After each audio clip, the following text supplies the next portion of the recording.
The Tag on the Key, Book 3, Family, Chapter 1, Perspective. In late 1979, I was walking with my father in New Haven. We took turns pushing the stroller, in which Yitzhak was the precious cargo. The two of us had recently been promoted. My father was elevated to the rank of grandfather, or Zayde, and I had moved into the position of father, or Tate. We alternated pushing the stroller and sharing reflections on life.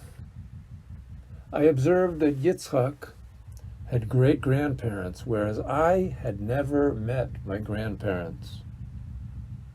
I was not sad or bitter about this.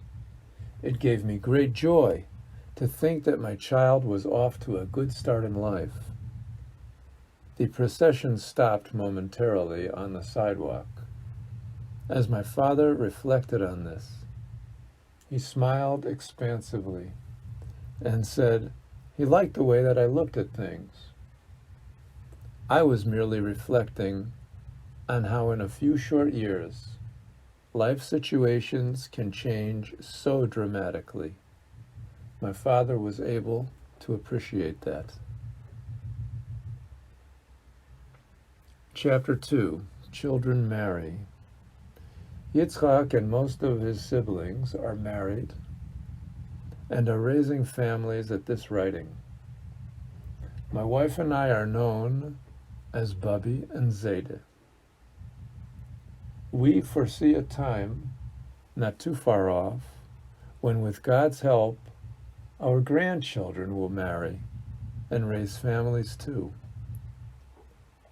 The three oldest children were married and were building families.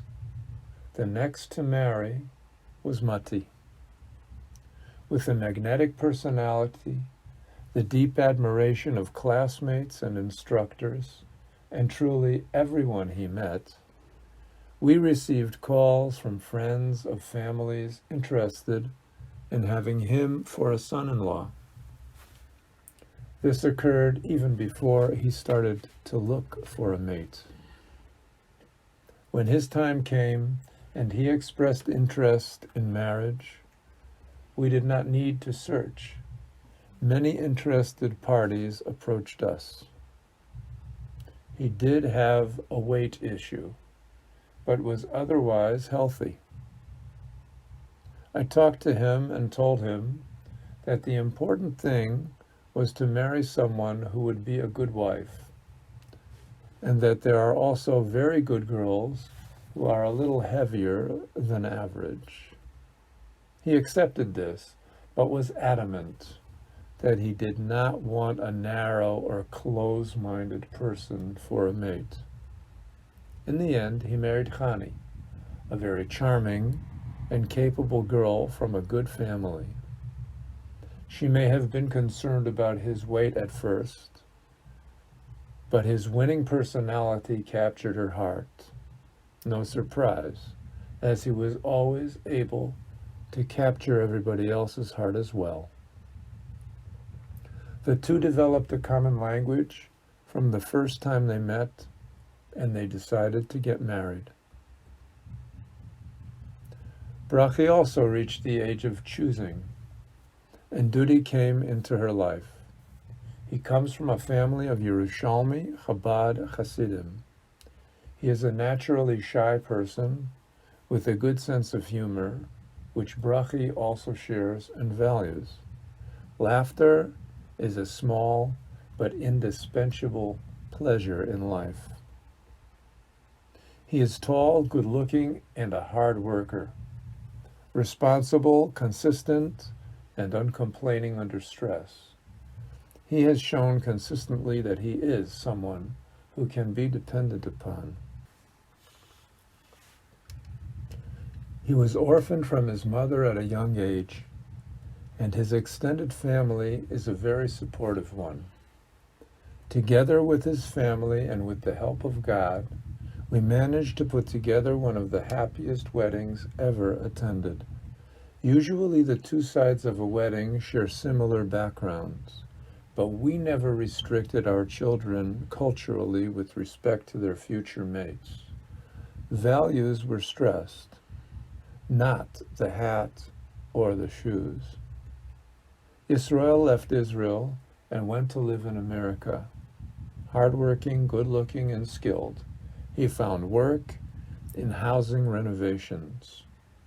When he started working there, the housing market was in the midst of a major crisis, with foreclosures, bankruptcies, and the nation's construction workers largely unemployed or looking for work in other trades. When most people in his profession were unemployed, he had no trouble finding work. He can repair almost anything and has a high degree of natural creativity. He is happy and responsible. His employers always considered him an essential member of whatever team he was on. The wife of Yisrael's boss had a sister who was living in Israel. She suggested that the two should meet. After they did, she followed Yisrael to Buffalo and they married. Her name is Sophie, and she comes from the same town as Mati's wife. She is gifted with artistic ability and is an excellent mother. Devorah married next. She came back later than expected from her first meeting with Shimon. It seems their first meeting was a very positive experience, and they both wanted to continue meeting. Shimon brought cookies to the second meeting, and it just so happened that they were Devorah's favorite flavor. The lengthy first meeting, the great enthusiasm on both sides, and the cookies, all these things added up to, here we go again. It was a great wedding. Firstly, due to the happiness of the young couple. Also, we were getting a great son-in-law. Gila and I were very impressed with Shimon's family. The Kaduris are unusually friendly, warm, and kind people. There are not enough good words to describe them. They are the kind of people that you like to be around. My wife and I are both thrilled to have connected with their family. Yossi was living in Buffalo and he met Ranit. They closed after a few meetings and we made another celebration. It was around 40 years from the time that we had first visited Buffalo, when Yossi and Ranit married. Now, most of our kids were living there or planning to move there. Rabbi Greenberg, who read the marriage contract under our chuppah, had done the same for Yisrael and Sophie. And he was the officiating rabbi for Yossi and Ranit. They are a well-matched couple with their feet on the ground, intelligent and with a good sense of direction. They get along well with the other family members, which is a major plus. I am very grateful for this. It cannot be overemphasized. I am painfully aware of the divisions within families I have met. It is painful to see or hear the things that go on. Our children get along with each other, and I am truly thankful to God for that. Chapter 3, Sefer Torah. My oldest son, Yitzchak, became the Rav of Grodno. It was no small achievement and no small challenge.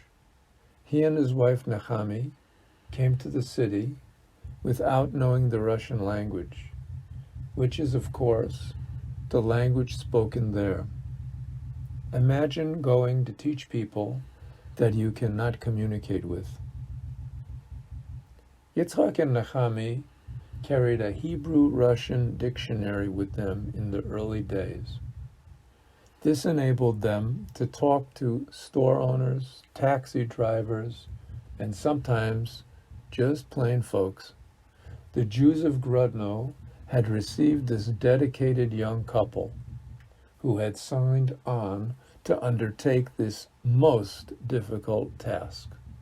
The community now had its rabbi, but they were still lacking a Sefer Torah. I had been saving up over the years and had commissioned a sofer, a ritual scribe, to write a Torah scroll. It was very close to completion now, and I always intended for it to go to my son Yitzhak. Now that he needed a Torah scroll for his community, it was just about ready, and after so many years. The logistics remained unresolved for the time being, but we started to work on the project. There was something we knew for sure. We knew that a Sefer Torah was needed in Grodno for a very long time. It was an historical fact that no Sefer Torah had been dedicated in Belarus since before the Second World War. This would be an event of historical significance. It was a truly exciting prospect. The Jewish community, which had been nearly totally destroyed by the Nazis, would be receiving an enormous boost in its reconstruction and rebuilding for the future. Yitzhak wanted to make this event a major celebration, and to that end, he used all his connections and pulled strings wherever he could.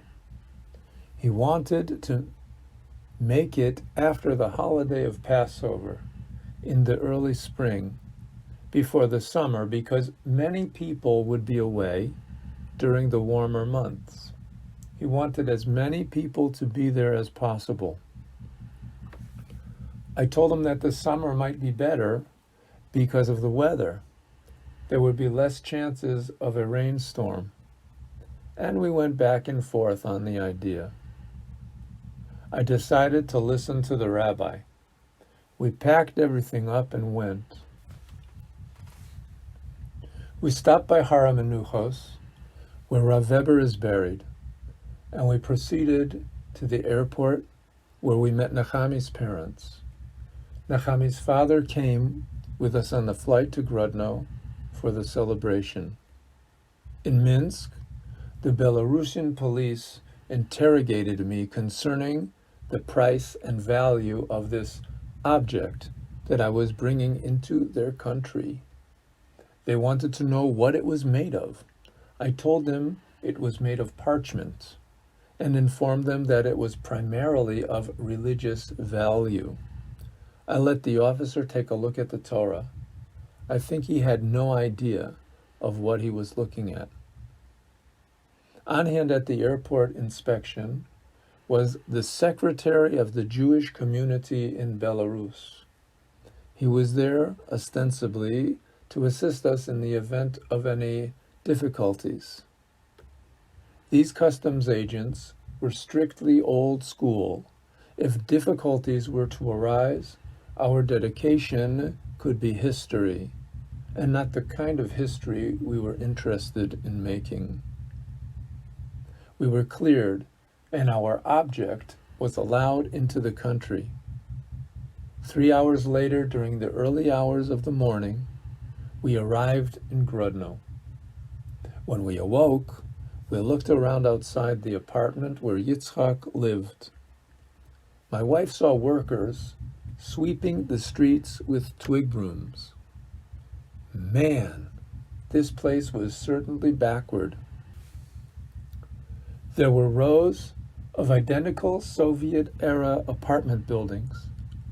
Everything was made to look the same. In those days, individuality was discouraged, and buildings were no exception to the rule. Buildings had to conform too, just like everyone else. That was the Soviet mentality. The sky was very cloudy on the day of the celebration. Rabbis from other cities in Belarus had come especially for this great event, and so did the national television station. The affair would begin in less than an hour. We began to leave the house when suddenly I went back inside. I asked Nachami for a large plastic bag. She found one for me and I stuck it in my pocket. It was good that I did this. Once the last letters were written and they were dry, we all prepared to start the procession, the celebratory parade in the street. Someone burst into the shul and made an announcement that it had begun to rain. Yitzchak looked at me, recalling our debate, but I just pulled out the bag that was in my pocket. I covered up the scroll with the plastic bag, and we all went on our way. We would get wet, but not our precious Torah scroll. It would stay safe and dry. The plan was for the procession to go out of the shul and down the main street, through the park, and then to re-enter the ghetto area. We would pass through the gate that the Germans constructed, the gate signifying our oppression and subjugation, and through which Jews walked to the train that took them away to Treblinka, after which they were never heard of again. We would come back into the shul, built over 400 years earlier on the bank of the Nieman River. This would be a day full of historic symbolism. Chapter 4, Tzvi Chassid. Tzvi Chassid was walking with me in the rain. He was an elderly man, but still had quite a bit of strength in those old bones. The rain was pouring down on our parade. I was happy that I had put the Sefer Torah into a plastic bag and tied it up before venturing out into the weather. Whether there was a parade or not, the rain would surely have destroyed the scroll. The ink that is kosher for the writing of a Torah scroll must be water-soluble. That means that any rain that managed to seep into the scroll, even while it was rolled up, could damage it irreparably. All those years of writing, and all of this history in the making, and it would have been an historic fiasco. The plastic bag did save the Torah from damage. It stayed perfectly dry, and they have been able to read from it for years. We were out there in the rain, in the middle of this parade with the Torah, when I turned to Mr. Tzvi Chassid and said to him simply, "I see that you are not a man who is afraid of the water." He told me the following story. Tzvi Chassid was one of approximately 40 Jews that survived the Nazi liquidation of the ghettos of Grodno. If I remember right, there were 35,000 Jews in Grodno at the time of the ghetto. And as I said, only 40 remained after the war. He told me that in the years before the war, the Jewish people were very influential in Grodno. The Polish government was the government in charge. However, in the year 1937, the Soviets moved into Grodno, and many things changed. When the war began and German troops began to take over the area, there was another major change. He said that many Jews fled Grodno before the onslaught of the German army. They took the road to Minsk, 3 or 4 hours away, if they could find transport. And then they would hope for the best. Those who stayed behind were quickly rounded up and separated by ethnicity. The Jews were placed into the ghettos. He told me that there were 2 ghettos, one on each side of the Neman River. The one that the shul was in was the big ghetto. The shul was used as a gathering center to deport Jews to the Treblinka death camp, he told me. He said that in the synagogue downstairs, where the writing of the Sefer Torah was actually completed, there were two very large pots. In those two pots was the food, which the Germans gave to the Jews before they sent them off to death. One pot, he said, contained a stew with a meat broth.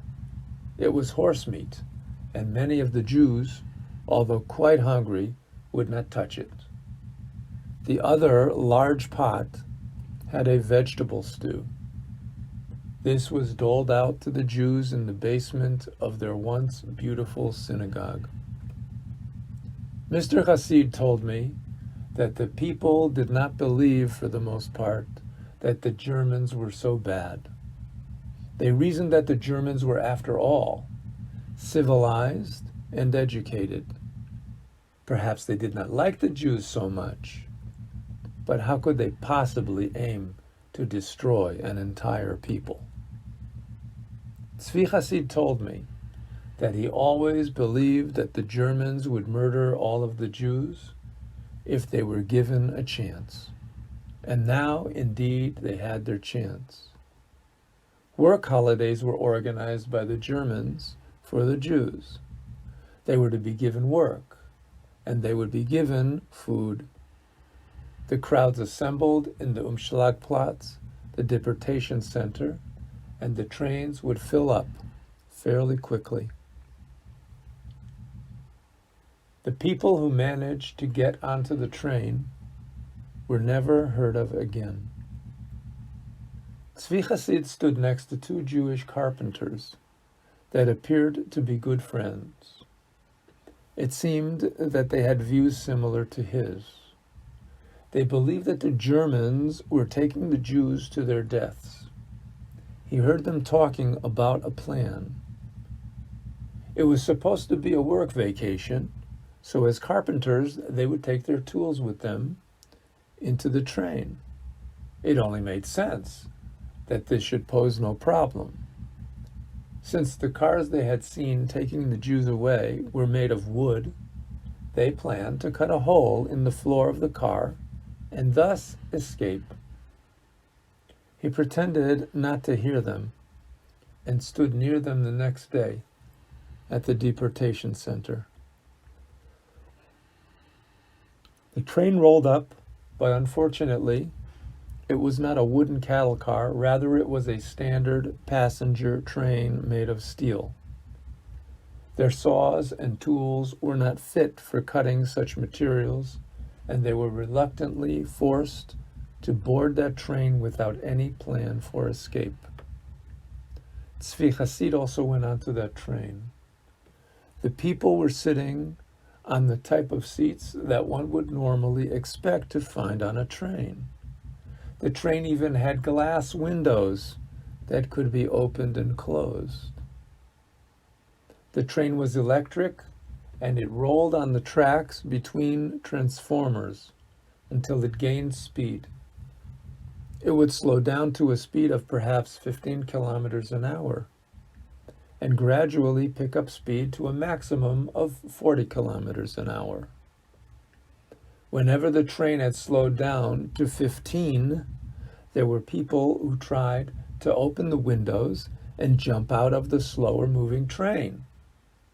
But the Nazi guards were upon them instantly, smashing their hands with their rifle butts. As the train accelerated to 40, the people did not try to open the windows because the fall from the train at that speed would kill them. When the train was at top speed, the guards left the passenger compartment, confident that no one would be foolish enough to attempt an escape. Tzvi Hasid told me that this was his chance. He took advantage of the guard's absence to open the window, and while the train was traveling at 40 kilometers an hour, he jumped out and fell. He fell, as it turned out, onto an embankment that inclined sharply downward and ended in water. And so even though he fell from the train at 40 kilometers per hour, the sloping embankment meant that the impact was much less severe than would normally be expected. And in addition to that, he fell into water. The guards on the roof of the train started to shoot, but he managed to run off into the nearby forest. It was February. It was very cold. He was hurt somewhat, but not so badly.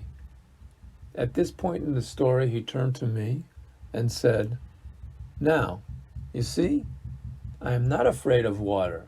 Actually, my life was saved because I fell into water." I asked him if he knew where he was, and he answered me that he did. The problem, he said, was not where was I, but rather where was I to go? Again, it was February, it was bitterly cold, and he could not advertise himself to the local citizenry very easily. He stuck to the forest. He told me that for over 3 months, not once did he have a roof over his head. He ate whatever he could find in the forest, mainly leaves, vegetation, mushrooms, and similar things. He drank water if he could find a clean source, or snow. He linked up eventually with the partisans who were in the forest. He told me with a great enthusiasm about the Jewish religious partisans. He told me how impressive they were. They would do all manner of missions to disrupt the German military machine, blowing up arms depots, ambushing convoys, damaging bridges and railway lines, the usual partisan stuff.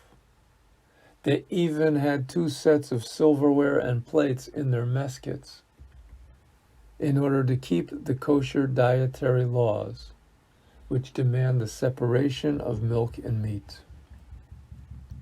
With the end of the war, he was back in Grodno, which was recaptured by the Red Army. He worked as an accountant in the local prison. Life under the communists was no picnic either, but he had escaped transport to Treblinka and survived. Perhaps God would give him a chance to survive the communists as well. I asked him if he had ever tried to apply for an exit visa to go to Israel. He told me simply that as a civilian worker in the prison, he encountered other workers who were not civilians. They were the prisoners. Some of them became prisoners because they had dared to apply for an exit visa. He told me that he made a simple calculation, which was that if he tried something stupid, he could wind up being very sorry for what he did. Worse yet, he could wind up as a sorry prisoner. It would be better for him if he kept quiet and did his work, rather than to go looking for trouble. Now, after many years, things had begun to change. The Jewish institutions, such as the synagogue and the cemetery, were opened up to the Jewish community. They could pray. They could learn the Hebrew language. This was not the case even a few short years before we spoke. In spoken English, he would be considered to be quite fluent. His lexicon was extensive and included many advanced technical terms as well. He spoke the Hebrew language without flaw. This, according to Nechami's father, who was born in Israel and is an educated man with a teaching degree. He does pronounce words in both languages with a slight Russian accent, but he always uses the words and expressions correctly. Where did he learn to speak the English and Hebrew languages? We asked him. He replied that he learned English from the VOA, Voice of America, broadcasts. There was danger in this. If he was caught, that would mean prison, and maybe even exile. But he did it anyway. What about learning Hebrew? He said that there was another radio station that was illegal to listen to, and that station was Kol Yisrael, Voice of Israel.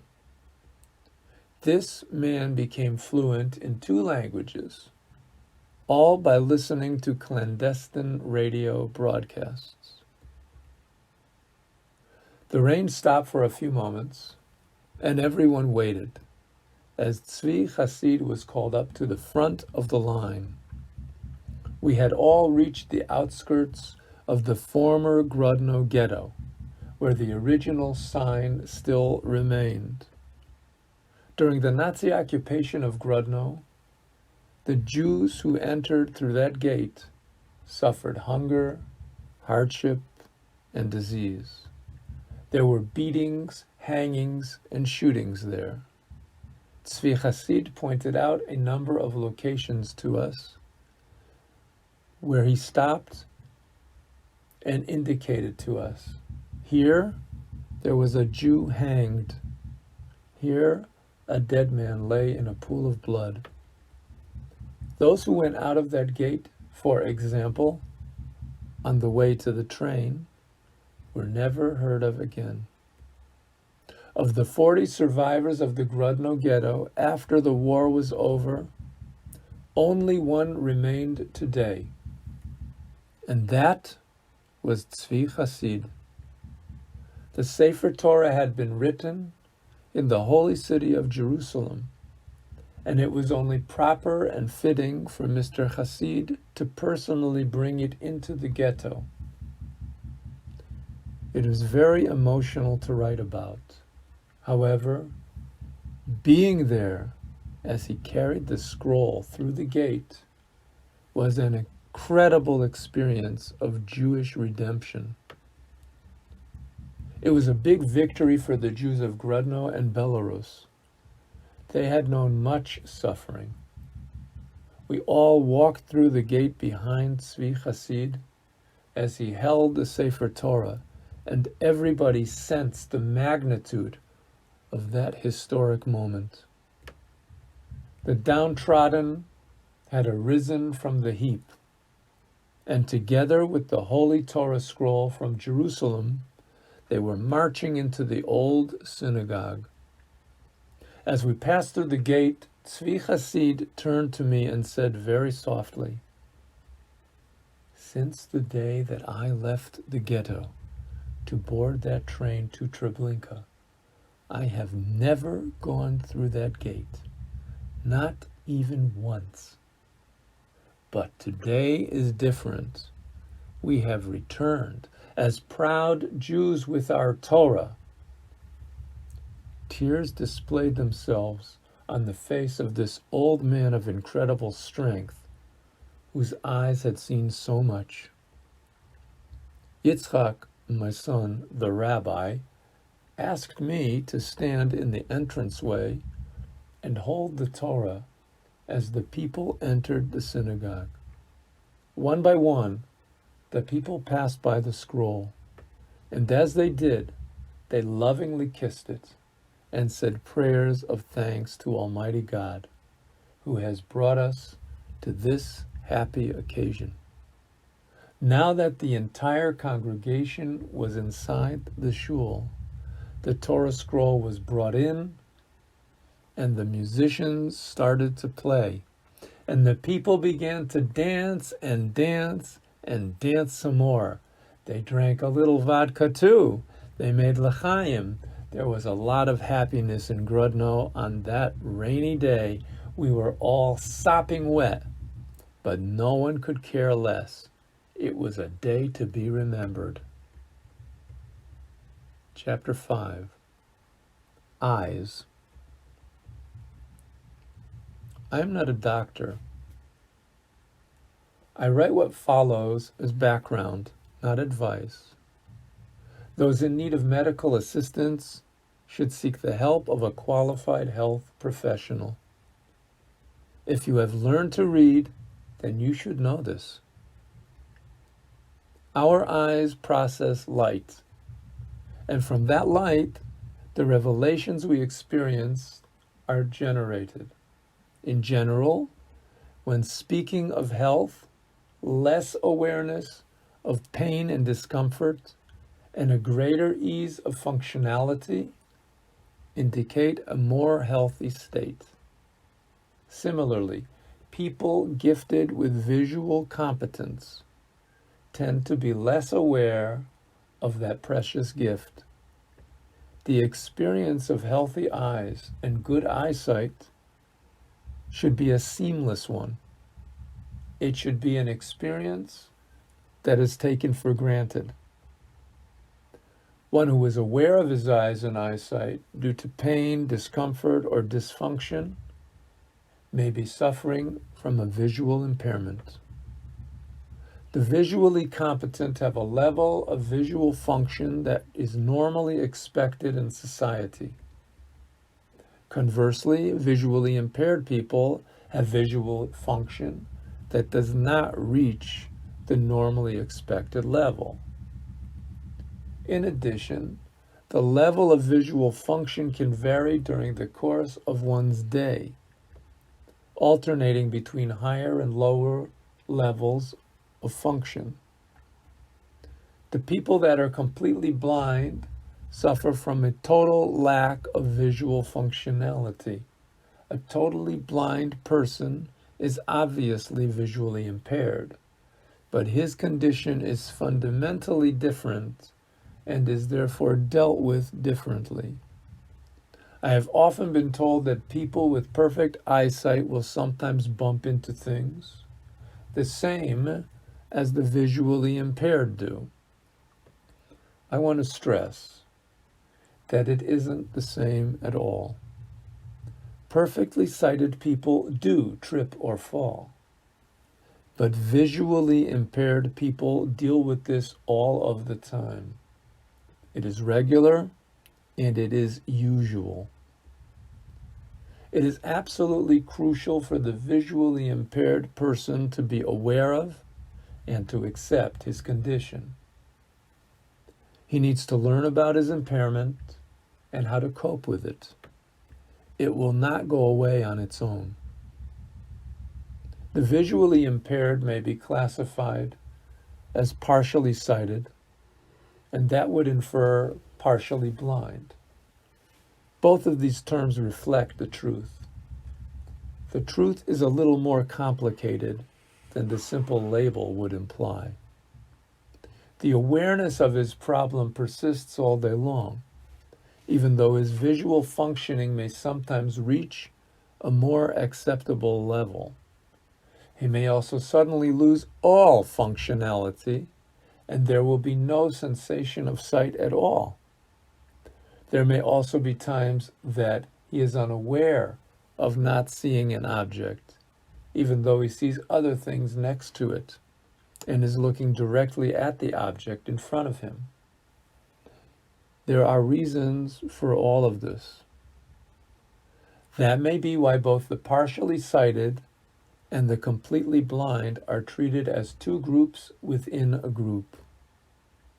People with perfect vision do bump into things. It is worthwhile to bear in mind, however, that the partially sighted person lives with a constant underlying threat of mishap and instability in his mobility. This threat is always real to him and not just once in a while. Chapter 6, My Library. Religious Jews daven or pray 3 times a day. I learned to appreciate and enjoy this activity.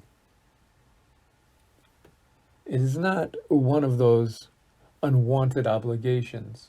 Rather, it is a great privilege and a tremendous honor. When I start to daven, the world becomes a better place.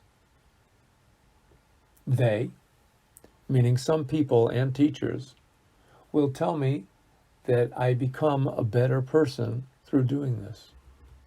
I don't know about that, but I know it is a good thing to do. It is a mitzvah. For me, that's enough to know. It didn't come easy for me. There were plenty of challenges. For public Jewish prayer, a lot of speed reading is involved. You may recall from my early years the great difficulty I had with that.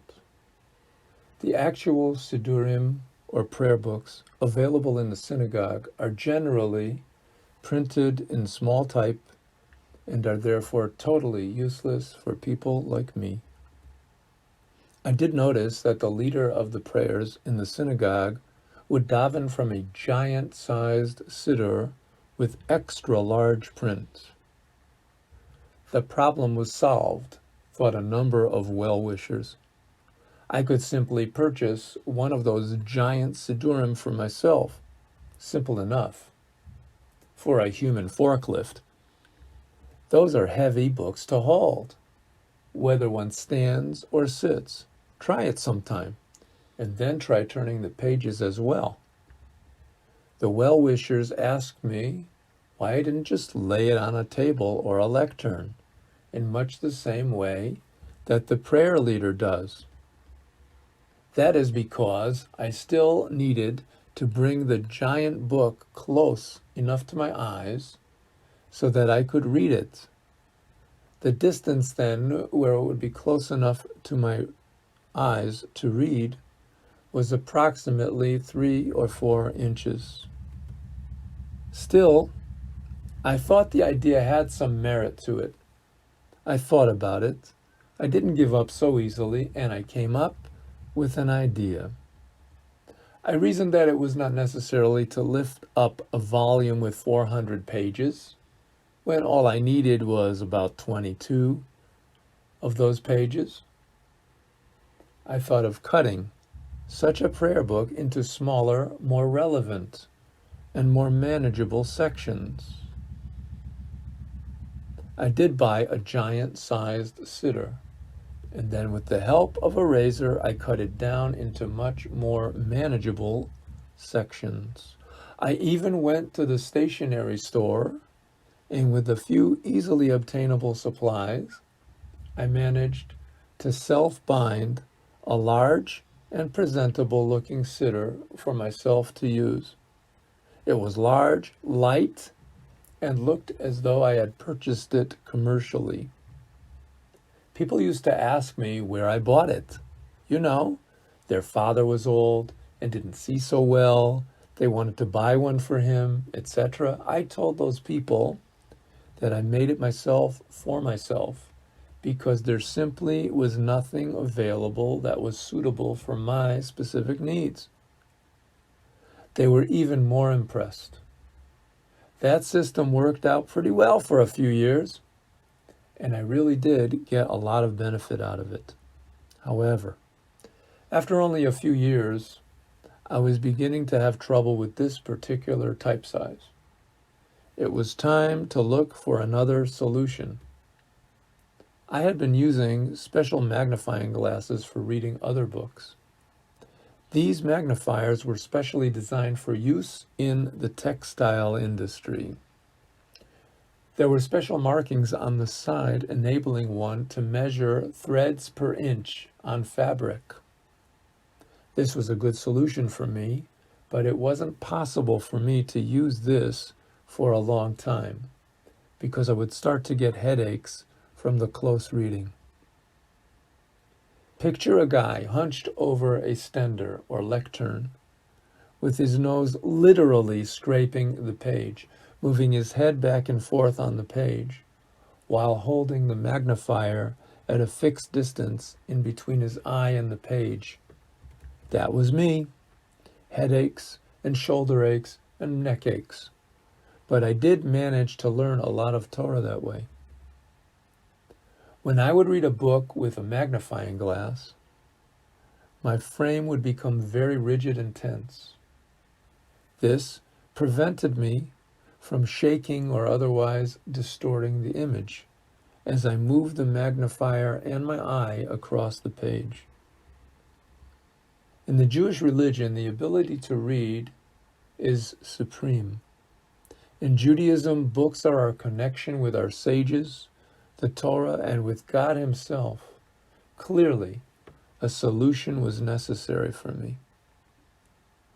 We had a computer and a printer at home. I taught myself to touch type in both the English and the Hebrew languages. I wouldn't have to look at the keyboard all the time. Next, with the aid of a word processor, I typed everything into a computer file. That means to say that I typed Hebrew letters with the special vowel pointing and checked and double-checked my work. Then, I printed everything, drilled holes, and sewed it all together.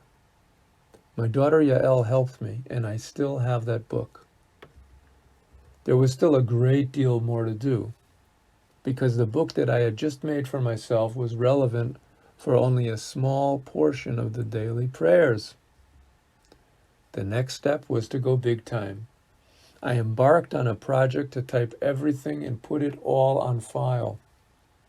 I knew some people who were involved in publishing Hebrew books, but they were of little or no help. So I just painstakingly did it myself. I could, if necessary, periodically enlarge the size of the font to make it easier to read. More importantly, I developed a system of updating where I had the ability to put individual printed pages into index binders.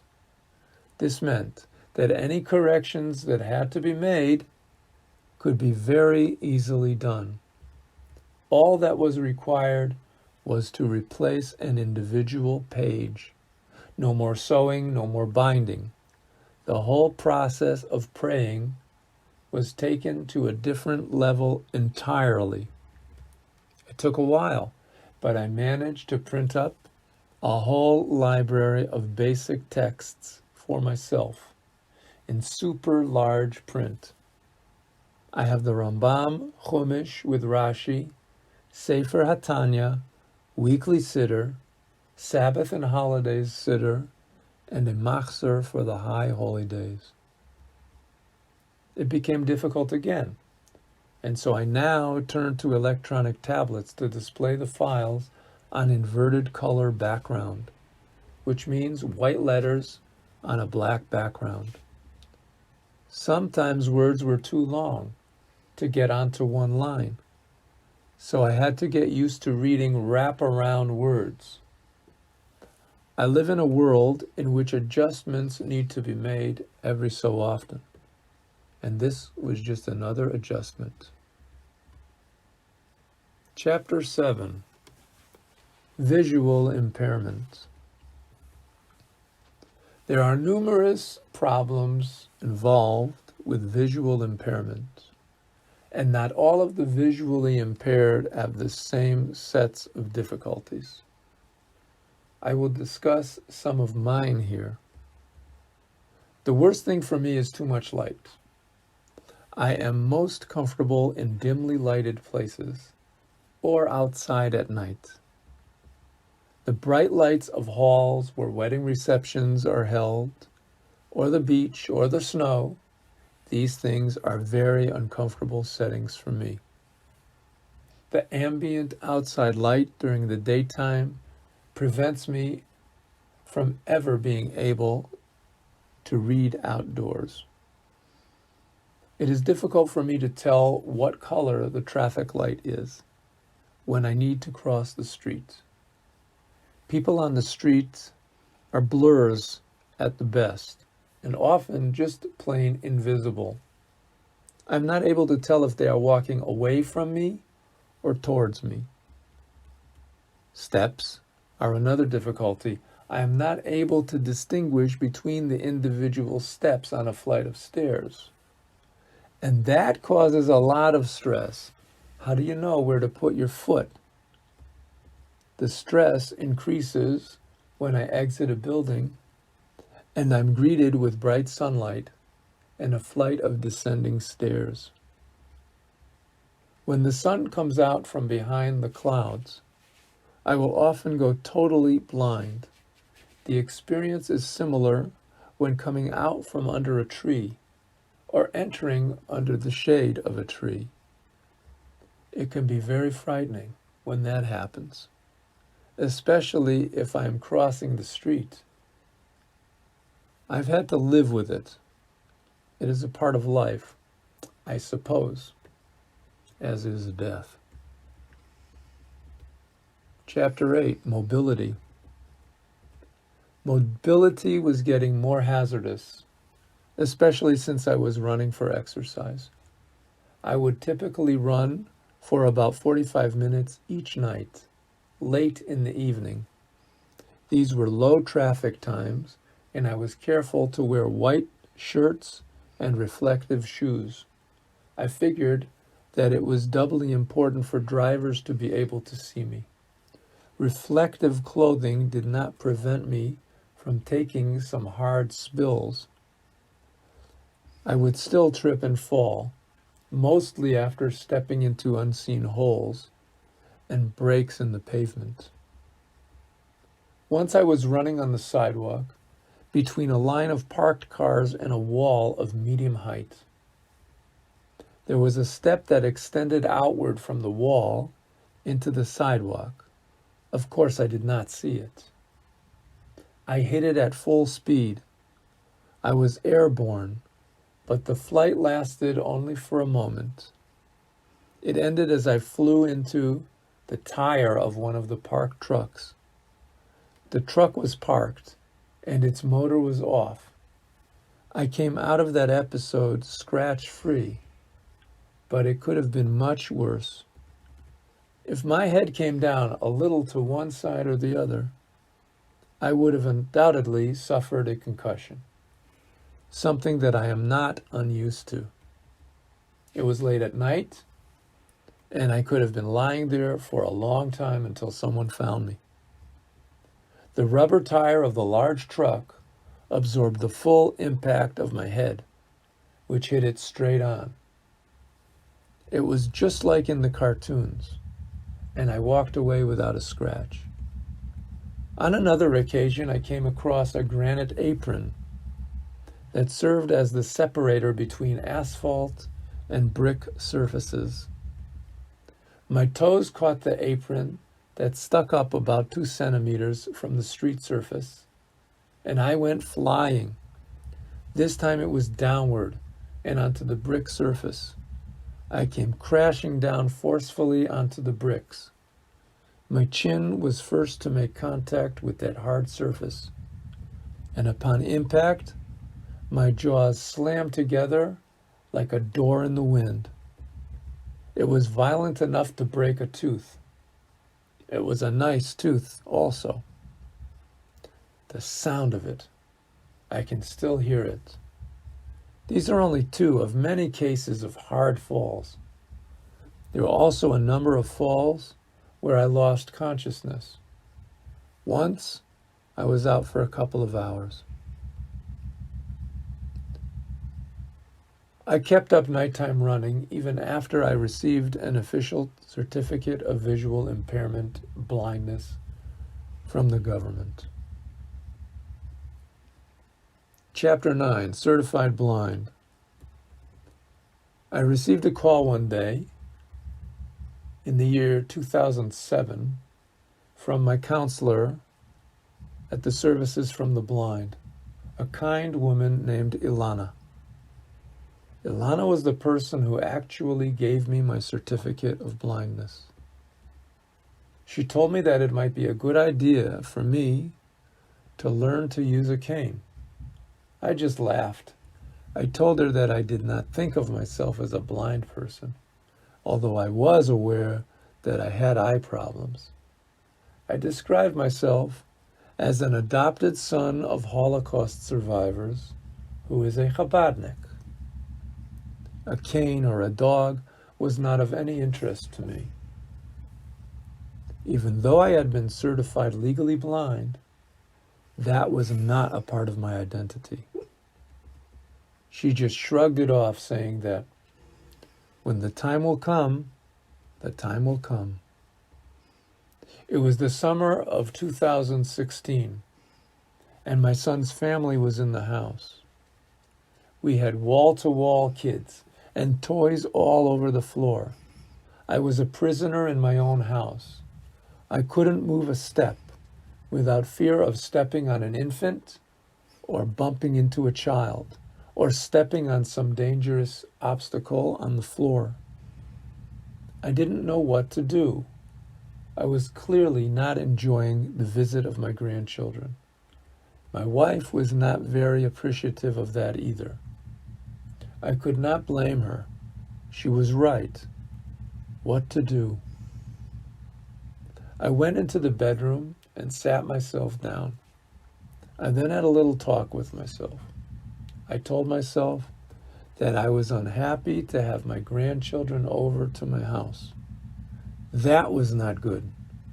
I should be happy about that, but instead, I was absolutely miserable. I said to myself, Moishele, what are you going to do about this? In answer to that question, I turned to my counselor, Ilana, at the Services for the Blind. We set up an appointment to talk. Ilana listened to my story and reacted to it as if she had heard the same story 1,000 times before. When I had finished and it was her turn to talk, she told me very simply, the solution to all of these problems can be summed up in 2 words: cane lessons.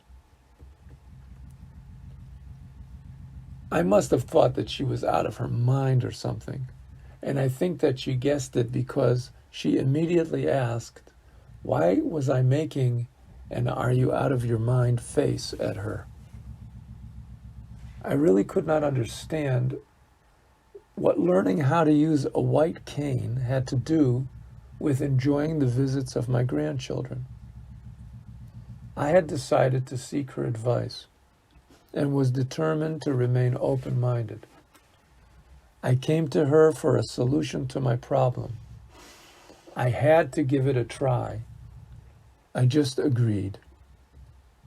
We applied for me to take the cane lessons, which are otherwise known as the O&M course, which stands for Orientation and Mobility. Chapter 10, Misconceptions. There are 2 categories of visual impairment. They are 1, the partially sighted, and 2, the totally blind. Many people are surprised by this. They think that it is an all or nothing situation. The thinking is that either you see or you don't. They are truly unaware of the existence of a large group of visually impaired people who have some sight, but not enough to function normally in society. Some of the public seem to experience difficulty in talking to visually impaired people. If the visually impaired person is with a sighted friend, they talk to the sighted friend about the visually impaired person, as if he wasn't even there. Each person with a visual impairment has his own set of impairments. The lower level of visual function has been acquired for many different reasons. Many people are absolutely clueless regarding this. I can become totally blind temporarily and without warning. That can be scary. Imagine walking down a long flight of stairs or crossing the street. Suddenly, whatever minimal vision I have is gone. People see a visually impaired person using a cell phone and will remark, "Oh, he's not blind. He's using a cell phone." They are unaware that for some like me, it is only possible to read while inside a building. The ability to read ends outside or is limited to specific lighting conditions. Thankfully, accessibility applications have been developed that make the cell phone accessible to the blind and other disabled people in a much wider variety of situations than ever before. The visually impaired are often very independent and proud people. It can be difficult for them to ask for help. It adds up to heightened stress and insecurity, and especially when interacting with other people. It is important to be aware of this and to treat. It eventually becomes unbearable and something must be done. Exactly what can be done for someone who suffers from an untreatable visual impairment. Chapter 11, Canes. The O&M course began in late October or early November. It was not what I expected. I was asked a lot of questions and I was asked to do things that seemed ridiculous. I was still planning to keep an open mind. There were a number of things that were absolutely unnecessary. As an example, take the coins. From childhood onward, both in America and Israel, I've always been able to readily identify coins by their feel. I showed them that I could identify which keys went to which doors by various markings that I had attached or made in the keys that I carried with me. Color of clothing was no difficulty. The reason for that is simply because I always wear black pants, trousers, and a white shirt. How boring. I touch type. No need to look at the keyboard. I also proudly showed them the library that I had printed for myself. They asked about my magnifying glasses. I told them that I had to go get them, as I kept them in my car. They looked at each other in wide-eyed amazement, thinking, "This guy drives a car? No way." I had a little toy car on the desk with a storage compartment, inside of which were my magnifying glasses. I demonstrated various skills that I had taught myself, and they admitted that there was a lot that they could learn from me. Perhaps they were just being nice. As the course proceeded, it turned out that I was the one who learned so much from them. Particularly, I would single out Sarit for praise. She is a professional. I ask a lot of questions sometimes, and she knows just how to explain the answers. I will sometimes reject her answer as inadequate, and she knows how to answer me in a way that is clear and unambiguous. We were talking once about the importance of asking for help. She told me something that I will never forget as we stood at the intersection waiting for the light to change. Sarit said, "Moshe, when you ask somebody for help, you are the one in control." It was so important for me to hear that. It was a great fortune for me to have these people instructing me. After an hour or so in the house, we went outside. I was asked to describe what it was that I saw on the sidewalk, and also whether or not I could identify certain objects there. They had me step off a curbstone into the street. We went over to a flight of stairs next to the park, and I was asked to go up the stairs as I normally would, without a cane. Sarit stood to one side of the stairs. Suddenly I lost my bearings, and I was afraid, and I could not go up the stairs. Sarit asked me what happened, and I answered that I didn't know where the steps were. They had just disappeared. I was afraid to go further. She moved to the side slightly, and the stairs appeared again. I was able to go up. She said to try it again, and the same thing happened. I began to notice that the same thing was happening to me in a number of different situations. When I entered the shade of a tree, or when I would come out from under a tree, I would be almost totally blinded. It was pointed out to me that when the clouds would block or unblock the sun, I would suffer a similar lack of vision. I knew that I was light sensitive, but I was unaware that it affected me to that extent. Now, I was given the stick with a brief explanation of how to use it. There are two basic techniques for using a stick. One is the tapping method. This is more common with the old-timers, who use sticks without the modern roller tips. The second technique is the sweep method.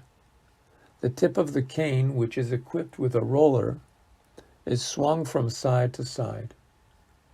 Whether the client is a tapper or a sweeper, the arc should be in cadence with the client's gait. The roller, which is made of a white plastic and is commonly referred to as a marshmallow by users, has specific sound properties as well as being durable. I began to walk on the sidewalk that I had walked on for over 30 years, and it was a novel sensation. The different surfaces transmitted their own unique vibrations through the cane and into the handle. There were also different sounds associated with the different surfaces. I could identify my surroundings much more thoroughly and confidently. I was receiving much more information about where I was. When the level of light changed, I felt much more secure. I was not yet sold on the idea of using a cane. The experience was worth something to me, and I continued to have an open mind. We walked to the house and set a time for the next week's lesson. The next week, I started off the lesson by telling them that I really appreciated what they had taught me the week before. I was not so sure that I would be using a cane regularly after the course's completion. I did assure them that their efforts were not in vain, for I planned to keep an open mind on the matter. Towards the end of the lesson, a neighbor passed us by as I was walking into the building using the cane. It was a somewhat strange feeling to me. I knew that it was my neighbor because of the way that she smells and walks. But it was strange that I didn't care what she should think of me for walking with a cane. I told Sarit that this would have been an obstacle to the regular use of a cane. Now it was not. We scheduled the next lesson. That night on my way home, I walked through a parking lot. It wasn't possible to walk on the sidewalk there, so people routinely walked through the parking lot. Cars would detour through this parking lot in order to circumvent a recently installed traffic light. As I was walking there, a car came up behind me, and the driver blew the horn, which startled me. So I spun around and said something to the driver, and he said something to me, and I took my right hand and smacked it hard on his rear window. That got his attention. He stopped the car and told me not to dare touch his car. I slammed the rear window again, but harder. He got out of the car, and he said that if I didn't get on the sidewalk, he was going to run me over. I smacked the window again, and he cursed me with the worst curses he knew and drove off. The detour didn't save him any time at all. I reflected on the incident that had just taken place. I realized that if I was walking with a cane, this never would have happened. It was such a moment of truth and revelation to me that I made a resolution. I resolved to embrace the visual impairment that was given to me by God Almighty and to do whatever I could to make the most of my life as a visually impaired person. An important chapter in my life had just begun. I wanted very much to speak to that driver and thank him for that altercation, which for me was a detour to a much better place. The acceptance by me of my visual impairment and all of its implications was a real eye-opener to me. Pun intended. I decided to find out everything I could about my visual impairment and visually impaired people in general. A large part of this study focused on the practical. When I started to walk with the cane in public, it was a revelation for the people in my neighborhood as well as for me. Many had known me for over 30 years. They finally understood that it was not because I didn't like them that I didn't say hello, but rather it was because I didn't see them. Now they say, that's why he's like that.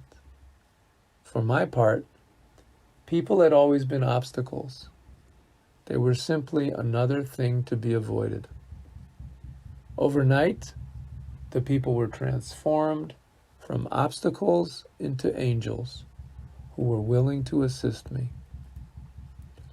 I recall walking on the sidewalk and encountering a low-growing tree branch, which knocked my hat off. As I continued, I heard the sound of somebody breaking branches in front of me as I walked. I have no idea who this person was. There are many such souls, angels, living in my neighborhood. Of course, there were people that would talk about me behind my back. Someone bumped into my instructor in the middle of a lesson, and there was a slight commotion. Sarit told me then that it was someone she hadn't seen in a long time, and who lived in my neighborhood. When we got home, Sarit told me what really happened. Sarit said the woman who bumped into her didn't actually know her. In truth, the woman who bumped into her knew me.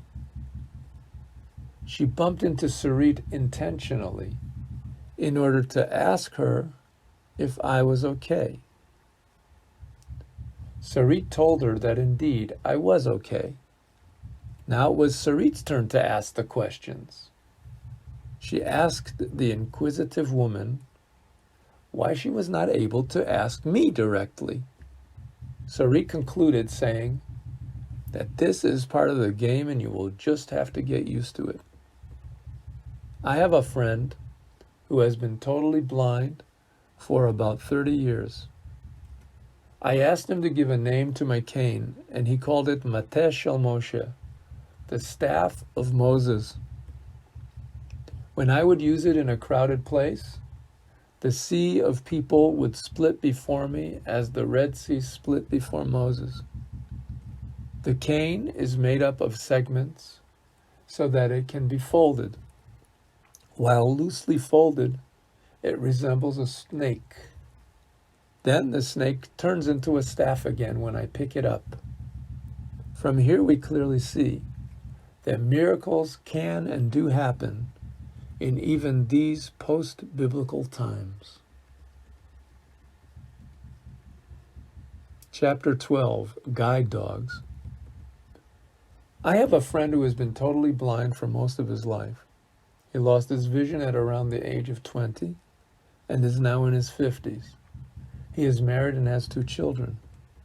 I know him from the gym at the School for the Blind in Jerusalem. He is an incredible man, bodybuilder, who always lifts the maximum weight. He has succeeded to swim across the Kinneret, which is the name in Hebrew for the Sea of Galilee, at least twice. He is assisted by a guide dog. I spoke with him about guide dogs. He explained to me that a dog that is well trained can provide someone who is blind or even partially sighted with a level of security and independence that is simply not achievable by other means. Walking with a cane, one is constantly aware of obstacles. The point of the cane is to locate obstacles, and that provides a sense of security. Perpetually aware of obstacles, however, one is forced to constantly react by shifting direction. It is an endless action-reaction game. Guide dogs take the client from one corner to the next corner, and in between, they make the decisions about obstacle avoidance. The client needs to know the directions to get to the desired destination. So the guide dog is a pilot and the client is the navigator. When the two arrive at the corner, the guide dog waits for the client's instruction on how to proceed. I had always thought that guide dogs are strictly used for people who were totally blind. My friend, who is currently assisted by his 3rd or 4th dog, informed me to the contrary.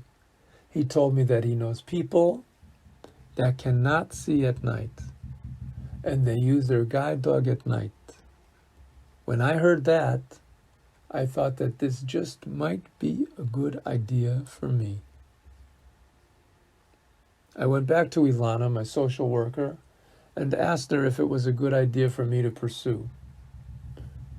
She said that she thought it could be a very helpful thing for me, but that it was a long process.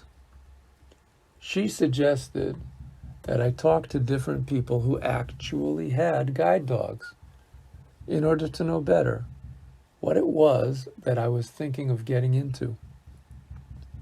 I was referred to a man who had received a guide dog some months before. She urged me to talk to him. This man had gone totally blind in a matter of several months. One morning he woke up and one eye was totally useless. A few months later, the same thing happened in the other eye. He used a cane for a few years and said that he really hated it. He got his guide dog only a few months before our conversation, and he told me that he loved it. He said that he takes her everywhere, including the synagogue, where she sits in her place and is well behaved. He outlined the process for me and mentioned the challenges I would likely face from people in society and in my family. With all of this in mind, I applied for a guide dog. I spoke to the representative over the phone, and he sent me the application forms. There was a lot of turmoil in the house over this. It was not easy to make the adjustments that would be necessary. It is not usual for dogs to be present in an Orthodox Jewish community. That would clearly pose another difficulty. There was a scheduled interview with an outreach representative from the center. She does the inspections and home studies to see if the setting is appropriate for a guide dog.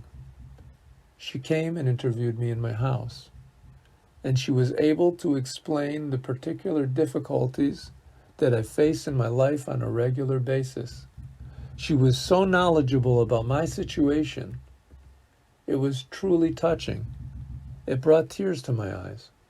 No one had ever described my challenges as accurately as she did. We went for a test walk with a harness between us as we walked. She measured my gait and my ability to respond to turns.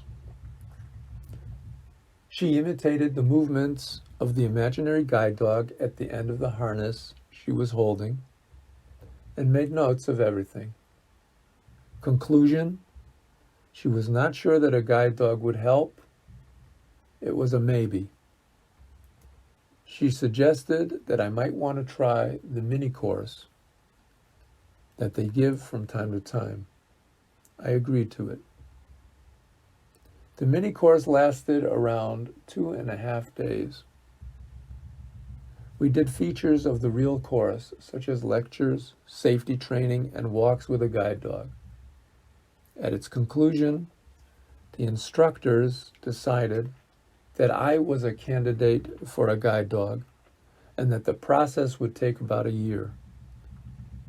They needed to find a dog that would be a good match for me, and that can sometimes take a long time.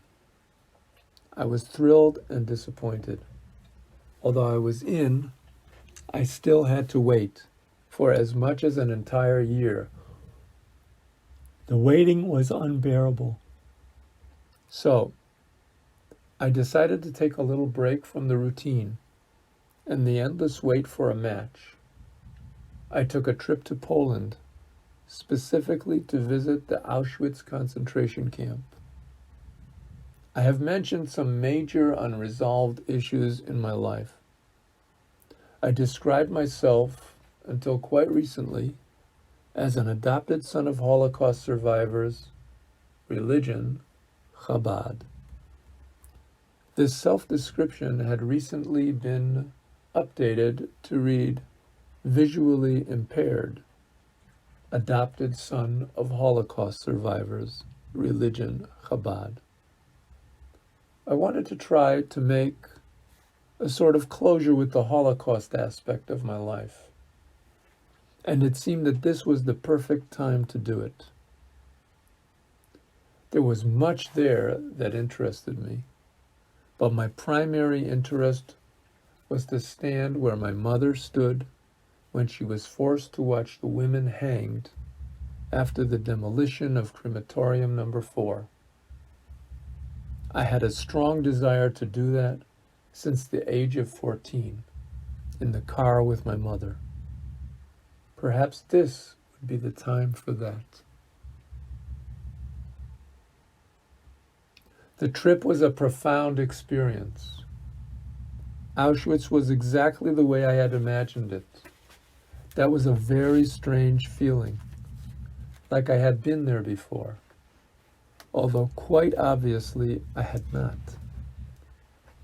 When she was asked by me for the location of the place where the women were hanged, the guide at the museum told me that it was not possible to know this. This was because the Nazis used a portable gallows to execute the publicly hanged victims. I had my doubts about that being true. After all, the women were hung publicly, and the SS wanted this to be an example to the others. They were making it known to hundreds, if not thousands, of inmates. So how could it be such a secret? Maybe next time, I said to myself.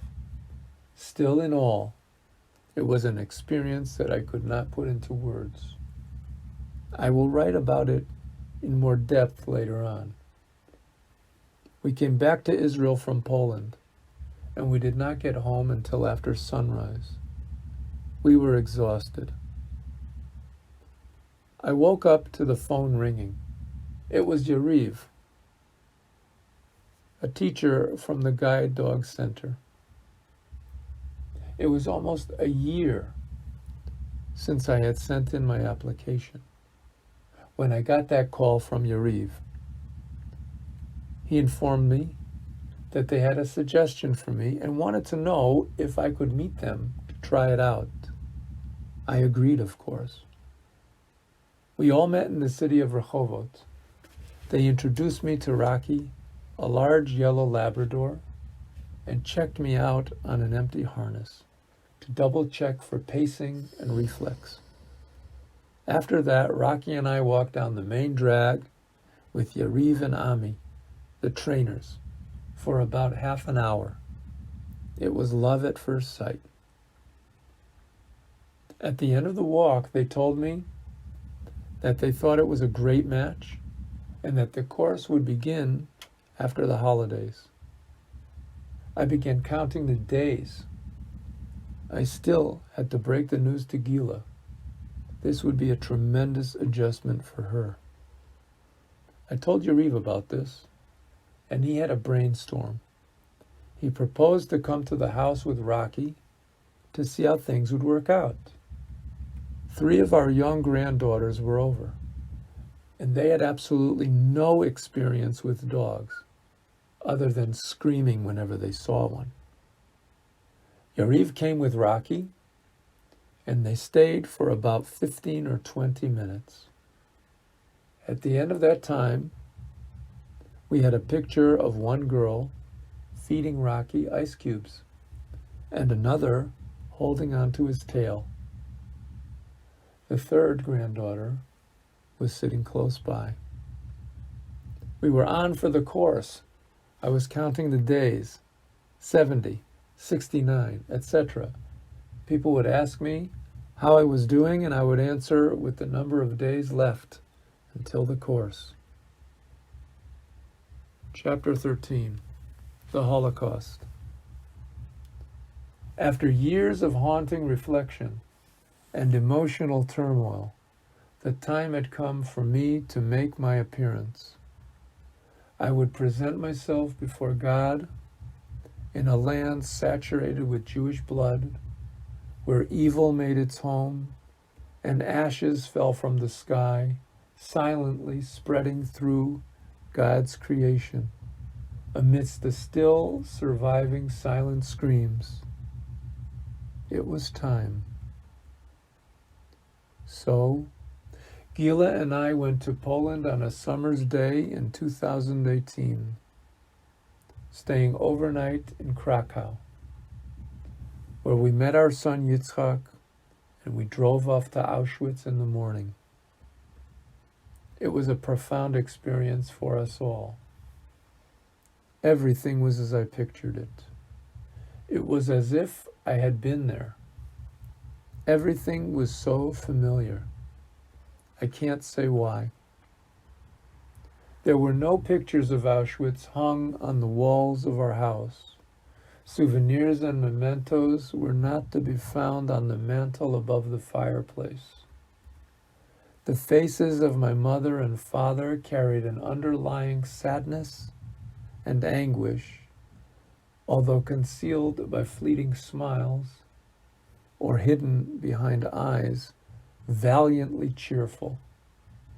It was the unmistakable and ever-present pain of experiencing the shattering of a world, and it never went away.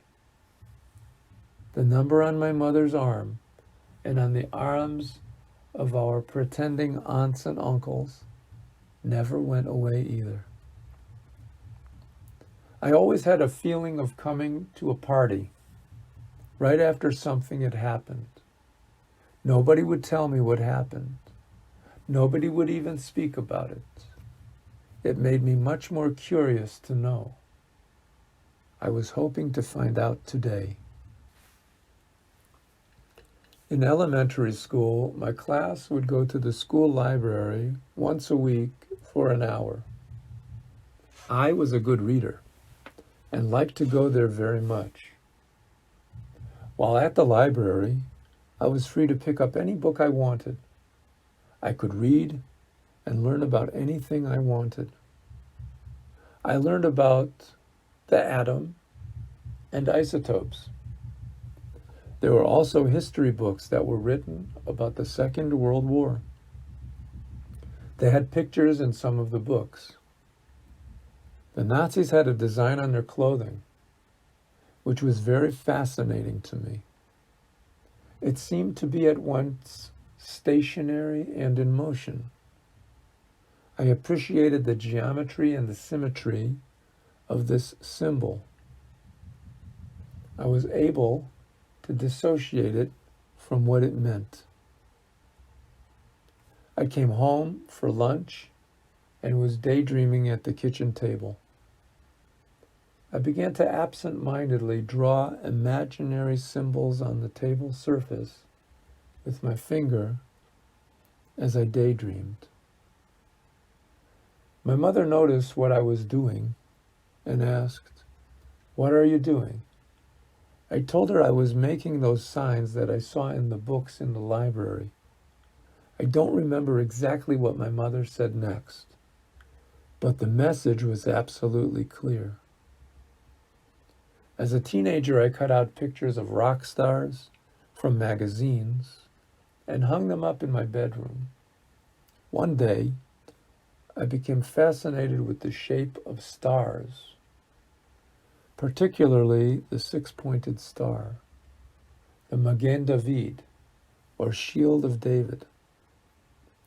I decided to paint it on the wall next to my bed. I outlined it carefully with a ruler and a pencil and used masking tape to ensure nice, crisp lines. I got ready to paint. I found a paintbrush in the garage, and I used whatever color of paint I could find. I thought that the star came out perfect. I thought my parents would be happy that I was engaging in some kind of Jewish expression. My mother passed by my room and saw the star on the wall, and she started to shriek at the top of her lung, singular. My father managed to calm her down, and I was given advice by him later on to just paint it over. The paint I used for the star, unfortunately, happened to be yellow. We picked up some small stones from the ground, which I planned to place on the graves of my mother and father in Connecticut. We passed under the "Work will make you free" sign and saw the wall of death where countless executions took place. There we were able to see and to enter the actual first gas chamber, labeled Crematorium Number 1. This is where they experimented with poison gas. They wanted to get the correct ratio of poison to people in order to achieve an optimum kill rate. As they experimented, it would sometimes take up to 24 hours to kill 1,000 people.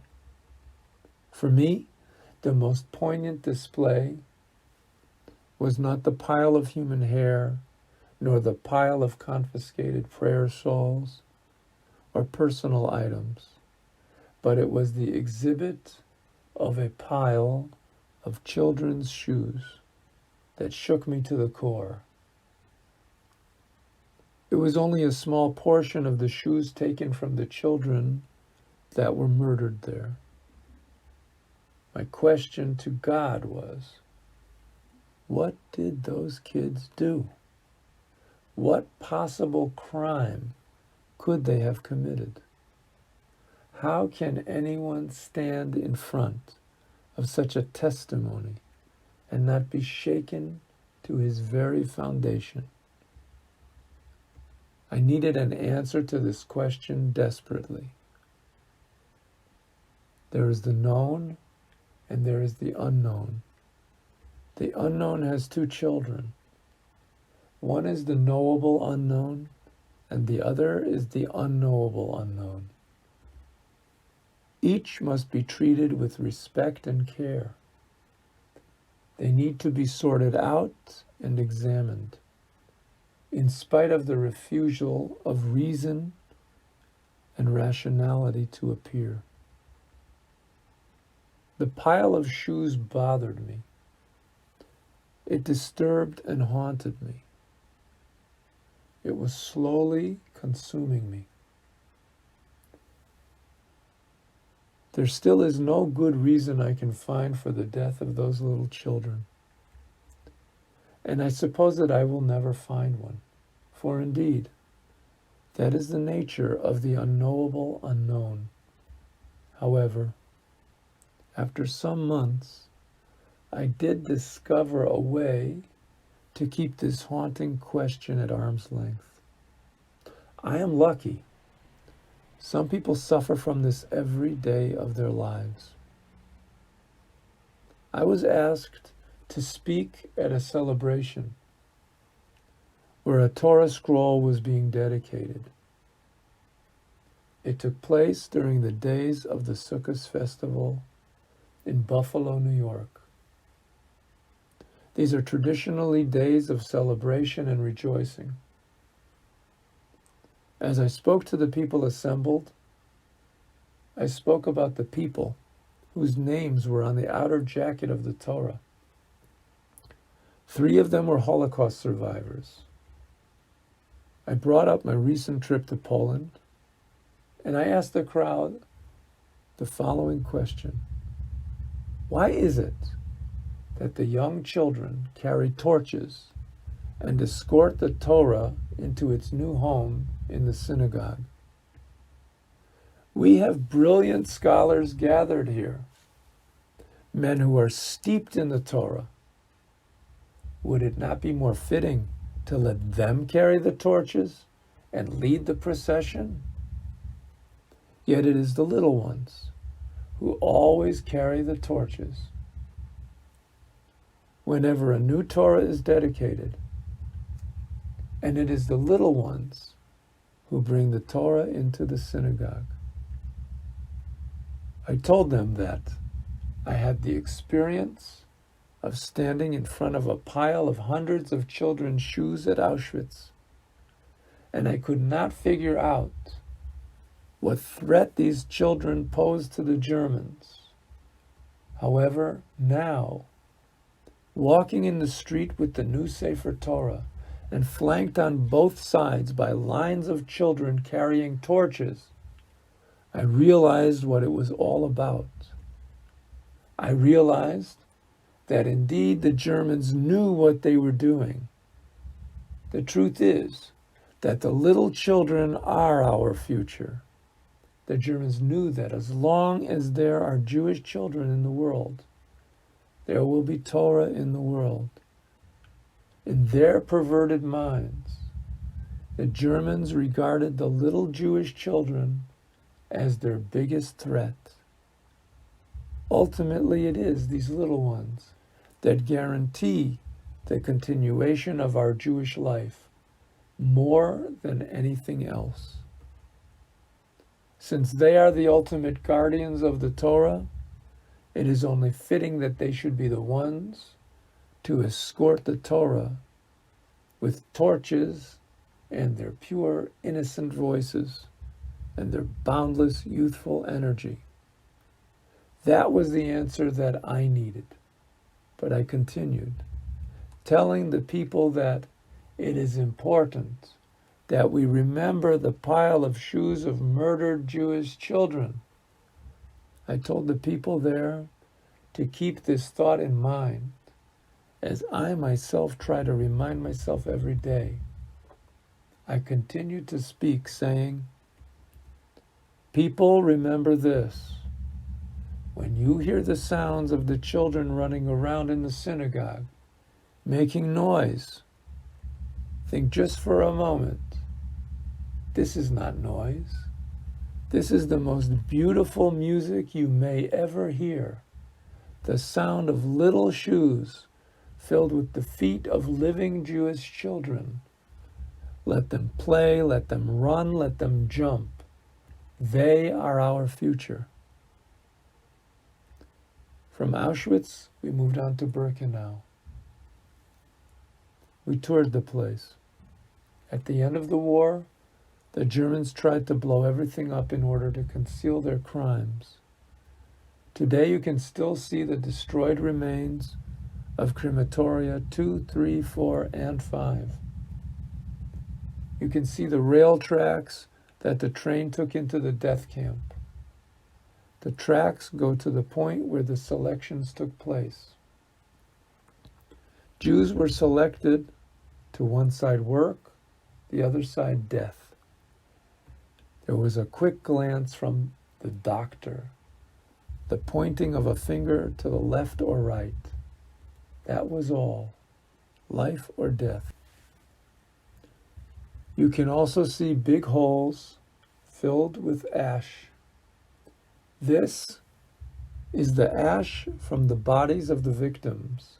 The ash that one sees on the grounds of Birkenau is only a small fraction of the ash that was produced from millions of victims. Much of the ash that was disposed of was thrown into the nearby river, the Wisla, which runs through all of Poland and spills into the Baltic Sea. The Wisla River has its bottom lined with the ashes of murdered Jews. The victims' blood soaks the ground of Poland and all of Europe where the Nazis operated. Ash was in the air everywhere around Auschwitz and Birkenau and all of the other death camps that were operated during the period. Ash fell onto everything within a wide radius of the crematorium chimneys. It is possible to scoop up earth in the area, and there is no mistaking the ash that is mixed into it. I have a strong feeling that there is ash from Auschwitz and the other death camps all over the world. In the water, on the ground, perhaps still in the air. Not only in Poland or the Wisla, but all over the planet. It makes the skin crawl to think of it. People are concerned about the waste plastic floating in the oceans and washing up on the beaches of the world, and they are rightfully concerned about it.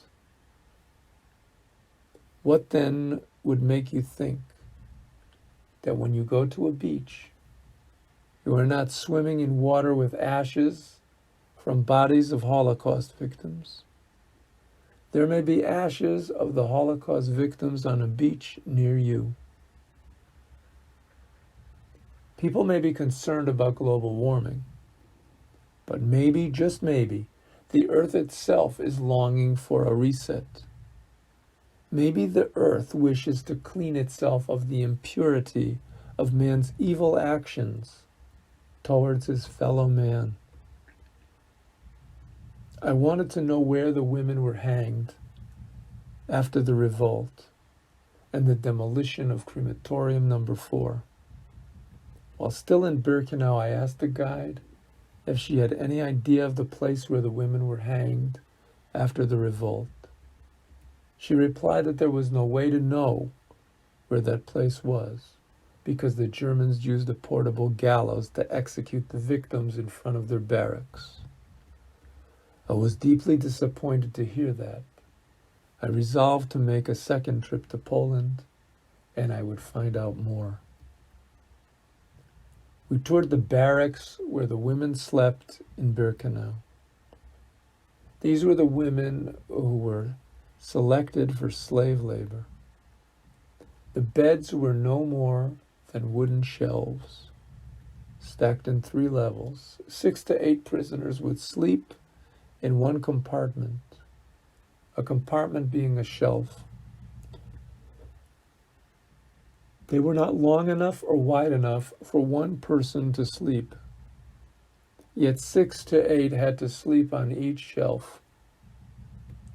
The prisoners had to constantly adjust and readjust position, and it was impossible to sleep. There were the screaming people having nightmares, the groaning of the sick and dying, and the malnourished, the terrible stench of the starvation diarrhea that plagued many of the prisoners in their final months of life filled the air. The diarrhea would run out onto the shelf where they slept. Then it would drip down onto the shelf below. My mother testified that it was a terrible smell that you could die from, and it was also very infectious. The unfortunates on the lowest shelf suffered the most from this. I've been to farms where animals are kept in much better conditions. To think that my mother, my dear mother, had slept in these conditions left me with a total inability to speak. I had absolutely no words at the time. But I resolved to come back and get some more answers. Chapter 14, The Adoption. Before starting the guide dog course in Beethoven, I had a short discussion with my son Yossi. He had recently married, and he and his wife were living in Buffalo, New York, where I was visiting. I mentioned to him that I thought he had well-developed computer skills, and specifically with regard to search. I asked if he could help me find my birth mother after all these years. Who knows, I thought. She might still be alive. He surprised me by telling me that only hours earlier he had received the results of a home DNA test from Ancestry.com. We had no idea that he had taken that test. He told Gila and I about the results he received from them, and it confirmed the information in the Hartford Probate Court letter from 1978. It may be recalled that letter stated I was of Anglo-Saxon descent.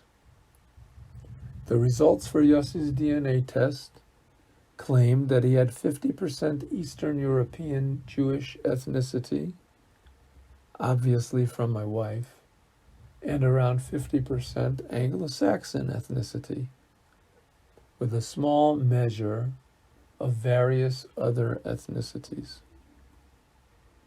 This was pretty much what I would have expected to find based on that old letter from the court. There were also names of possible distant relatives listed, but these names were meaningless to us. My reaction was one of interest. It was not one of hope. I reasoned that the information pertinent to my adoption is located in Hartford City Hall, and it is unavailable to me. I need somebody in the FBI or the CIA or someone with access to those files to go in and get the information about my adoption. Hopefully, it would provide some concrete leads. That would surely help me in the search for my mother. The only way that the home DNA test was going to help me find my mother was if one out of the hundreds of millions of Americans that share DNA with Yossi took the DNA test. Fat chance. I went back to Israel to do the guide dog course. I resolved that a few months after the guide dog course, I would resume the search for my mother.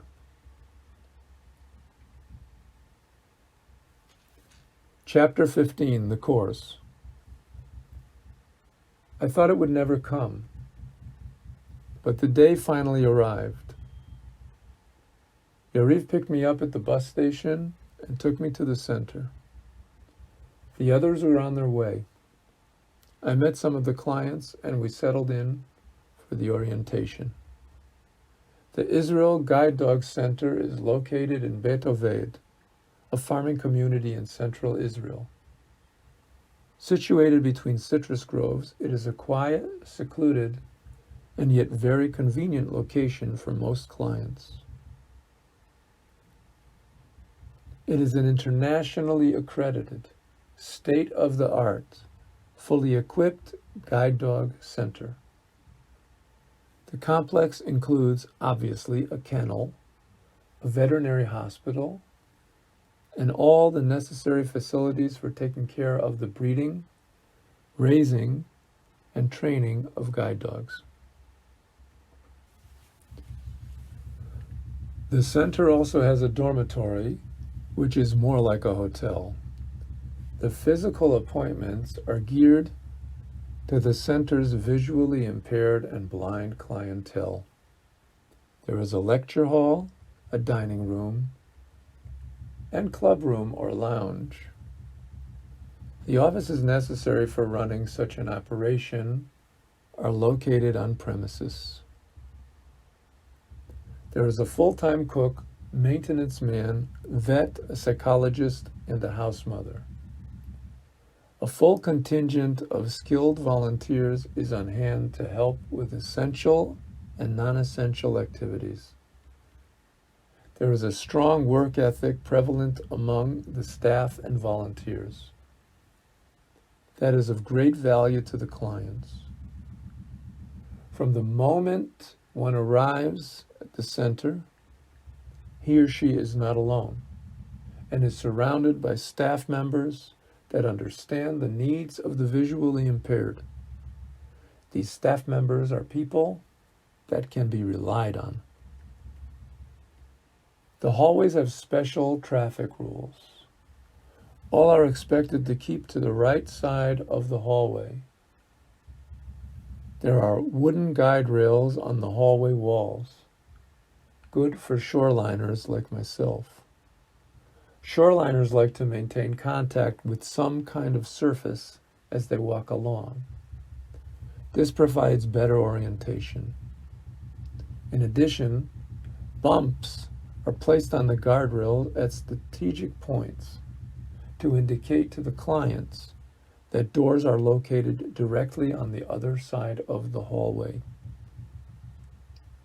Markings on all doors are in raised letter and braille. The room had talking clocks and alarms, and state-of-the-art dimmers. The communal social room, or moadon, has a coffee machine that measures out the right amount of water for a cup. No overflow and no burned fingers. There are always fruits and biscuits in the moadon, so one can always have a snack, even when the dining room is closed. In the cafeteria, there is, first of all, Ruthie, a most wonderful and kind person. She is responsible for cooking the meals as well. We all had assigned seats, so there was none of the awkwardness of looking for a seat and not being able to find one. All the food that we were given was described to us and located by clock positions. For example, tuna at 12 o'clock, potatoes at 6, etc. If we wanted something to drink, there was someone who would get it for us. It was such a wonderful feeling to be together with other people who were visually impaired and to be assisted by people who truly knew what they were doing and appreciated you as a person. For our first session, every client took a turn to tell about their own particular life situation. There was a totally blind clinical psychologist and a life coach who lived close to the center, who was married and had a son in the army and another dog at home. She suffered from RP.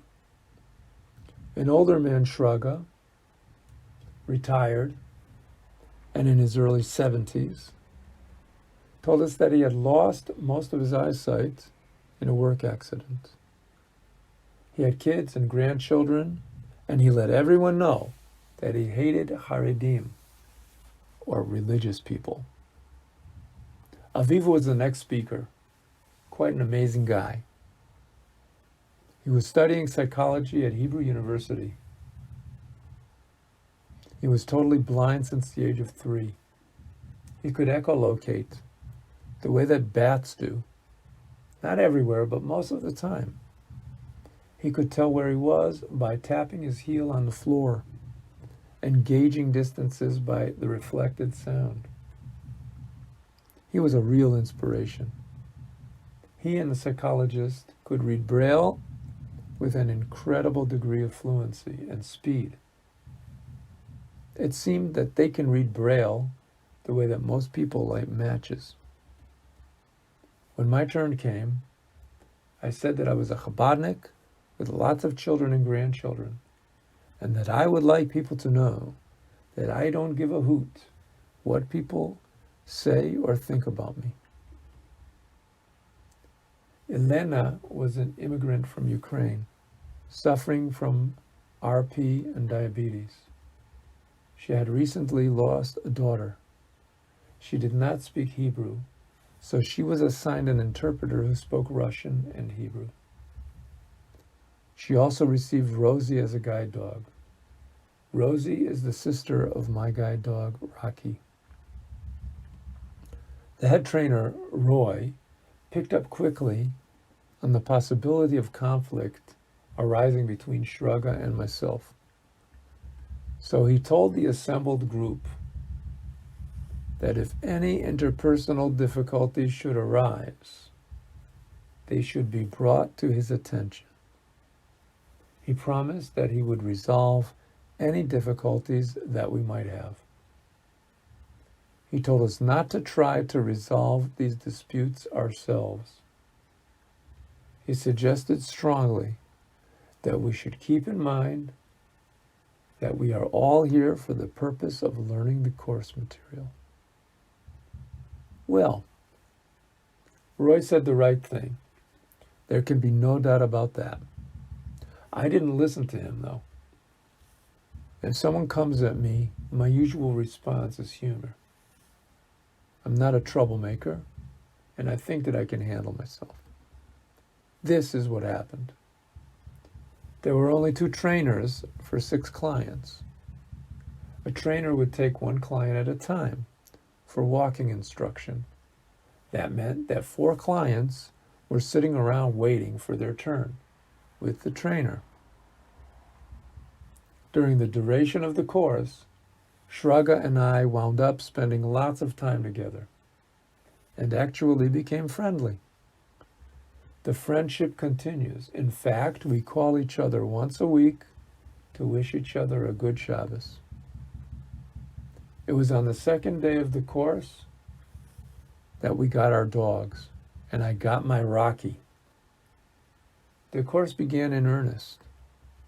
We started learning equipment, such as the leash and the harness and the collar. We were taught how to care for our dogs, which included inspecting for infections and injuries, as well as grooming. We needed to learn about feeding our dogs and how much water to give them and at what frequency. We needed to learn to recognize possible health problems, and we learned about the required vaccinations and methods of parasite control. Developing a routine of taking the dog out for relief or busy, as well as removal of the feces from the relief area. The course was pretty involved. There was a lot of information to not only consume, but it really had to be internalized. The better one knows his dog, and the better the bonding between client and dog, the more useful and productive the working relationship will be. To quote my veterinarian, you take care of him, and he will take care of you. Busy is the prompt that the client uses to encourage the dog to relieve itself. Each dog has its own private relief area located on the side of the dormitory building. It was a grassy area that we were warned not to walk on. The wise will understand why. Rocky was very good at relief, and when I was asked about how it was going with him in that regard, I would always say that he was the king of busy. Other clients did not have such an easy time with their dogs at first. I also coined a term for the relief area, dubbing it business class. Our first walk was on the quiet streets of Yavne, a nearby suburb that we visited on the mini course. The highlight was a loudly barking dog. The major object of that exercise was to pass by that yapping and growling mutt while maintaining control of the new guide dog. The rest of that walk was just getting used to walking with a dog in a harness. Rocky just aced everything. I came to take his abilities for granted. He was a natural. We would go to different places and learn new techniques and navigate various situations. One of our exercises was to eat breakfast and dinner with the dogs under the table. 6 clients in chairs at a table attempting to eat breakfast at 7 in the morning with 6 1.5-year-old Labradors under the table, many of which were full siblings. It was a lively affair. We went to the bus station, where we were allowed to use buses of different size for practical instruction.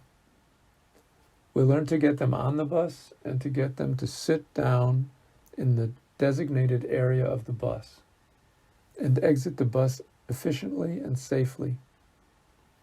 We learned to do this in an orderly fashion without disturbing passengers unnecessarily. We practiced on both the intracity and intercity buses, which are designed and built very differently. We also went to the train station in Rehovot, where our group was given a train to practice on. The trainers just made a call a day in advance, and then an hour or so in advance, and the train master gave us a track number, and an off-duty engineer rolled the train up for practicing, boarding, which was a very easy process to learn. This was the big train used by people for intercity travel in Israel. There was a noteworthy exercise our trainer did with us at the train station. It was very impressive. The distance from platform to track is about 5 feet or 1.5 meters. It should be obvious that a blind person can suffer a very serious injury if he fell from the platform onto the track, even excluding the danger of an oncoming train. Yariv told me to instruct Rocky to advance. In other words, to lead me off the precipice. This was to simulate a disoriented client who is unaware of the 5-foot drop in front of him. Yariv told me not to worry, I am here. Rocky heard my command, and in one quick motion, he took a step forward and quickly blocked to the right to prevent me from advancing and falling onto the tracks below. Rocky repeated the same action 3 times, without a hitch. No words can express my wonder at this remarkable creature. Whenever I would approach a flight of stairs, he would slow down and stop, and I would feel his head near my knees. He was letting me know that the stairs were there. Sometimes we would encounter small obstacles while walking, such as the side view mirror of a car sticking out. He would just turn us left or right as necessary to avoid the obstacle. Sometimes he will stop and wait for me to physically touch the obstacle with my hand or my foot before proceeding. He can also learn new tricks.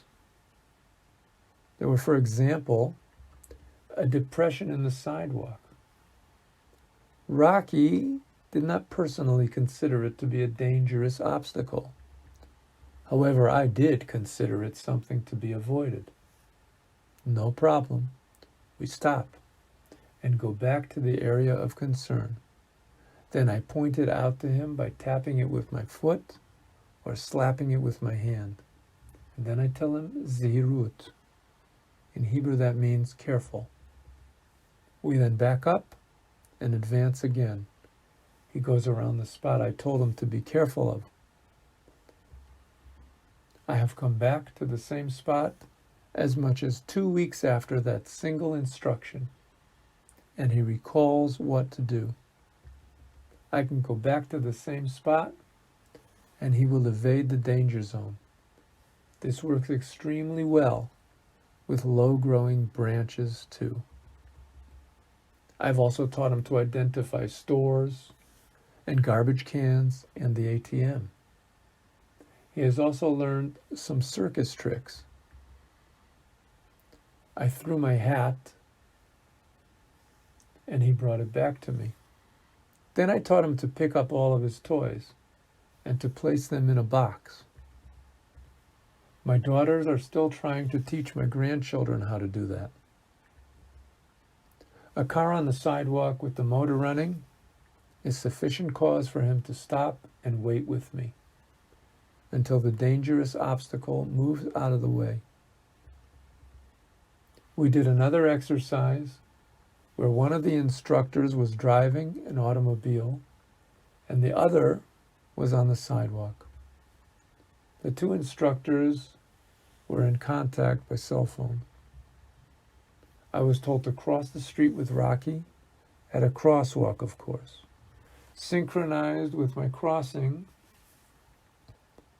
of the street, Roy, the driver of the car, was heading for the crosswalk. I told Rocky to go, and when he heard the car, he would not take me across the street. He knows not only how to obey commands, but he also knows how to disobey commands. The main thing is that he does all this for my safety. A white cane provides lots of security, but it's nothing like this. The client must not depend on the guide dog to think for him. The client has to know that he is the one responsible for telling the guide dog when to properly and safely cross. Still, it is very reassuring to know that Rocky not only cares about me, but he is competent and reliable. We did a distraction course with our dogs. Volunteers came with their own personal dogs. Dogs of all shapes and sizes were spaced at strategic intervals along a sidewalk in a metro setting. There were even volunteers with bells and whistles and squeaky rubber ducks. And volunteers would use for the sole purpose of confusing the guide dogs. Rocky aced it completely. He didn't even stop. He kept walking at a regular pace. But he did turn his head to look at the hecklers, as if to say, "Why don't you guys grow up already? Don't you have anything better to do with your lives?" Every time Rocky would demonstrate a new skill, I felt that much more empowered. It was not very long before I really came to love that guy. We had discussions with various people from the volunteer community as well as members of the service community. a lady from National Health Insurance came to speak to us about disability and what the government could do to help us. I was silent.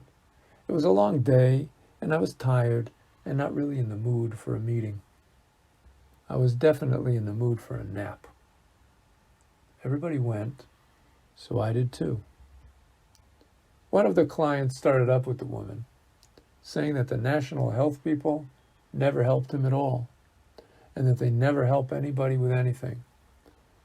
They are in it strictly for themselves, and for the most part, the people that work in those government offices are bad people. He finished his rant with an accusatory statement saying that, anyway, you guys can't understand what it is that we are going through. I was so glad that I had kept my mouth shut. That lady said that she knew that it was hard dealing with bureaucracy, as she had to do so for her disability. When asked what her disability was, she answered simply that she was an amputee, having only one arm. The room fell silent. It was a lesson I'll remember. Of course, literally none of us saw that coming because of our own disability, but it was a lesson that pointed out the inherent blindness that even disabled people have for each other's disabilities. Everyone should try to keep this in mind. If it is hard for you to keep this in mind, then at least keep your mouth shut. Chapter 16, Synagogues. The next big step was taking Rocky to the synagogue. I was not sure how long he would be able to stay quietly without making a disturbance. I was also a little bit concerned about getting comments from people. So to deal with the people, I went directly to the rabbi of the shul. He is a man widely respected in the Jewish world, not only in his shul.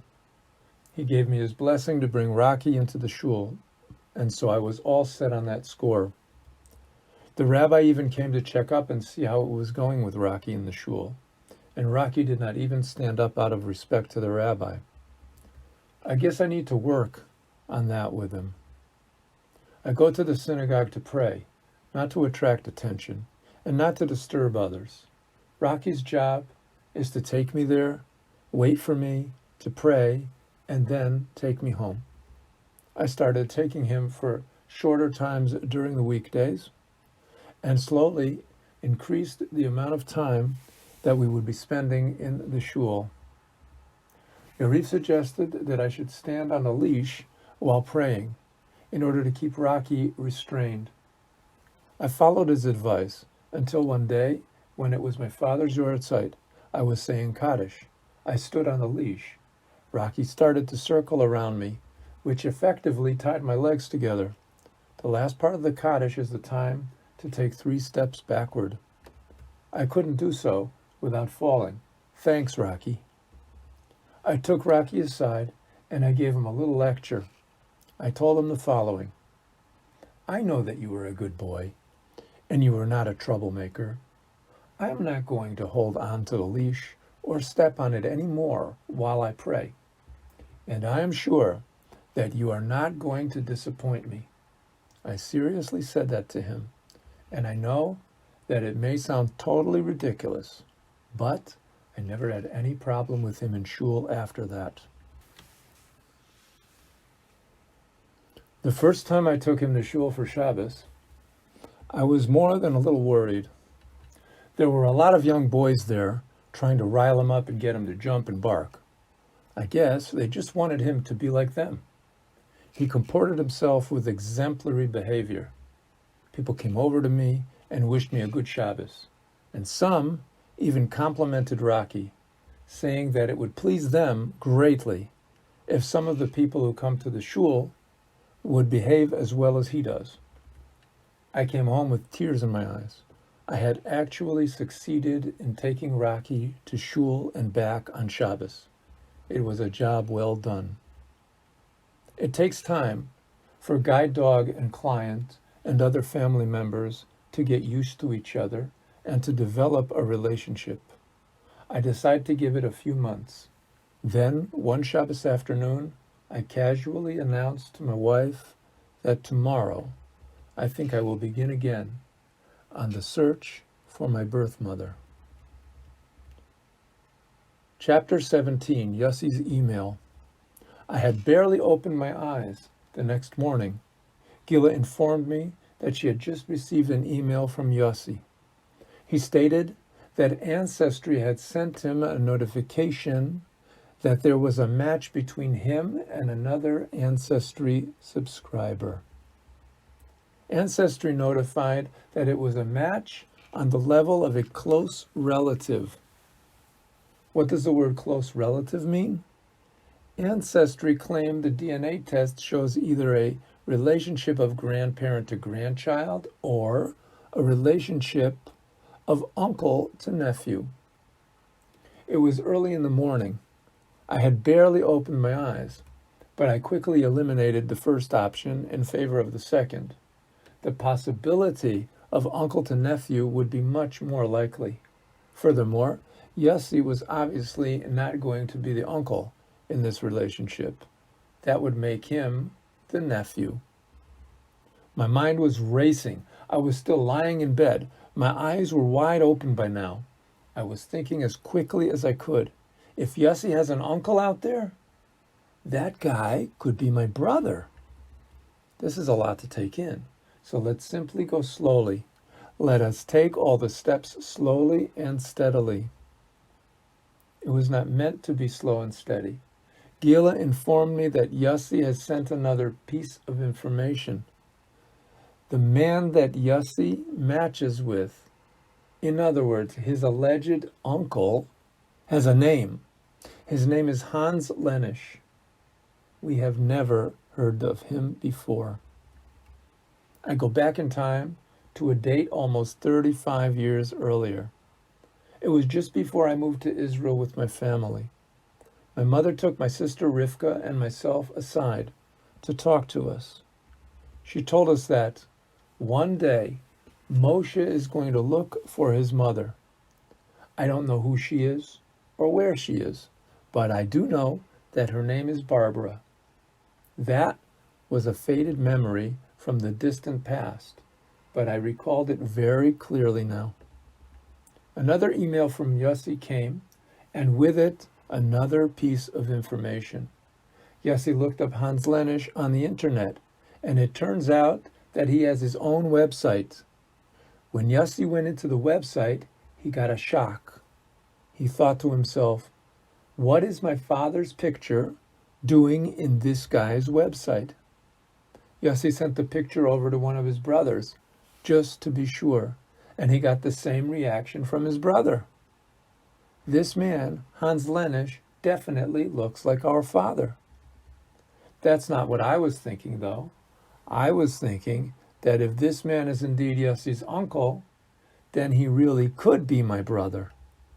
Further, if he has a living mother, the search is complete. Again, there is an inner voice, a voice of reason, telling me to be calm, to take it slowly. It is telling me that nothing has really happened so far, and nothing may ever happen. I start to get slightly calm. And my wife receives and reads yet another email. In it, Yossi writes that, yes, he has a beard, and he wears those sunglasses like you wear. It is true that I have a beard, and I do wear sunglasses, because I am extremely light sensitive. I am a visually impaired person. Yossi informs that Hans wrote about himself in his website. He writes there that he is legally blind. I am currently thinking at the speed of light. This is really getting to be significant. I grab hold of myself, and I ask Gila to repeat what she had just read. The skeptic in me starts voicing his opinion. DNA, shmina, they could make a mistake.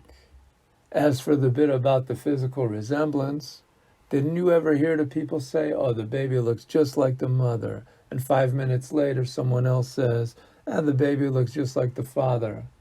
The skeptic in me screams out, it's nothing with nothing. Gila tells me that in the next email, Yossi writes that Hans is legally blind and extremely light sensitive. My antennae are coming out of my head. I am dumbstruck. Further into the website bio, Hans writes that he has a mother. The English calendar date was the 10th of February, 2019. In the Jewish calendar, it was the 5th of Adar 1, 5779. I was in Har Nof, Jerusalem, Israel, on the planet Earth, but finding it very hard to locate myself or stay grounded in any way. I told myself, maybe we're really there. Let's see what else comes up. Keep an open mind, take it slow, make sure to be sure. These were all great tidbits of advice I was giving myself.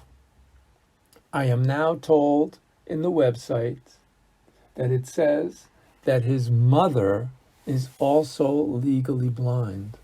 I am in tears. I tell myself to calm down. This is happening way too fast. It might not even be true. I am half silently sobbing. And Gila is looking at a picture of Hans' mother. Gila remarks that his mother bears a strong resemblance to our daughter Esther. I succeed to regain composure, control, and stability. I am thinking a little bit rationally again. Not sure if I would call it total calm, though. I know that there was one more word, yes, a kind of a password that will open this thing up for me once and for all. Yossi writes that Hans' mother is named Barbara. Chapter 18, Hans. I gave myself 24 hours to reflect on this new information. I decided to write a letter to my mother, Barbara. I felt that it would be best to contact her first. It seemed that it would be less messy that way. I had no idea as to whether or not there were bad feelings over there. I had no idea what the family members knew, but I could well imagine that it would be shocking to anyone hearing the news. I tried to send some emails to Barbara Lenish to an address that I thought would be hers. I sent what I thought was a mild letter in which it was explained who I was, and I asked if it might be possible to receive some assistance in my search. I mentioned in my letter that I was born in the city of Hartford, Connecticut on December 22nd, 1955.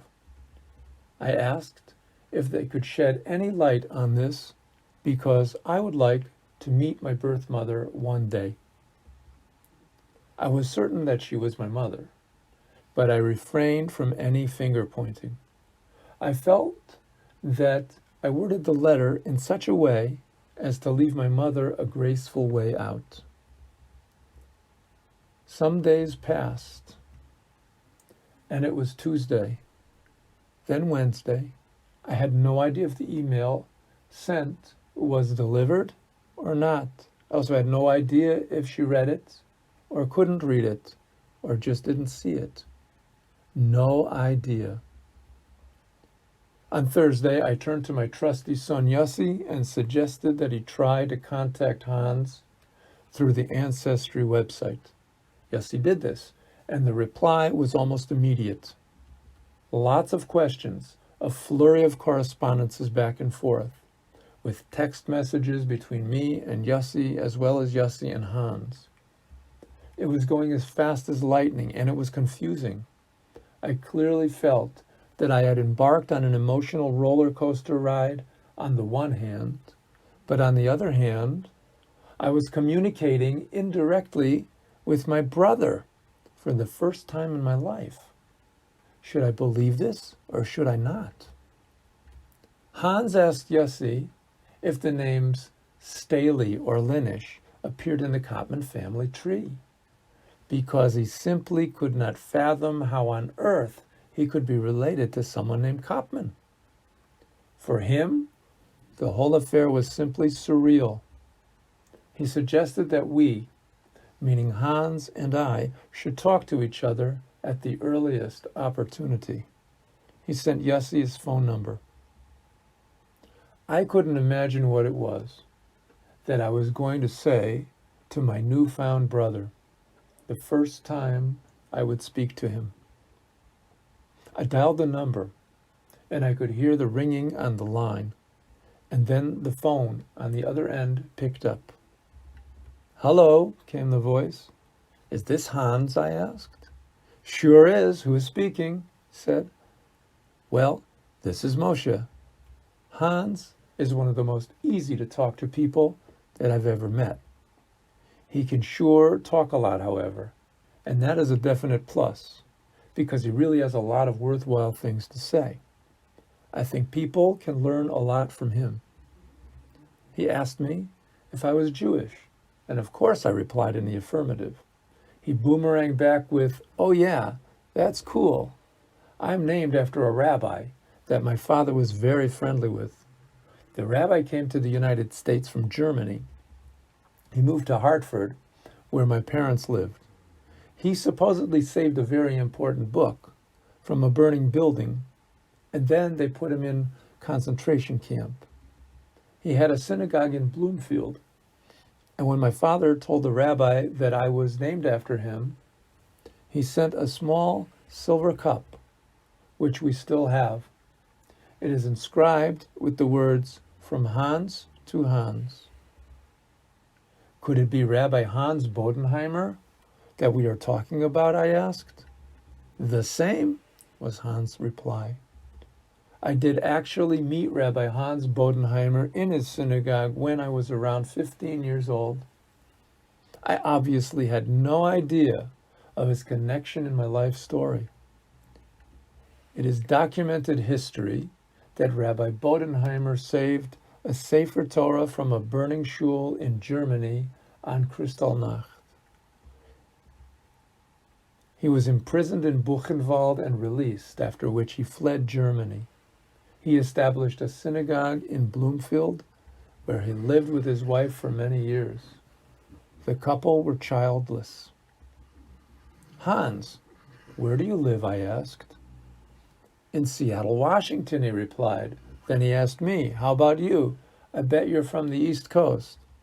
"No, Hans, I don't live on the East Coast, but east is the right direction.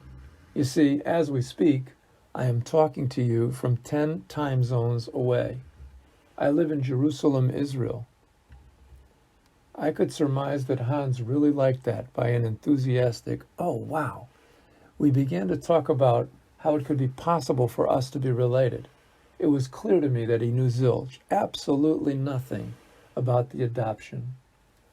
I was a little bit hesitant, but knew I had to try something.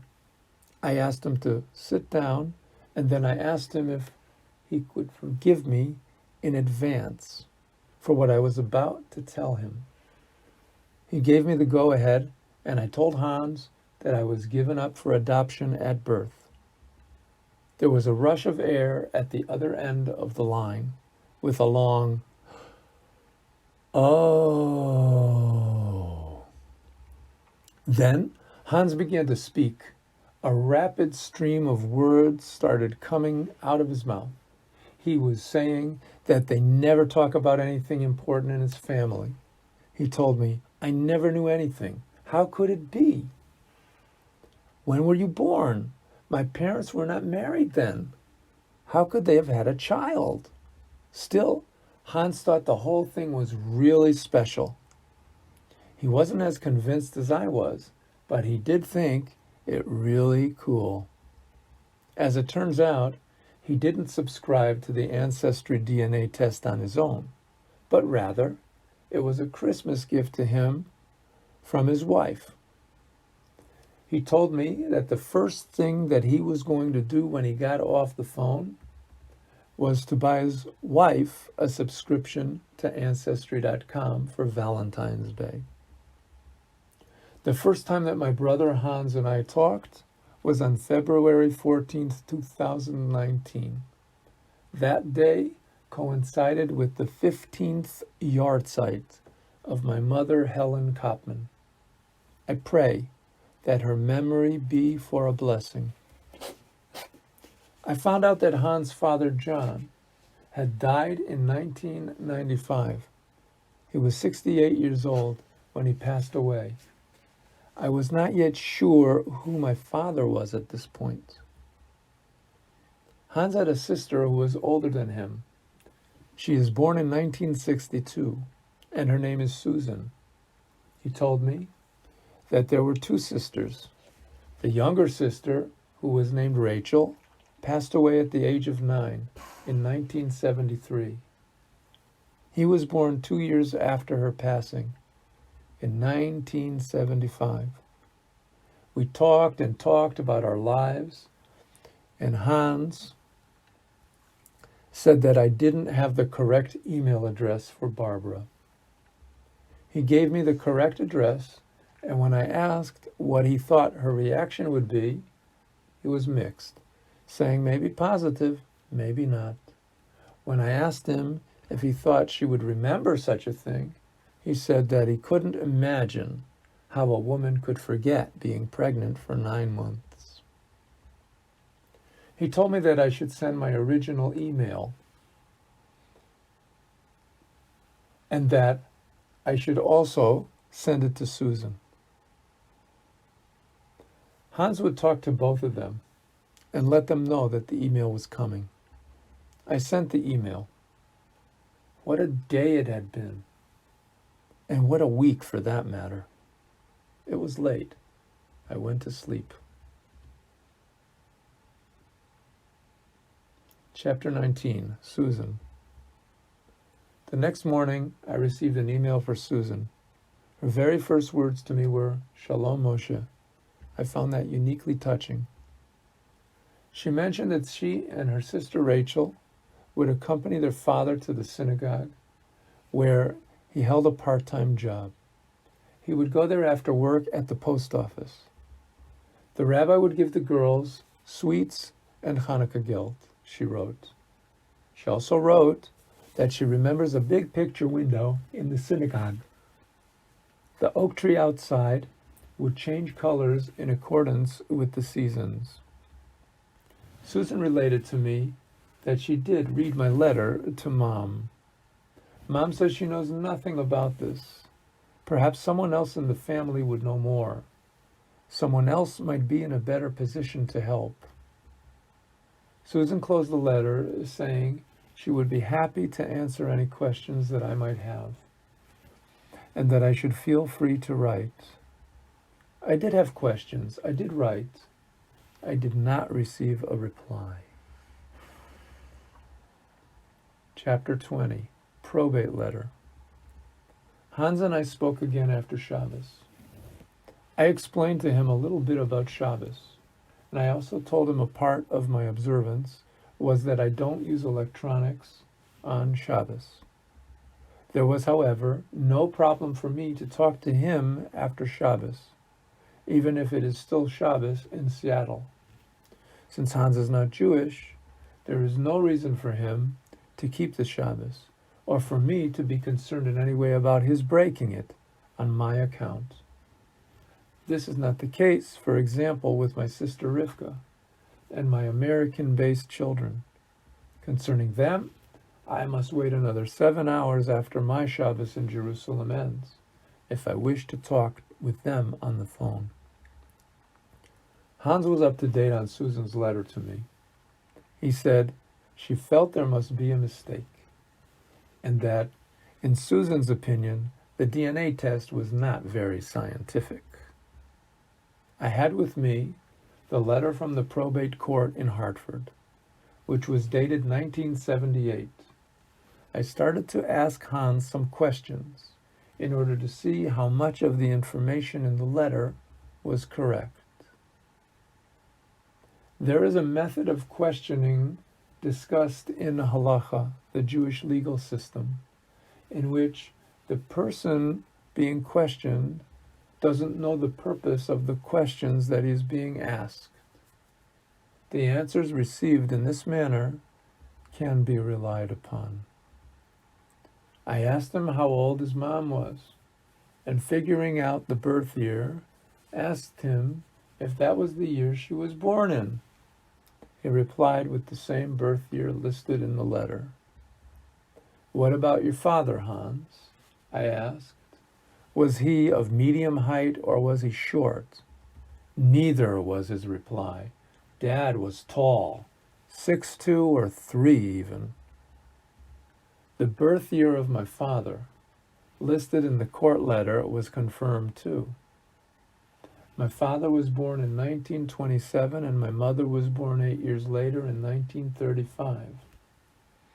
That was clear from the probate court letter. Everything in the letter seemed to match with the information I was getting from Hans. I was beginning to think that I had located my birth father too. At this point, it looked like John Lenish was my biological father. But that wasn't absolute proof. There could have been some other unlikely possibilities, but no better than unlikely. It seemed highly unlikely to me that John Lenish was not my father. Hans said that he was sure that if I did a DNA test, it would totally confirm the results for him, and Susan would most likely be convinced as well. I resolved to take the ancestry DNA test. The next day I wrote Hans that I was taking the DNA test and that for me there really was no question that he was my brother. He said that he was happy to call me a brother anyway. He always did want a brother, and that was good with him, although he would welcome more DNA evidence.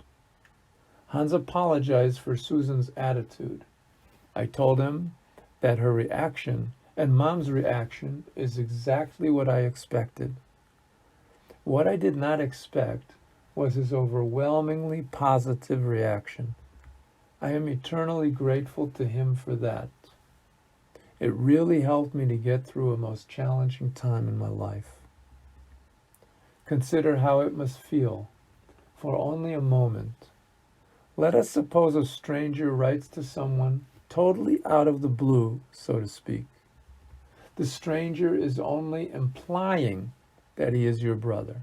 However, your mother, who is a trusted person that you have known all your life, and someone who should know if she had a child in 1955, says the story isn't true.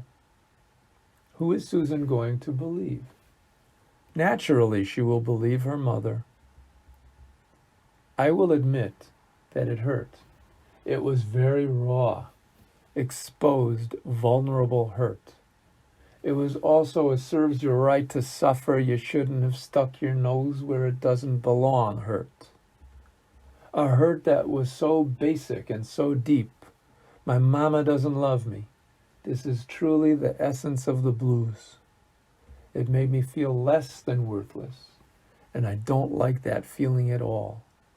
I wish that feeling on no one, but I knew from the outset that it was the most likely possibility. I was not blind to the possibility of great pain. I almost knew that I was going to be rejected a second time, and that in some ways that would be worse than the first rejection. It did not look as though I would get a chance to meet my mother, Barbara, anytime soon, if indeed ever. If I was to feel sorry for myself, that wasn't going to get me there either. I resolved to continue riding on the roller coaster and to hope for a better outcome. I reasoned that it was not a total loss by any means. I had located a brother that I never knew existed. He was most likely a full brother. There was a newfound full sister as well. I was now very certain that I knew who my biological father was, although I would certainly never meet him. If that's not a reason to celebrate, I don't know what is. I thanked God for helping me to find my brother and the rest of my birth family, and prayed that in the continuum I would be deemed worthy of meeting them all. Reflecting on this was a good thing for me. I told Hans that my search was over. Chapter 21, Confession. So I did find the biological family that I had searched for. It wasn't that difficult a task either, with the exception of the job it did on me psychologically and emotionally. The feeling of being rejected a second time was pretty hard. It was an emotional roller coaster. Up at one moment and down the next. Still, I had a brother. He was a truly wonderful man, as I've already mentioned. I reasoned that if you can't have it all, at least you have a brother. We set aside time to talk to each other once a week. It usually goes for about 2 hours. We still haven't run out of things to talk about. One day, the DNA test results arrived via notification from Ancestry.com. Hans Lenisch and Moshe Kopman were declared to be siblings at 99.83% certainty. Hans got the notification from Ancestry.com at the same time as I did. A notification was sent to my son Yossi. Gila had also taken the test, and Yossi wrote us, tongue-in-cheek, that finally he knows who his parents are. Hans, meanwhile, had relayed the data to Susan, who confronted Barbara with this new development. Barbara broke down and confessed to Susan, but only after swearing her to secrecy. 5 minutes later, Hans got a call from Susan, who swore him to secrecy. Now I was talking to Hans. He asked me not to tell anyone. Hans asked me to sit down. I did. Then he told me something which seemed much more shocking to him than it did to me. Barbara, when confronted by the news from Susan that Hans and I were brothers at nearly 100% certainty, broke down and said that Dad, John Lenisch, told her that he would have nothing more to do with her if she kept the baby. She wanted to continue with my father more than with me. So I was given up for adoption. That pregnancy ended in 1955. They filed for a marriage license around half a year later. Barbara did not want anyone to know about this, but Susan just had to tell Hans. She felt that it was also unfair that he was never told about this. Hans reasoned that I had been looking for them for over 40 years in one way or another, and he felt that I had the most right to know. Please understand that when I say Hans is a truly good person, it is no exaggeration. He asked me to please not tell anybody what I had just heard from him, and I gave him my word. 5 minutes later, I received a text from Hans stating that he is not very good at keeping secrets. Really? Is that so? He told Susan that he had leaked it to me.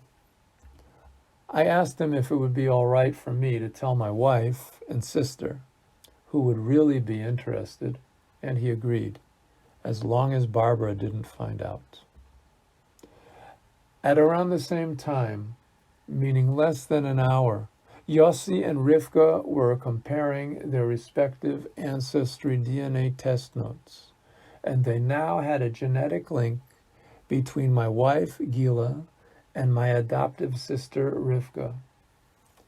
There is a man who lives in Westchester, New York, named Alan Litroff, who is a fifth or sixth cousin to Gila and a third cousin to Rivka.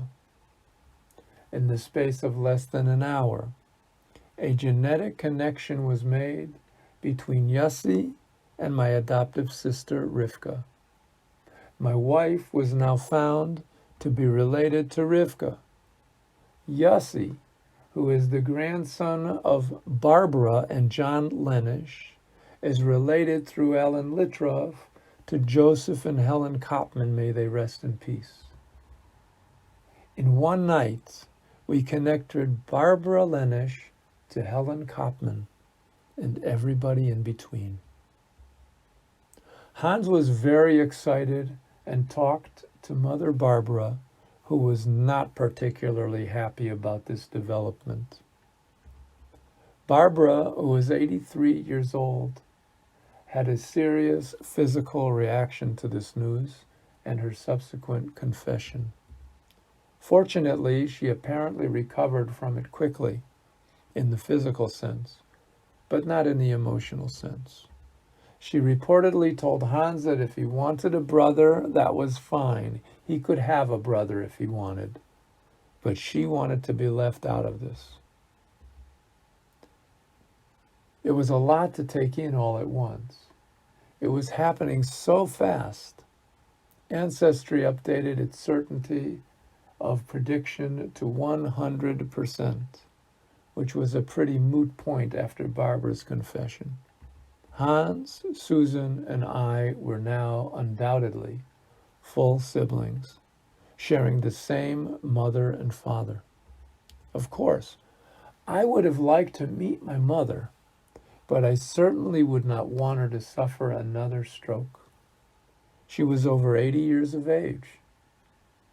I bided my time and waited. Hans and I set a time to talk each and every week, and I mentioned to him that I would be in the States for the Passover holiday. Perhaps it would be possible for us to get together after the holiday in Seattle. He jumped at it and said that Sue would probably come down if I was in town. It would be a true sibling reunion. However, he informed sadly that Mom would certainly not show for the meeting. I was excited beyond words. I didn't know what to say or do. Many of the people around me were very nervous. There was some adjusting to be made. There was no doubt about that. Rivka was worried about us. I guess she thought that I would dump her as a sister. I told her simply that this isn't going to make a dent in our relationship. We are brother and sister forever. That's all. She was able to accept it. The Passover holiday came and went, and it was time to fly out to Seattle. The day had finally arrived. Chapter 22, First Encounter. I had never been to the West Coast before. I think that the furthest west I had ever been was Toronto. Now I thought, I am flying to Seattle, Washington. My wife Gila and my son Yossi are both with me. Yossi, sharp as ever, knows pretty much where we are, and he is pointing out to me what he sees through the window. He indicates to me that we are over the Great Lakes, the Rocky Mountains, and Mount Rainier. I always found Mount Rainier enchanting for its natural beauty, but would later find out that it does have a special significance to me personally. We arrived early, and it was fortunate because I started to be uncontrollably sick with diarrhea. Upon my emergence from a long session in the restroom, I found it imperative to make a U-turn and go right back in. I thought to myself, is this the way I will meet my siblings for the first time? After an hour, I felt better, well enough to proceed. We rented a car and went to the venue. It was a kosher pizza place on Mercer Island. We were early and they were late. I was so excited because Hans had informed me before I took off that Susan really was going to show. I brought a silver cup for Hans. It was inscribed with, "To my brother Hans, from Moshe." For Susan and Christine, Gila selected candlesticks. It was the day after the Pesach holiday, and the restaurant, which had been closed for a week, was getting up to speed again. I was by now amazingly okay physically, and sat down to drink a cup of coffee while we all waited for them to arrive. The anticipation was making the air very thick. To think that I was actually going to meet my brother and sister for the first time, I still find it difficult to put into words. It was probably an hour or so after the time we planned to meet. It seemed to me like forever. I began to think that maybe Susan had changed her mind. I knew, however, that Hans would get there. Nothing would stop him. Somehow I worried about Susan for a no-show. I heard someone say, "They're here," and I got ready, stood up, and faced the door. Hans was telling me, "Hey, brother, so you're the man behind the voice." We hugged each other and slapped each other on the back. It was so unbelievable. And then Hans announced that I should meet our sister Susan. We hugged, and I started to cry, and I shook from my own sobbing. I felt her crying back. The words I have at my disposal will fall short in describing what I felt at that moment. I will make an attempt. Imagine what it would be like if the time stood still and space was irrelevant. It is as if there was no world, at least not the world we know. There is a hollow space. In that hollow space, there are no feelings. There are no thoughts. It is not sleep. It is not dreaming. It is not daydreaming or anesthesia. Nor is it the state of losing consciousness. I've experienced all of those states of being a number of times, and I can tell you that it isn't any of those things. Maybe it is the completion of a long, never-ending journey, the terminus of a journey that was so long and so arduous and so full of steps. After stopping at the end, the pacing seems to continue on its own. The endless steps that sustained me all these years. I kept telling myself, keep on going, you'll make it. Now that I was here, I found it hard to let go of the endless pacing of the journey. I had finally reached the end. It was the end of the never-ending longing for the end of a never-ending road. That road has now miraculously come to an end. The sound of the paces begins to fade into the unforgettable memory of the journey. Finally, arriving at the destination, the yearning is no more. The aching of the heart is irrelevant, as it is magically healed. I thanked God, who had brought me so far after so long. I thanked him for his faith in me. As the dimensions of time and space began to reassert themselves, I began to be aware that there were some things different about the world now. There was no awkwardness in the room, which would usually be expected when people meet for the first time. It seemed that we were not at all concerned about saying the wrong thing. In Gila's words, it just clicked from the first second. We all accepted each other. We knew we were part of the same thing. We were a family. There were many similarities between us, and much to catch up on. What did Susan remember of childhood years in West Simsbury, Connecticut?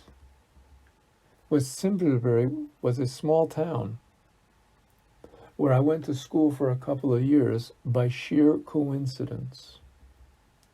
Every time we would say a word, the other ones would have some major or minor lifetime association. Most interesting to me was how Susan, who was not Jewish, was constantly injecting Yiddish words into the conversation.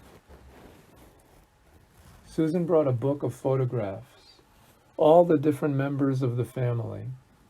There was a picture of our father, John, at about 6 years old. Rivka saw that picture some weeks before, and in her opinion, it bears much resemblance to me when I was that age. Susan answered the question of how it was that our father came to know the rabbi in Bloomfield, Connecticut, who he eventually named Hans after. She enlightened us regarding this, saying that our father was working in the Hartford post office, but they did not give him as many hours as he needed to make ends meet. He saw an ad in the local paper and answered it. It turned out to be a synagogue looking for someone to tend to the premises. He and the rabbi struck up quite a friendship. Susan told me that they wanted to replace the large picture window in the sanctuary with a stained glass window. She said that our father told the rabbi that there is a beautiful oak tree just outside that window, and it is constantly changing colors with the seasons. How would it ever be possible to make a stained glass window as remarkable and beautiful as that? The rabbi heeded my father's advice. No stained glass window. I personally find trees to be among the most magnificent of God's creations. That was validating and uplifting for me to hear about my father, especially since I would never have a chance to meet him. I am forever grateful to Susan for that. I mentioned to Susan that I actually did meet Rabbi Hans Bodenheimer in the synagogue. I can recall the picture window. It was nearby as I shook hands with him. Needless to say, I had no idea of the significance of Rabbi Bodenheimer or the story of the window and the oak tree at that point. I spoke about my family and my life in Israel, and before that, my life in the States. It was pretty clear that we were raised quite differently, but nevertheless, quite a deep connection did exist between us. This is not simple to express. It is experienced by only a very few. I felt truly blessed that God had given me this rare opportunity. Susan is the historian of the family. She has the facts, dates, names, and of course, she has the pictures. She is a photographer. Susan had lots of pictures of my grandfather, Charles Lenish, in the photo album. He was one of the early aviators. He flew biplanes all over the western United States for a major oil company. He worked for the Union Pacific Oil Company as a chemist and later as a pilot and an experimental pilot. He was the first given the opportunity to fly newly developed aircraft and to evaluate them. He was very talented, and he was very successful. He married a lady by the name of Lucy Axtell from a very important family in Montana. They were descendants of Union Army soldiers, as well as those who fought in the Revolutionary War with George Washington. Susan is eligible for membership in the DAR, which is the Daughters of the American Revolution. I wondered out loud what they'd think of her having a brother like me. The Lenishes had 3 children. James became an executive in a large paper company. Did you ever hear of Scott Paper? He lived in Bellingham, Washington. He was also an aviator of note and a flight trainer for the Marines in the Korean conflict. Then there was Lucienne, who was a musical genius and graduated from the Juilliard School of Music. She may have suffered from schizophrenia. I think she did not marry, and she occupied herself as a teacher of music in grade school somewhere in the state of Montana. Then there was John. Not very much is known about this man who went on to meet Barbara Staley and become my father. It seems to me that John Lenish was born after the accident in which Charles Lenish crashed a plane with 7 passengers on board. He was the lone survivor of the crash and held himself responsible for the loss of life. It seems that he was never really the same after the accident. So it is my impression that John may not have been given as much attention as his older siblings, and that may have affected his life's trajectory. Susan went on about Anacortes and Fidalgo Island, on which it stands. The relevancy here is that this is the location of the home in which Susan and Hans were raised, and where Susan still lives with her mother. Susan told me about the majestic primal forests that are there. The ocean, the wildlife, the fish, the deer, the eagles, the ships that dock in the harbor, the boatyards, the salmon, the crabs, the fish canneries, and the tugboats, the oil tankers, and the oil refinery. They even have an Indian reservation on the island. I think that I forgot to mention the whales and the seals. She seemed to know all the things that I liked. And as Gila said, she uses words in the same way as I do. She even pronounces the word aunt properly, as those in Connecticut and Rhode Island do. We were served pizza and whatever else there was, but our minds were really not on the food. When I was asked what I would like to eat, I replied that I didn't care. As far as I was concerned, everything would taste absolutely delicious. The photo album was a very good reference for Gila and Yossi, but I am sure that I missed a lot of detail in the photos. I wanted to know more about my mother, and Susan had pictures of her, but that didn't really give me an idea of what kind of a person she really is. However, there was an interesting folder that Hans brought with him. In that folder was included a scrapbook from Hans' younger years, various pictures and designs that he had drawn in those early years of his could be found in the folder. But there was one item that was extremely important to me. It was a 5th grade project entitled The Personality Project. This project was designed to construct a profile in writing of the 5th grade student that was involved in it. The student needed to get a number of people to write about him. 2 of the people that were supposed to write about him were his parents. Hans brought the page on which our mother Barbara wrote about him. As Susan read it to me, I was finally able to get a picture of the mother I had never known. Some say that a picture is worth 1,000 words. From my perspective, though, this was exactly the opposite. The words of my mother Barbara writing about Hans when he was in 5th grade, revealed so much more to me about her than the pictures in the album. Listening to Susan's voice, reading that composition about our brother, gave me the first idea of what kind of a person my mother was. It was so meaningful for me, and I was so grateful to Susan for reading it. I was grateful to our mother for writing it.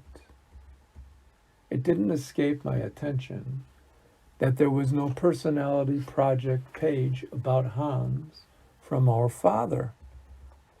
When I asked Hans why it was so, he told me that when he asked Dad to write something about him for the personality project, our father replied that he didn't have anything nice to write about him. Hans told me afterwards that he had not seen Susan so happy in many years. It gave me a lot of joy to hear that. At the end of the meal, the restaurant was closing, and we could not say goodbye. Hans was, in his words, something like spellbound to see how Susan and I were talking to each other. He said that he thought it was such a special thing for him. For me to talk with Hans was really out of this world. We could not wait till the next time we would meet. I told Susan that I'd always felt that I'd never been held by my mother. I hugged her and told her that she should hug our mother for me as if it was me hugging her. She agreed.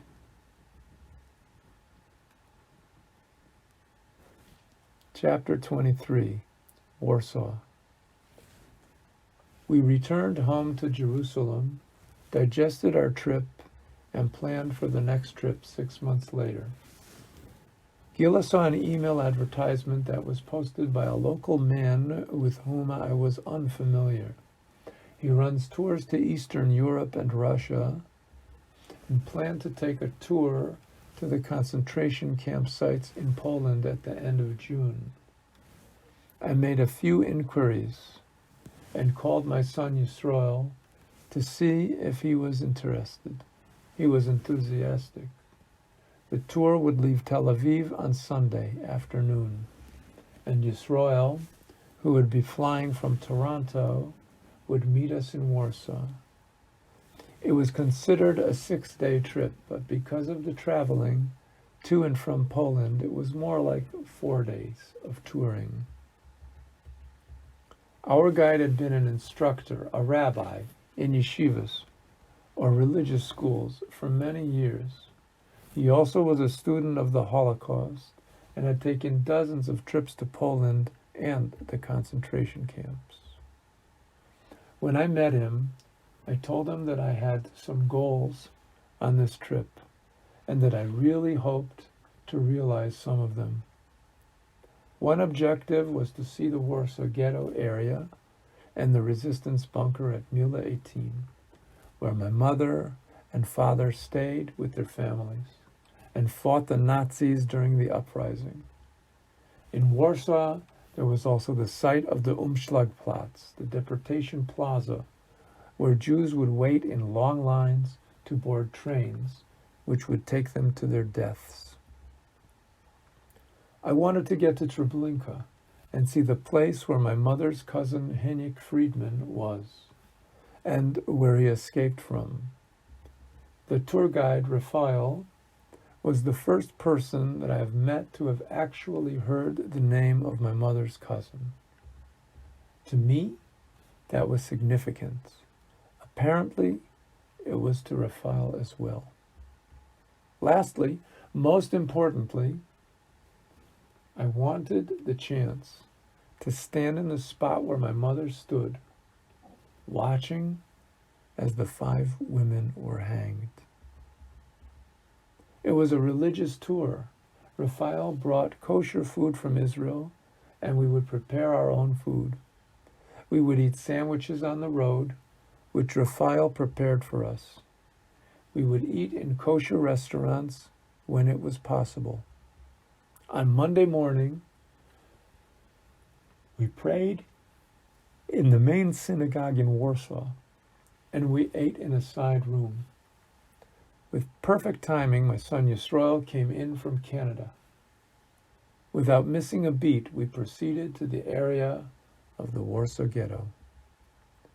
There is nothing left of the Warsaw Ghetto, save some remnants of the ghetto wall near the Jewish cemetery, and Mille 18 monument or mound, and the Umschlagplatz, the infamous deportation plaza. They are all situated in close proximity to each other. My mother told me when I was aged 5 that one day her father, who was reading a book by Tolstoy, walked out of their apartment to go to the drugstore. He didn't come back home, so my mother ran to the Umschlagplatz to look for him. This was simply unthinkable for a young girl to do, but my mother did it. He was her father, and my mother loved him dearly. My mother named me after her father. Not finding her father, my mother climbed on the fence outside of the building and shouted loudly at the German soldiers inside, trying to attract their attention. My mother demanded that they bring her father outside. She went home empty-handed and defeated. Moshe Morginsky was never seen again. My mother told me on numerous occasions that on that day she grew up, I stood on the wrought iron fence in front of the building and asked Raphael if this was the original fence from the time of the ghetto, and the reply came that yes, indeed it was. We went to the site of the famous bunker at Mille 18. The Germans destroyed the entire ghetto after the uprising. Today the only thing remaining is a mound of earth and stone in an empty clearing in the middle of Warsaw, upon which is draped an Israeli flag. Mordechai Anilevich, the leader of the uprising, was burned to death there with an Israeli flag wrapped around him. Although this took place before the establishment of the State of Israel, this was the flag used by the Zionist movement, of which Mordechai Anilevich was a local leader. These are memories that I grew up with. I can't shake them, and I'm not inclined to. Next, we went to the Warsaw Jewish Cemetery. What a contrast. I have seen and experienced a fair measure in my life, but this was truly unexpected. The Jewish cemetery in Warsaw is simply the most peaceful place I have ever been. It was a hot, muggy day in Warsaw. The time was somewhere between 12 noon and 1 o'clock. Outside the cemetery, the sound of the traffic and the summer sun's heat were a source of incessant bombardment of the senses. Inside the cemetery, the sounds of the street diminished to barely audible, and finally to a peaceful silence with each step inward. Inside it was shady, cool, and comfortable. The Warsaw Jewish Cemetery is densely populated by tall trees everywhere you go, as they reach up into the sky high above. They had been there for a very long time and showed no signs of ever going anywhere anytime soon. As a gentle wind blew outside, one hears the leaves that were 5 or 6 stories above rustling with a gentle shh. It was so peaceful in there. We were standing in one of the largest Jewish cemeteries in the world with over 250,000 graves. It was quite large and expansive, with paved roads leading in and around. There were the graves of many righteous people, and the stories we heard about some of them were unforgettable. At one place, the cemetery shares common boundary with the Warsaw Ghetto. In fact, the wall of the ghetto is the wall of the cemetery, just behind the Umschlagplatz. There was a grave that we saw that was dug in the middle of the cemetery during the war years. It was actually an unoccupied grave, inside of which a father and son hid from the Nazis for years. A local Catholic priest brought them food each day. Everywhere were the trees. The canopy of leaves was floating so high above us. There were many millions of leaves, all of them shushing us as we walked underneath. It was like an underwater fantasy land, waves sounding far above, and the peaceful still of silence. We left the peaceful silence and moved on. The name Tikhtin may be familiar to those who have seen it on volumes of scholarly Jewish works. There was a printing press, a yeshiva, and a beautiful synagogue in that small, mostly Jewish enclave. It was inhabited mostly by Jewish people before the war. A lazy, meandering river flanks the village, and that is where the Jewish community would go to say the Tashlich prayer on Rosh Hashanah, the Jewish New Year. Raphael explained to us about how the Germans came in and captured the surrounding area. They spent some time in the forest a few kilometers down the road from the village, during which they dug some large, deep holes. After the Germans completed the digging of the holes, the Jewish population of Tikhtin was rounded up. They were all taken in trucks to the forest, every last one. Upon arrival at the edge of the forest, they were marched to the lip of the soon-to-be mass graves. This is where they were greeted by machine gun fire and murdered in cold blood. They were buried in a standing-up position. This was in order to pack them in more efficiently. That would avoid the necessity of more excavation. Some Jews managed to escape.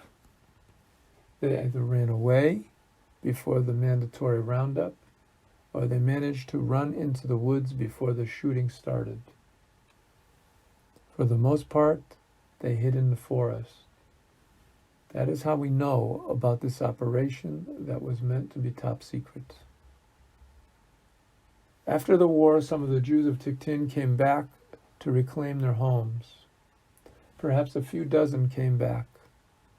Within a couple of days, the Poles murdered a number of their newly returned Jewish neighbors. The remaining Jews got the message and left. There remains in Tikhtin a beautiful synagogue, but no Jews. We moved on to the site of the Treblinka death camp. It was not meant for us to know about its existence. It was a top-secret facility that was built under Operation Reinhardt. The three death camps, Treblinka, Sobibor, and Belzec, operated for around 11 months. In Treblinka alone, over 1 million were murdered, the vast majority of them being Polish Jews. One of them was Moshe Marginsky, my mother's father, who I am named after, and whom I mentioned earlier. After the year of operation, it was decided to totally dismantle and otherwise erase all traces of this death facility in the midst of the beautiful Polish forest. It was meant to be the most infamous death camp never to have existed. I wish to relate here the story of Henrik Friedman. This is the appropriate place to tell his story.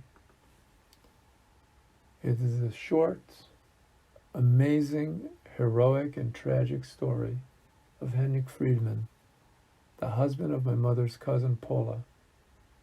He's also the uncle of the Friedman brothers of Karkur, Israel.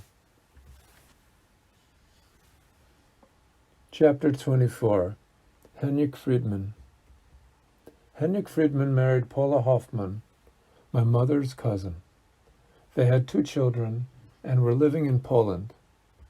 Henrik's father and his 2 brothers moved up to the land of Israel in the late 30s, while Henrik stayed behind to manage his family's business.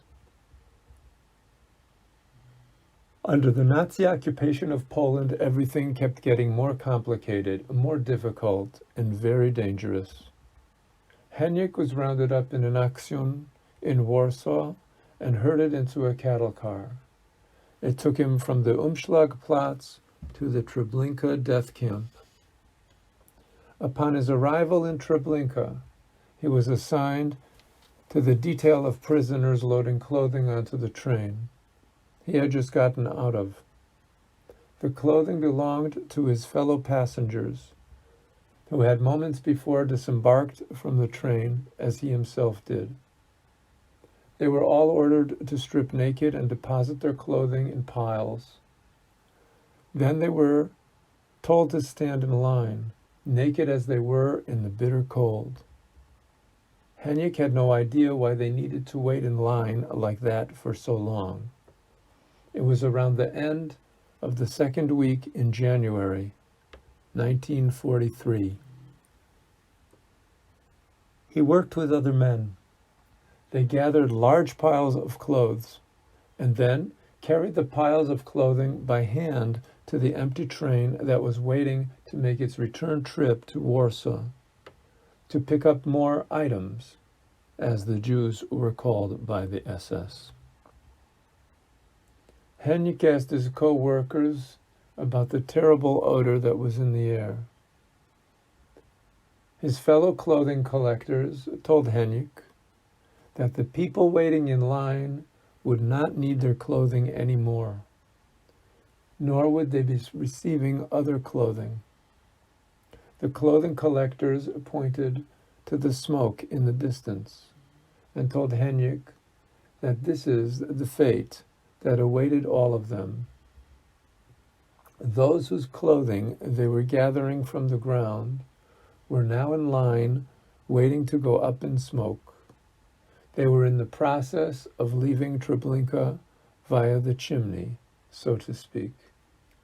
That would indeed be their fate as well, in a few days' time. Henrik decided that he must do something. He must act very quickly, for there was simply no time to waste. He told the others that since he was new here, it was only fair that he take up the slack and complete the rest of the work himself. He rushed around like a maniac, while the others sat on the side, taking advantage of his offer. He loaded pile after pile of clothing onto the train, throwing the clothes into the empty boxcars. He picked up the last big pile, and when he was sure that no one was looking, he loaded that pile into the car and burrowed down under the bottom of the pile as far inside as it was possible to go. The Germans came around, checking if the work had been done, and they saw that it was completed. Next, they counted the workers on site and noticed that there was a man missing. The Germans raised the alarm and brought the dogs out to sniff the boxcars. Apparently, the smell of the clothes was a very strong smell, and it masked Henrik's smell, and he was not discovered. The Germans did not want the operation to get behind schedule, so they shut all the doors and the train started to move. Henrik was able to determine that the train was bound for a return to Warsaw. So he jumped off of it when the train was not too far away from Warsaw, and continued the rest of the way on foot. He snuck into the ghetto, and he told the story. He told of the horror that he had seen with his own eyes. There had been skeptics among the Jews. They insisted that the Germans were civilized. They were not barbarians, as many thought. They pointed out that it was all hearsay, because no one could be found that ever saw anything like this. Now there was an eyewitness. Now the leadership had to decide and to act. It was decided, based on this information brought to the ghetto leadership by Henrik Friedman, to prepare for an uprising. It was decided that if indeed they were all scheduled to die, then they would die fighting, and would not go like sheep to the slaughter.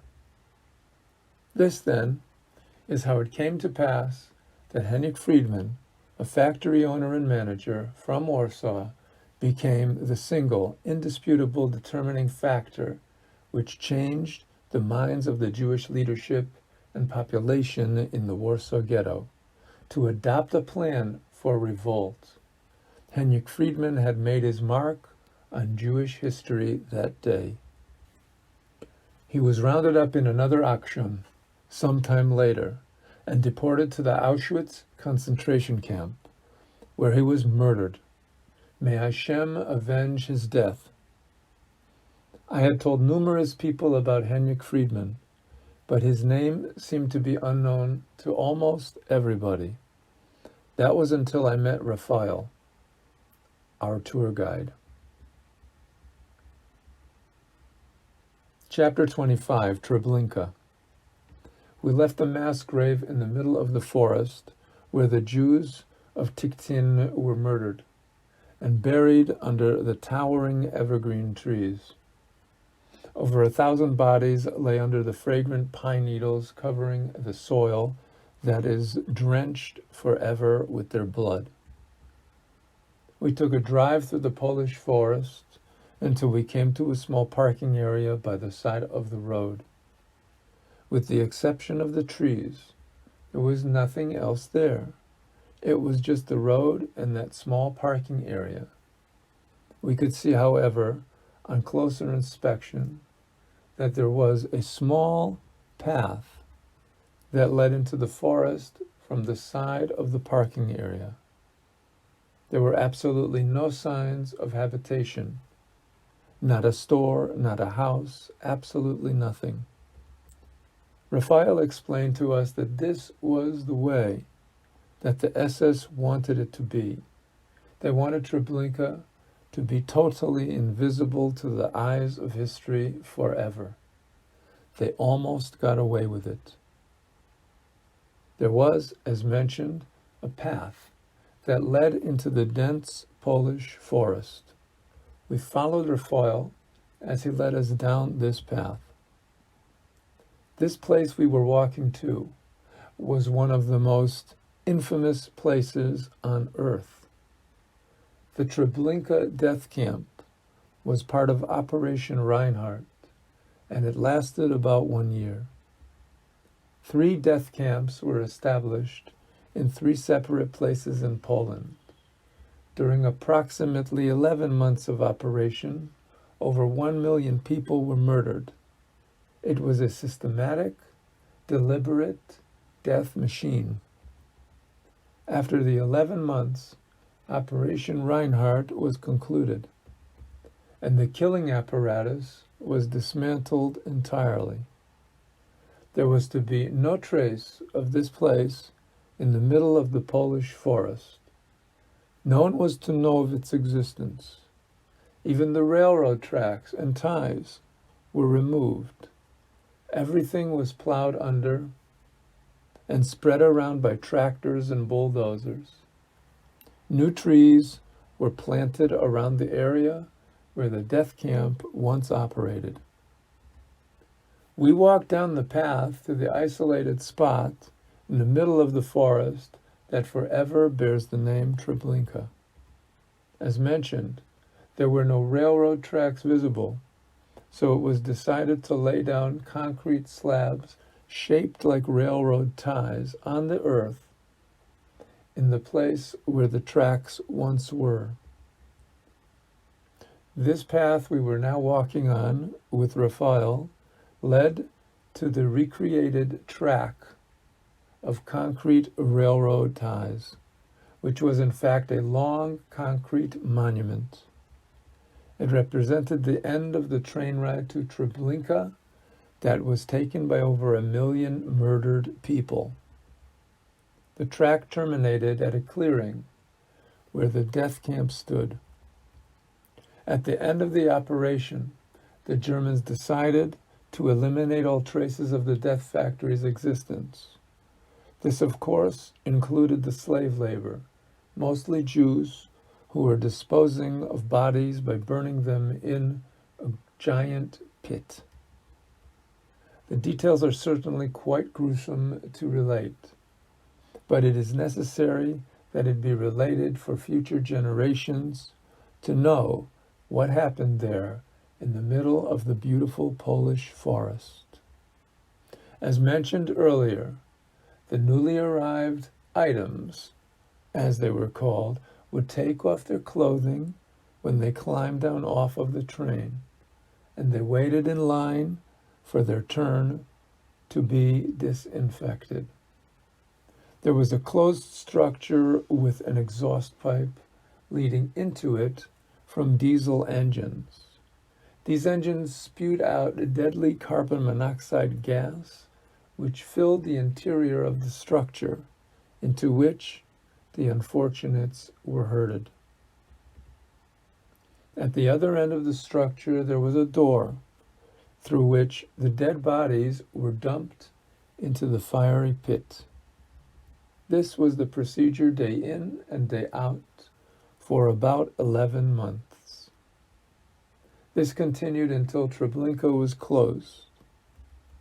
Closing down the death camp called for other special procedures to be implemented. As an example, there were many bodies whose bones were not completely burned, so it was necessary for the bones to be pulverized so that they would burn more completely. At the very end, it was not possible to burn everything entirely. So what the Germans decided to do was to spread the ashes and bones of the corpses all over the area of several square kilometers. The ground there in that clearing and all around is a mixture of ash, bone, and earth. When the rain falls, the bone fragments come up to the surface of the earth. It is clearly visible to the unaided eye. The day that we were there, rain fell several hours before we arrived, and the ground was still a little damp. The bone fragments were still clearly visible. There is a monument on the spot where the victims met their deaths, and all around there are grave markers. However, these grave markers are not to mark the graves of particular individuals. Rather, each marker has the name of a Jewish town that was exterminated at Treblinka. You may ask, if the Germans went to such lengths to hide what went on in Treblinka, then how do we come to know all this? It is right and proper to ask such questions, for through questions come answers. The answer is that at the end of Operation Reinhardt, the Germans, who were intent on covering up their crimes completely, had to murder all the Jews that were working there and destroy all of their remains as well. This took place on the last days of the camp's operation. They shut down the gas-producing engines and decided to kill the slave laborers in the pit and burn the bodies there, dead or alive. There was a revolt at the last minute by the workers, and about 70, if I'm correct, managed to flee into the surrounding forest. This number included also some of those that had already been thrown in the hole to be burned. They pretended to be dead and then climbed out and ran into the forest. Some of these fugitives came back with war crimes researchers after the war and helped historians to reconstruct the site. I have a friend whose father-in-law was one of those thrown into the fire pit to be burned when Treblinka was being taken apart and closed down. The gas apparatus was already dismantled, but the fire pit where they burned the bodies was still operating. My friend's father-in-law was thrown on top of the burnt and burning bodies. The Germans left the area momentarily, most likely to get gasoline to make the fire burn the bodies more completely. He took advantage of this opportunity and ran into the forest. His daughter and son-in-law live in the same neighborhood as I do in Jerusalem. I went to the area where Henrik Friedman was collecting the clothes and successfully made his escape from Treblinka on the train. It is hard to imagine that such a place actually existed. The truth is that it did exist. The secret was revealed. May the memory of the 1,000,000+ victims be preserved, and may their blood be avenged. It was a very difficult day. Chapter 26, Majdanek. By the afternoon of the next day, we made our way to the Lublin area of Poland. This very old city boasted the most vibrant Jewish cultural life in all of Poland. It was highly renowned for its scholars and yeshivot, the Jewish study halls where the Talmud was studied day and night, all year round, with a fervor and a dedication not to be found elsewhere. The local concentration camp was called Majdanek, and it was 10 minutes truck ride away from Lublin. Indeed, when the Lublin ghetto was liquidated, it was to the gas chamber and crematoria of Majdanek that they were sent. Majdanek was different from Treblinka in a few major ways. First of all, it was in part a work camp, with slave laborers performing various duties deemed profitable to the Third Reich. They had a fixed number of jobs available, so if a transport arrived and there were more Jews than jobs, the excess were gassed and cremated. Majdanek, for some reason, was not destroyed by the end of the war, as opposed to Treblinka, of which nothing remains, but scattered ash and bone fragments on the ground. When one goes to Majdanek today, you will see many low wooden houses or work sheds, where various sorting duties were performed by Jews in slave labor. This was where my grandmother Rivka was sent when she was caught by the Germans during the Warsaw Ghetto uprising. Sometime later, my mother found her there. It happened that when my mother came into the women's barracks, one of the women that knew my mother told her that my grandmother was indeed there in that very barracks. My grandmother was very despondent after the disappearance of my grandfather, and according to my mother, she really had no desire to live anymore. She went from worse to worse condition. My mother tried to help her, bringing her food rations that my mother herself was supposed to eat. And my mother would run out of the barracks before my grandmother would ask my mother to take some food for herself. My mother knew that my grandmother needed the food even more than she herself did. It is a hard situation to imagine. My father's sister was there in the women's barracks too. She was described as a strong young woman in her mid-20s, but she had shriveled away to nothing due to malnutrition. She asked my mother to sleep next to her to keep her warm with her body heat, and it was very hard for my mother to do this. In the end, she died in my mother's arms. They would count the prisoners every day. Later, they started to make selekcja. These selections would result in hundreds going to the crematoria to their deaths.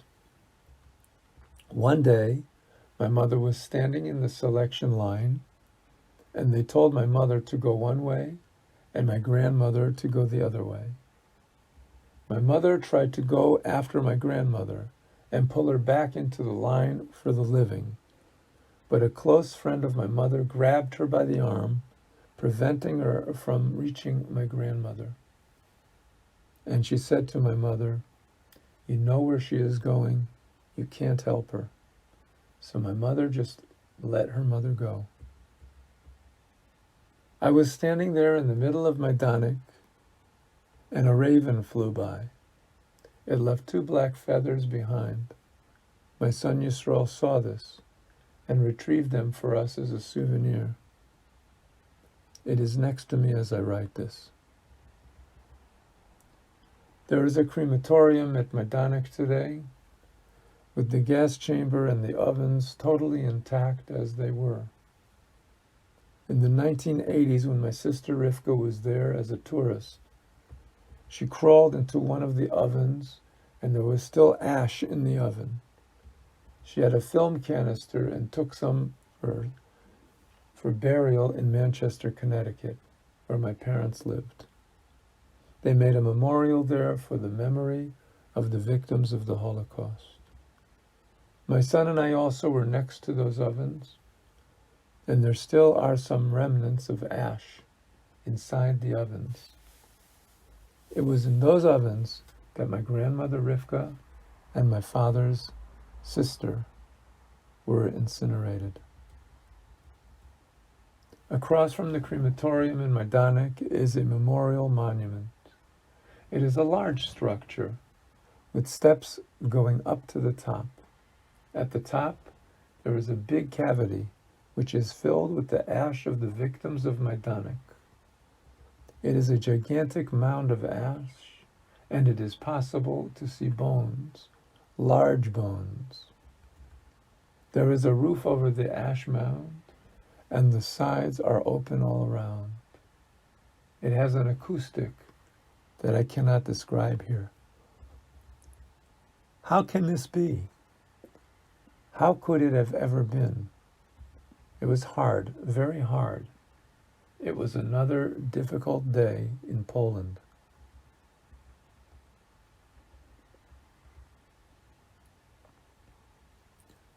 Chapter 27, Auschwitz.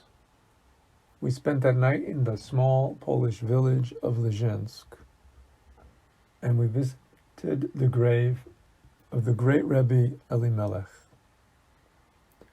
The next day, we headed out from Leszczyńsk towards the town of Auschwitz in Poland, more widely known for its German name, Auschwitz. This was to be my second time there.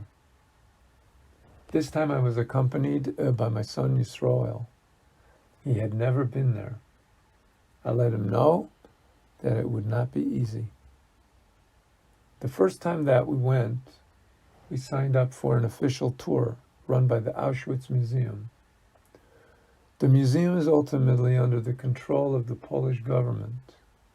As such, the opinions one hears on the tour are very much a reflection of the views of the Polish government. Currently, a new law in Poland that makes it illegal to say that the Polish people helped the Nazis. This is such a bald-faced lie that I do not wish to dignify the idea any further than I already have. In point of fact, Neither did our tour guide Raphael, who described to me the method that he used to get around the propaganda mill. It was mandatory to sign up for an official, organized tour of the Auschwitz Museum in order to be allowed on the premises. What Raphael did was sign up for a number of tours. One is allowed to choose the time of the tour as well as the language in which the tour will be conducted. Raphael consistently selected tours that were to be given in either the Polish or German languages. The idea there being that his tour group would not be able to understand the tour. Accordingly, upon arrival, Raphael met our assigned tour guide, who only spoke Polish or German. He informed the official museum guide that the people on his tour were Jews from Israel and America, who only spoke English or Hebrew. It was then cleverly suggested that Raphael would hold the microphone and the official guide could either go home or he could walk around with us. Either way, the museum guides usually didn't care, as they were being paid anyway. Raphael and I did not particularly care for this guide, who took the option to accompany us. It proved to be a stroke of divine providence that he was assigned to us, as will soon be revealed. Wislaw Swiderski is a resident of the town of Auschwitz, and is an official tour guide at the museum. The interaction between the official guide and our group was a cool one. In large part, this was due to the language disparity, because he didn't know many words in English, and he knew no Hebrew. We pretty much ignored him, though he was tagging along with our group. There are various exhibitions in the buildings of Auschwitz, number 1, which I had seen the previous year, and I've described them earlier. This time, of course, Yisroel was with me, and he was listening to what Raphael was telling us about the exhibits. When we got out of one building, someone asked for a 5-minute break, and Raphael started to speak to the Polish guide in Yiddish.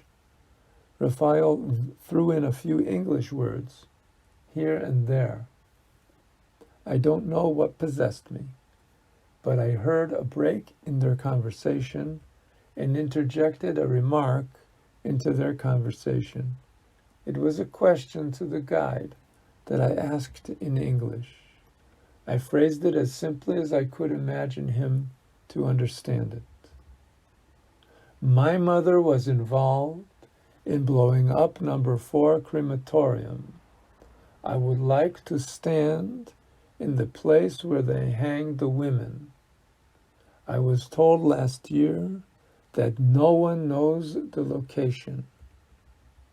I told them that I had thought that the execution took place in Auschwitz II, Birkenau, and that my mother worked in the ammunition factory.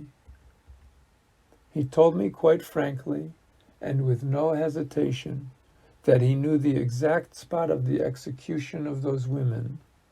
He said it took place on the 5th of January 1944, which was a slip of the tongue on his part, and that no way did my mother live in Birkenau. He said that the 6,000 women who worked in the ammunition factory were housed in buildings close to Auschwitz. Number 1, where we were presently standing, although they are not on the museum premises. He personally lived in the town of Auschwitz nearby. He said that he knew the location of the place. It was a public execution that took place in front of the entrance to the buildings where the women were housed. The buildings were not torn down after the war because there was a housing shortage. Due to the housing shortage, the post-war Polish government moved Polish families into those buildings where they or their descendants reside today. He asked for my son's cell phone and showed him the exact spot on the GPS.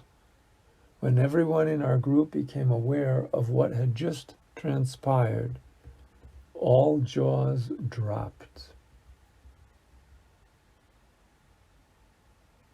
Chapter 28. Rosa Robota. This is the place to tell the story of a Jewish national hero. Her name was Rosa Robota.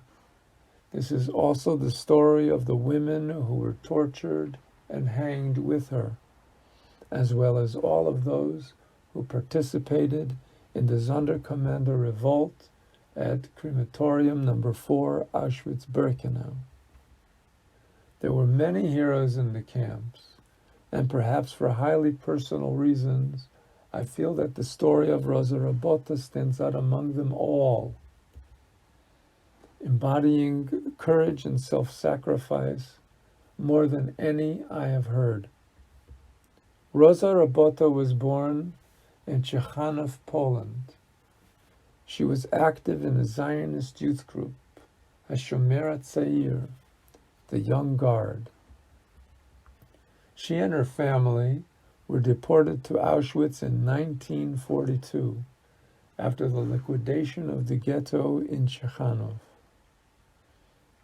At the selection, her family was eliminated immediately and sent to their deaths in the gas chamber. Rosa, however, was selected for a labor detail, and she was primarily involved in sorting the clothing of the dead. She was an underground activist in her hometown after the German occupation of Poland began. This was during the time of the Ciechanów ghetto. She became involved in underground work in the death camps as well. She worked in the building that was close to crematorium number 4.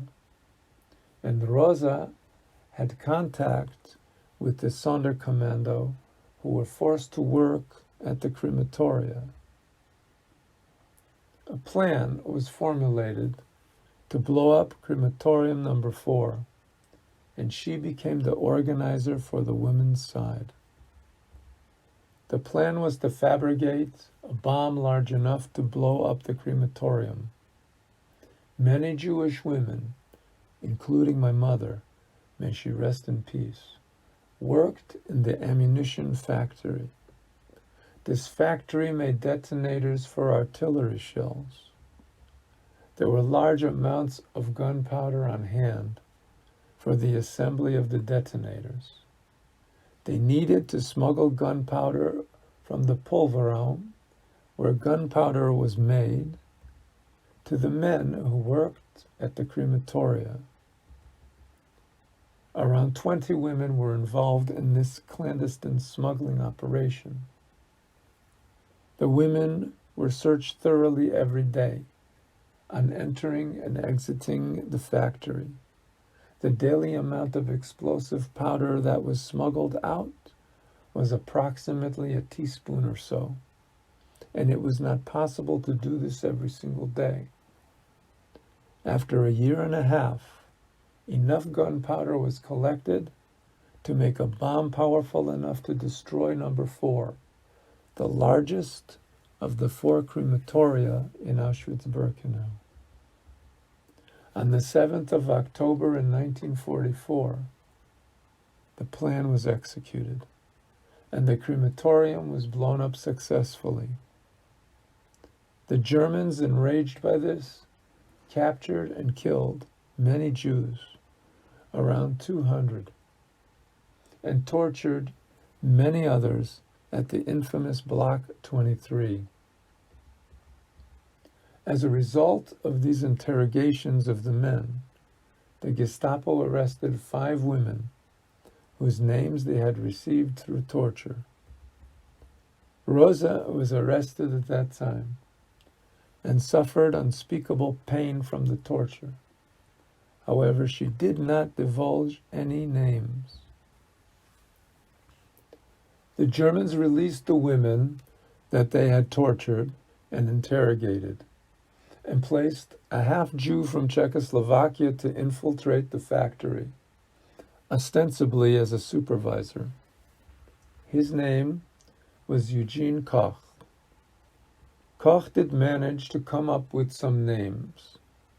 When Rosa was released back into the prisoner population, Koch watched her and anyone who spoke with her very carefully. After a short time, Rosa and the others were re-arrested. The Jewish underground in the camp was gripped by fear. Most particularly, this was due to the arrest of Rosa, who knew the names of many of their members. She was highly familiar with the inner circle and knew their methods of operation. It was the fear of her name being revealed that my mother suppressed very deeply for 25 years.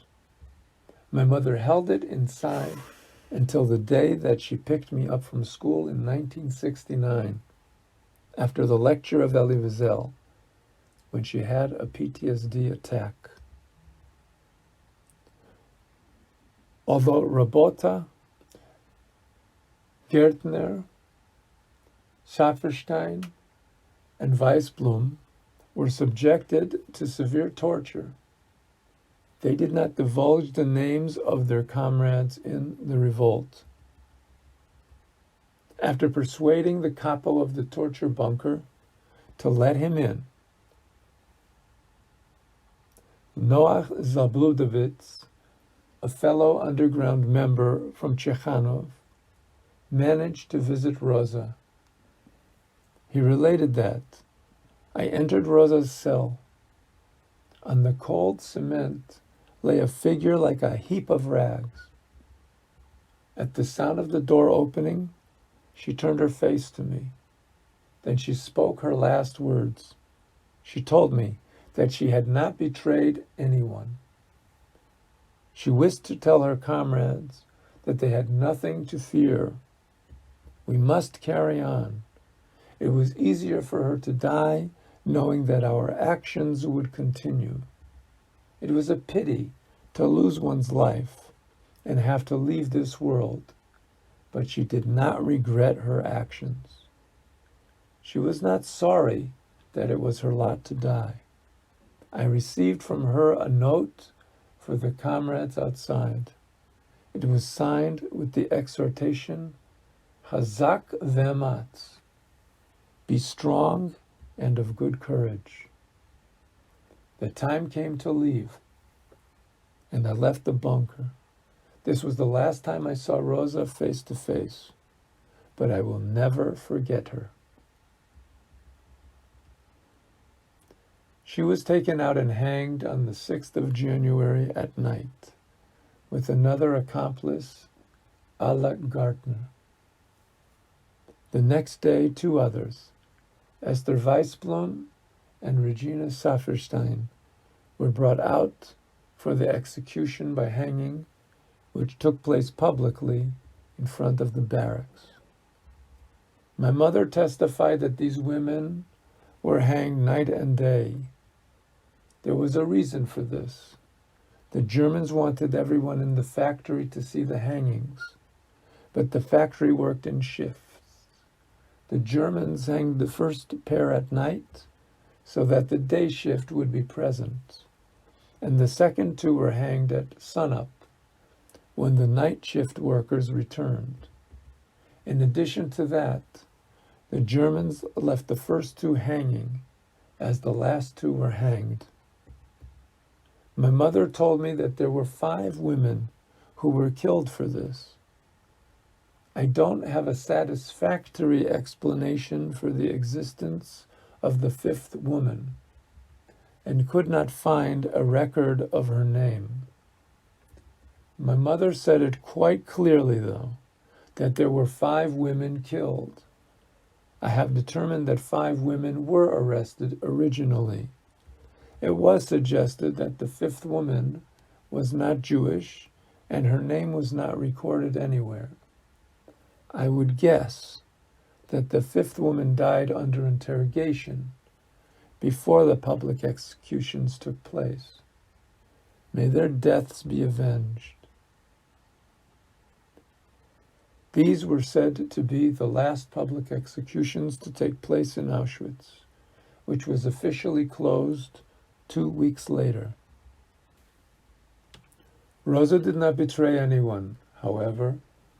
She did give a number of names to the Gestapo interrogators.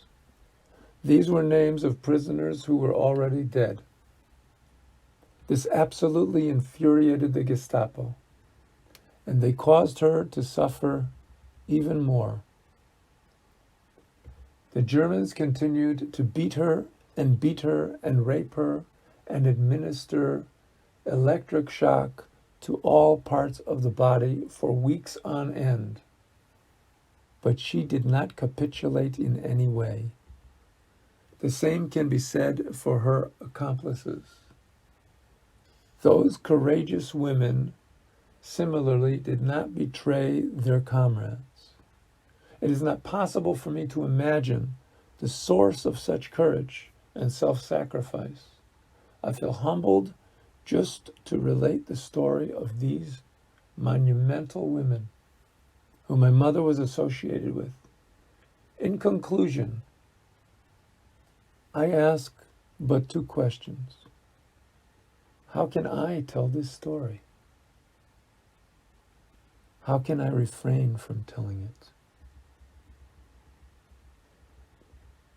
Chapter 29. The Scream. Well, as I wrote earlier, we did locate the site of the executions with grateful thanks to the help of Mr. Swiderski. There are still good people in this world. It was without a doubt God's divine providence guiding our steps to this spot. The driver parked the vehicle about half a block from the site where the executions took place at the end of the war. It was located between buildings 26 and 27. Yisroel and I walked slowly but deliberately down the street.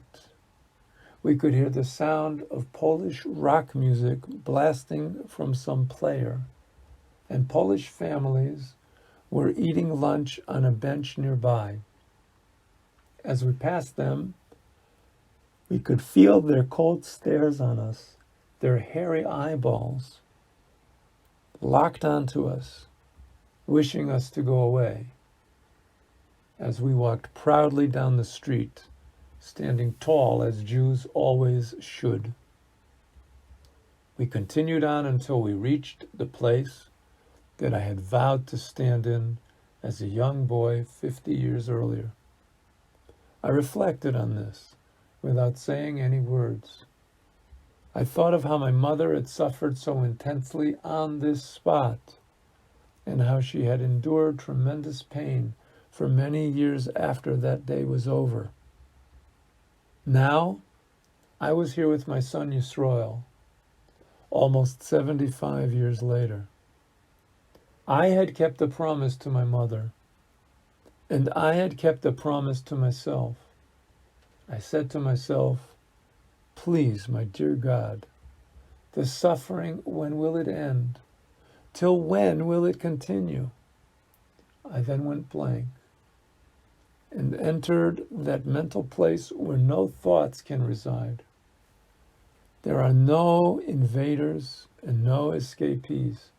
In that place, there is only existence, and as I re-emerged from that place into the world, I let out a deep, 50-year scream of anguish and rage.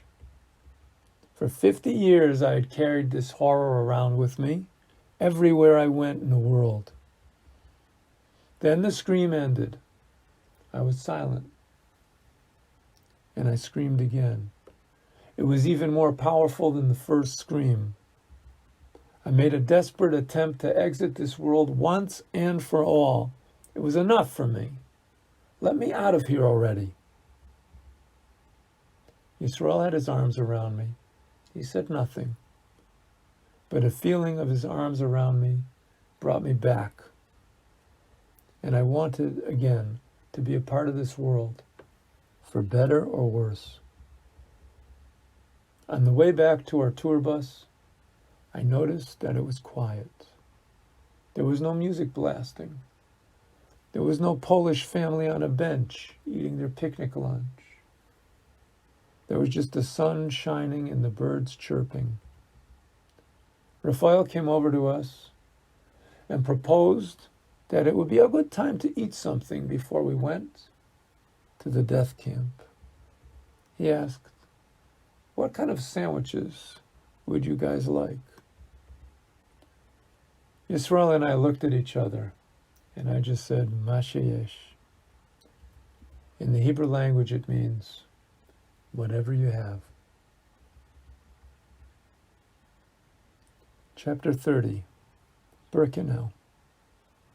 So we rode out to Auschwitz to Birkenau. But Raphael decided to do something different this time. He'd been to this place around 25 times. This time he wanted to try going in the back way. I had already gotten into the camp the usual way last year.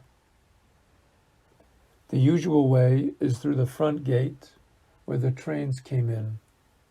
So this would be something different. We managed to find a hole in the fence in back of Birkenau and just walked through it.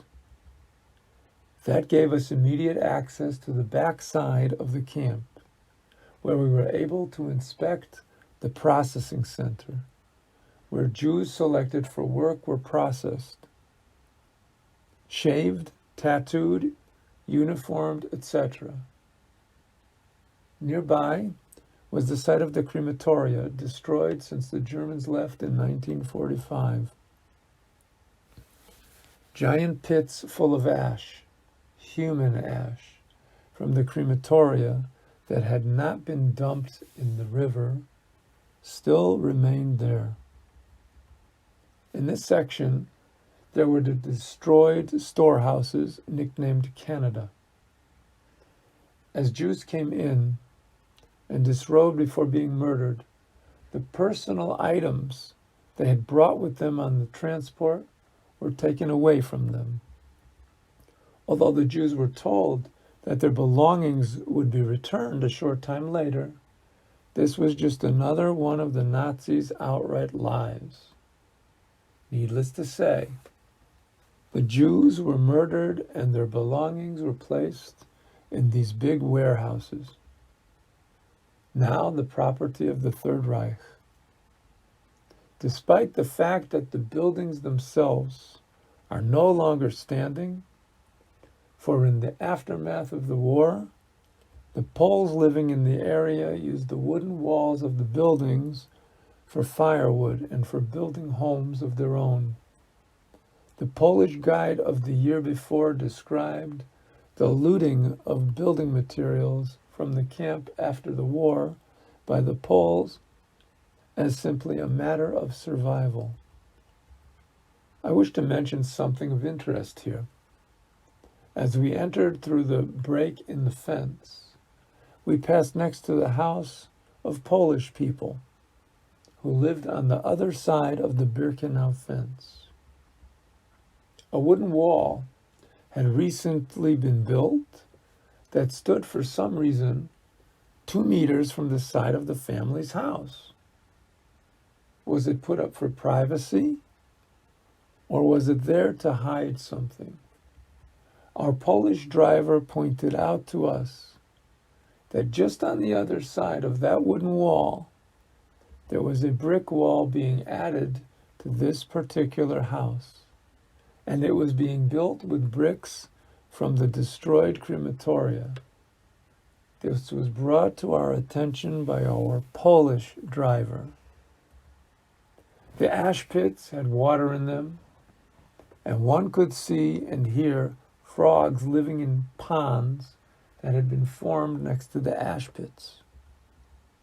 Walking through Canada, which was named this as a euphemism for prosperity, we could see forks and knives and spoons and pieces of cups and saucers and all kinds of things.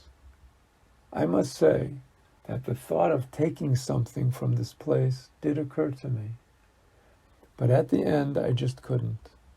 I didn't want to be a part of making this place disappear from human memory, as many today would want to happen. Everywhere I went that I thought significant, I picked up stones, little pebbles, to remind me of the place I had been, and that I resolved not to forget. As far as I know, the few pebbles won't make a difference there.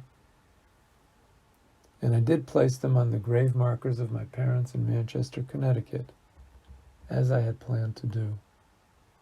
We made our way down to the Selection Plaza, where the infamous Dr. Mengele would stand and motion to the prisoners to go this way or that, to work or to death. At the selection site, there is a car. By car, I mean an old railroad car from the war period, a cattle car that would have been used to transport Jews to the camp. It was a solitary car standing there at the Selection Plaza, and there is a very special story attached to that car. This is the story of Hugo Levy. Chapter 31, Hugo Levy. This is the story of Hugo Levy to the best of my recollection. A tourist walked into a store in Australia. The store was owned by an elderly Jewish man. The tourist decided to make a purchase and produced a credit card in order to pay. The store owner glanced at the name on the card and said to the young man, "Your name is Hugo Levy?" "Yes, sir, it is," was the immediate reply. "What a special name. Where did you get that name?" "I had a friend many years ago in Europe whose name was Hugo Levy, just like yours." "I was named after my grandfather, whom I never met. He died in Auschwitz, I understand, but that's pretty much all that I know." The old Jew compared notes with the tourist and determined that this was truly the grandson of his old friend Hugo Levy. "Listen, I have to tell you a story. It is very important that you hear it." Here is what the old man related to that young man in his store. "Hugo and I were best friends. We were from the same town, and we were taken on the transport to Auschwitz. As the train came to a stop, the doors were flung open, and we were all ordered out at once. Outside the car, we were told to line up for selektia, and we were told that if we stepped out of line for any reason, we would be shot. I was standing next to Hugo when he mentioned to me that in the rush to get out of the train, he had left his bag of tefillin inside the car. Tefillin are the black boxes with parchments inside them and leather straps for attaching them to the hand and head of a Jewish man for prayer. Hugo told me it was very close to the car. It was not far away. He would just jump back into the car and get the tefillin, and he would be back in line shortly. I advised him not to get out of the line, but before I could stop him, he ran back into the car. He jumped in, found what he wanted, the tefillin, and jumped out triumphantly with the bag of tefillin, only to be shot down right there on the spot. The old man finished the story by saying that was the last time I saw Hugo Levy. Hugo Levy, the grandson, was so moved by this story that he talked to family members. The family visited the spot that we were now standing on. They scoured German rail yards and managed to find a car similar to the railroad cars that were used at the time, and had it placed on this spot as a type of memorial to Hugo Levy. End of story, not so fast. At that very moment, as the sun was beginning to set in Birkenau, and the time for praying the afternoon service had arrived, we saw a group of Jewish men. They were walking down the tracks from the front entrance in our direction. This was no ordinary group of men, but rather it was a group of young yeshiva men from Queens, New York, who were on a trip to Poland with their Rosh Yeshiva to see the camps. Every single man had in his hands a bag of tefillin. You can't make this up. We had less than 10 men required for a minyan or a quorum for public prayer, but together with them, we could pray with a full quorum. The Rosh Yeshiva, their teacher, asked us if it would be all right for him to say a few words before we started to pray. He explained that it is important for Jews to walk proudly everywhere, and especially in Poland. What better way is there to show our Jewish pride than to walk carrying the tefillin used to perform this special mitzvah? So, they all accepted their teacher's recommendation and walked throughout Poland carrying their tefillin with them. And they reached this point at this time and met us. After the Rosh Yeshiva spoke, Raphael asked to say just a few words of how absolutely remarkable this chance meeting was. He recounted the story of Hugo Levy, the story that occurred on this spot over 75 years ago, and of his self-sacrifice for the mitzvah of tefillin. Now out of the blue come over a dozen Jewish men carrying bags of tefillin as they walked on the tracks to the Selektiaplatz, where Hugo Levy was gunned down as he emerged from the car with his tefillin. There we prayed to Almighty God a most meaningful and moving prayer. It was an unbelievably draining day for all of us, and surely one never to be forgotten. Chapter 32, Hell. We made a trip to the U.S. in the fall, at the time of the Jewish holidays, Yom Kippur and Sukkot. 2 of our sons came to the airport to pick us up. They were Mati and Yossi. Mati had mentioned to us that he was experiencing back pain and tiredness, lack of appetite, etc. I sensed immediately that this was not the same son I had spent time with 6 months earlier. Something was not right, but who can know? It'll probably pass, and we'll have a great time.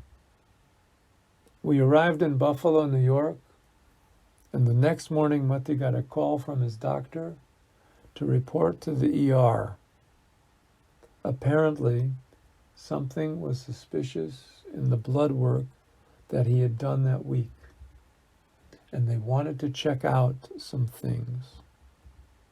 It was just before the holiday of Yom Kippur, a very busy time in a Jewish household, and my son was now summoned to the emergency room, and no one knew for exactly how long. They wanted to do a PET scan, and this was to be done at a place called Roswell. In addition, they requested of my son the very painful bone marrow biopsy. For my part, I said nothing, but I wondered, this is very strange. They don't generally do a bone marrow biopsy for a bad back. In the meantime, my wife looked up Roswell, and the full name of the institute was the Roswell Parks Cancer Institute. She kept quiet about this too. The diagnosis came after the holidays, and it was an emotional avalanche. The family was in shock. My wife and I and our daughter-in-law were stunned by the news. How can this be explained to the children? Mati and Chani had 5 children ranging in age from 12 to almost 3 years of age. We told my sister Rivka, and I told Hans and Susan. My wife told her mother. We relived the shock each time we relayed the news of Mati's diagnosis to a new family member. The diagnosis was this. Mati was found to have stage 4 non-Hodgkin's lymphoma. The attending physician at Roswell said he had 2 weeks to live. He told my son that they had a plan, and that plan was to administer chemotherapy for around 6 months in 6 rounds of therapy, which would last around 5 days with time off in between rounds. He was told quite bluntly that if he did not do chemo, he was going to die. But the choice was his. He chose to live and agreed to do the chemotherapy. There was a lot of adjustment to be made in the family. It was not a simple matter.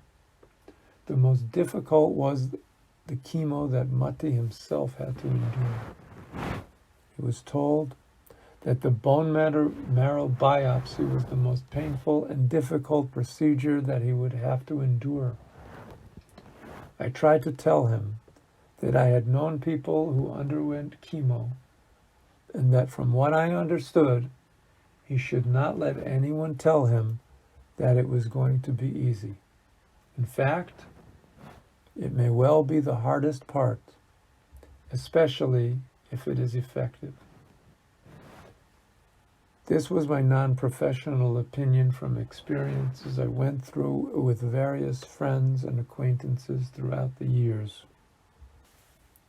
He later admitted to me that they told him nothing about how difficult the chemo would be, and that what I told him really was correct. He went through it all with a real sense of determination and self-sacrifice. It was quite evident to all just how difficult it was. The community rallied around him. Groups of men walked into Roswell on the holidays when it is forbidden for Jews to travel, and held prayer services in his hospital room. Mati came home from the chemotherapy shortly before the holiday of Simchas Torah.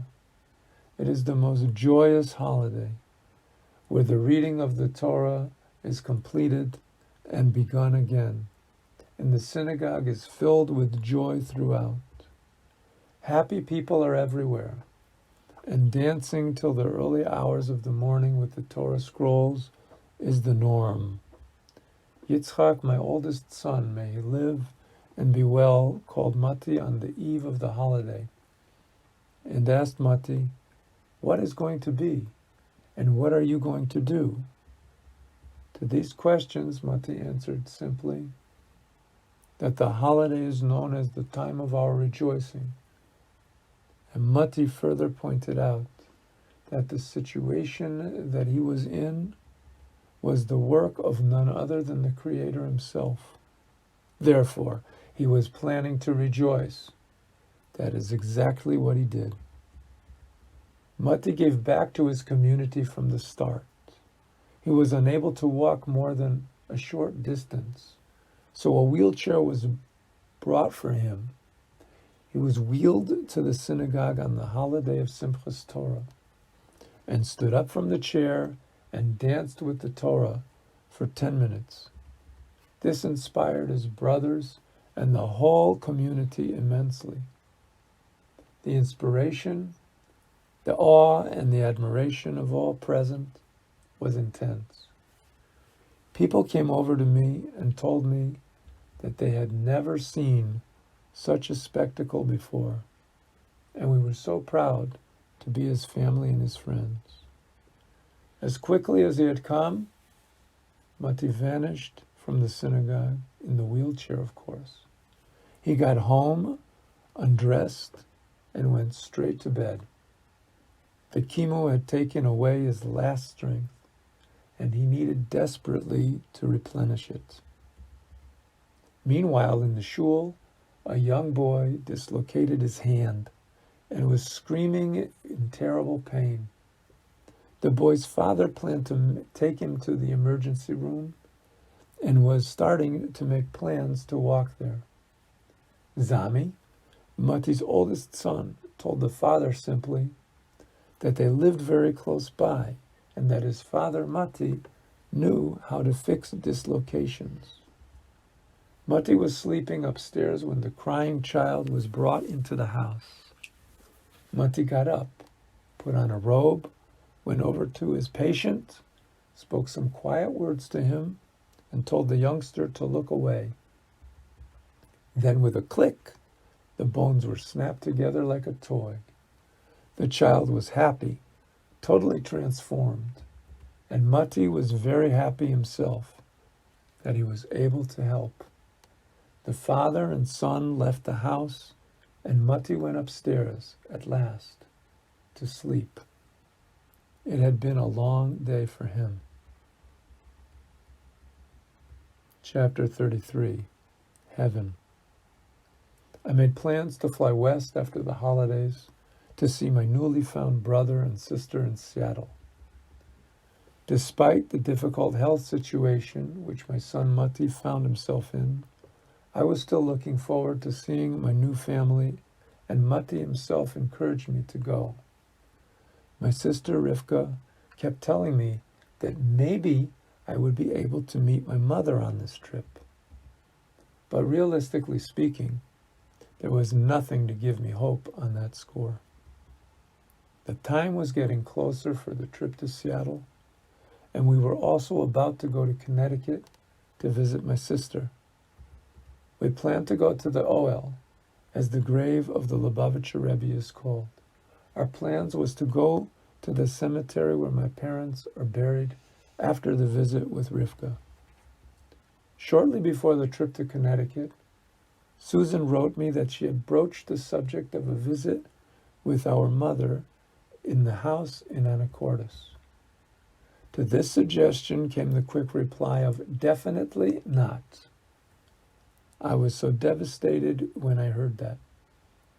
I didn't want to let myself believe that this would be possible, but, of course, I had my hopes. I just told myself, maybe someday. When Susan's suggestion was so flatly rejected, I just felt shattered and crushed.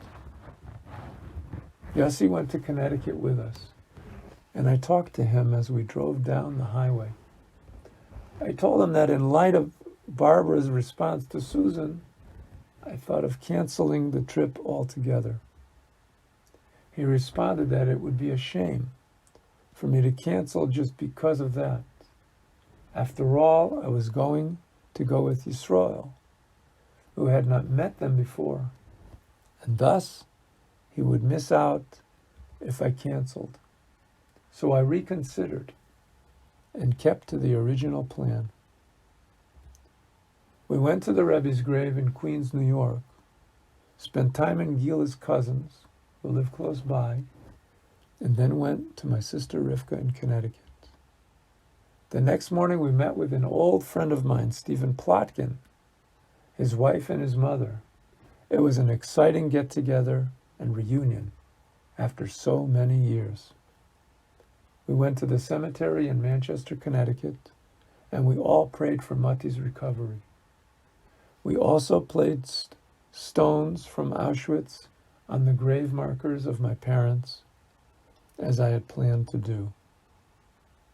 We returned to Buffalo, and the day of the trip to Seattle, drew nearer, until finally it was time to go.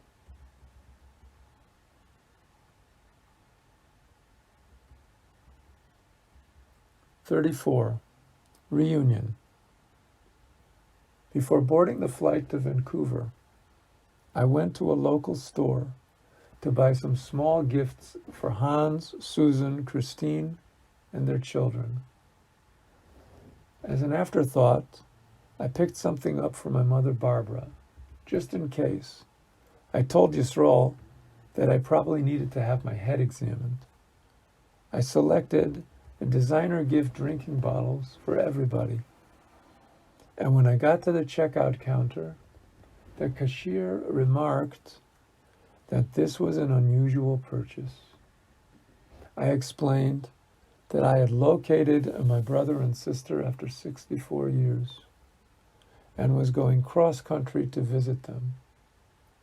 I mentioned that I had met them half a year before, but that I hadn't met my mother yet. I added that it was not very likely to happen this time. As she gave me the change, the cashier said, "I hope you enjoy meeting your mother." In the car, I remarked to my son Yisroel, "Did you hear that? Did you hear what she said?" The time came for us to leave, and we made our way to the airport in Toronto. I took my guide dog Rocky, as I thought it would be a nice surprise for my sister Susan, who loves animals. I was sure that she would enjoy to see Rocky. On the way to Vancouver on the plane, a man sat next to me. His young child, a boy of 3 or 4 years, was sitting on his lap and, as boys do, spilled the father's drink on me. Expecting an irate outburst from me, the father began to apologize profusely and was met by a big smile on my part. I told him that this was nothing new to me, as I am a father and grandfather. In addition, I was actually grateful that it was water and not hot coffee or tea, which could actually burn. Now he became the grateful one, and we started to talk as seat neighbors on a plane trip. He told me his story. I told him mine, and he urged me to write it down, that these stories of people discovering their families after a long time are very important for people to read. I told him that I had started to write and then stopped because something wasn't right about it, as my mother Barbara was not on board with the idea, to put it mildly. He strongly repeated his idea that it was worth writing down and added optimistically, as an objective observer, that the story isn't necessarily finished just yet. The plane landed, and we went our separate ways. Yisroel went to rent a car, and we drove down to Seattle. The state of Washington is blessed with beautiful, scenic countryside. The drive was uneventful, and we reached our lodgings in Seattle. We prayed in the hotel room and prepared to leave for the now nostalgic and beloved kosher pizza joint on Mercer Island, where Susan, Hans, and I first met. I sent a text to Hans that we'd be there in 20 minutes, then 10 minutes, and finally 5 minutes. It was so exciting for us. When we were 5 minutes away from the venue, Hans sent me a message. He had just arrived with his family. I figured that Susan would be coming later because she was coming from a greater distance. We got out of the car and went into the restaurant with Rocky, and I was surprised to hear Susan's voice greeting me with a cheery, "Hi, Moshe." I returned, "Hi there, Suzax. I have brought an unexpected guest along with me today. Please meet Rocky." Susan said, "Moshe, I have brought an unexpected guest with me too." The words trailed off, into that far, far away place that I was in when Susan and I first met.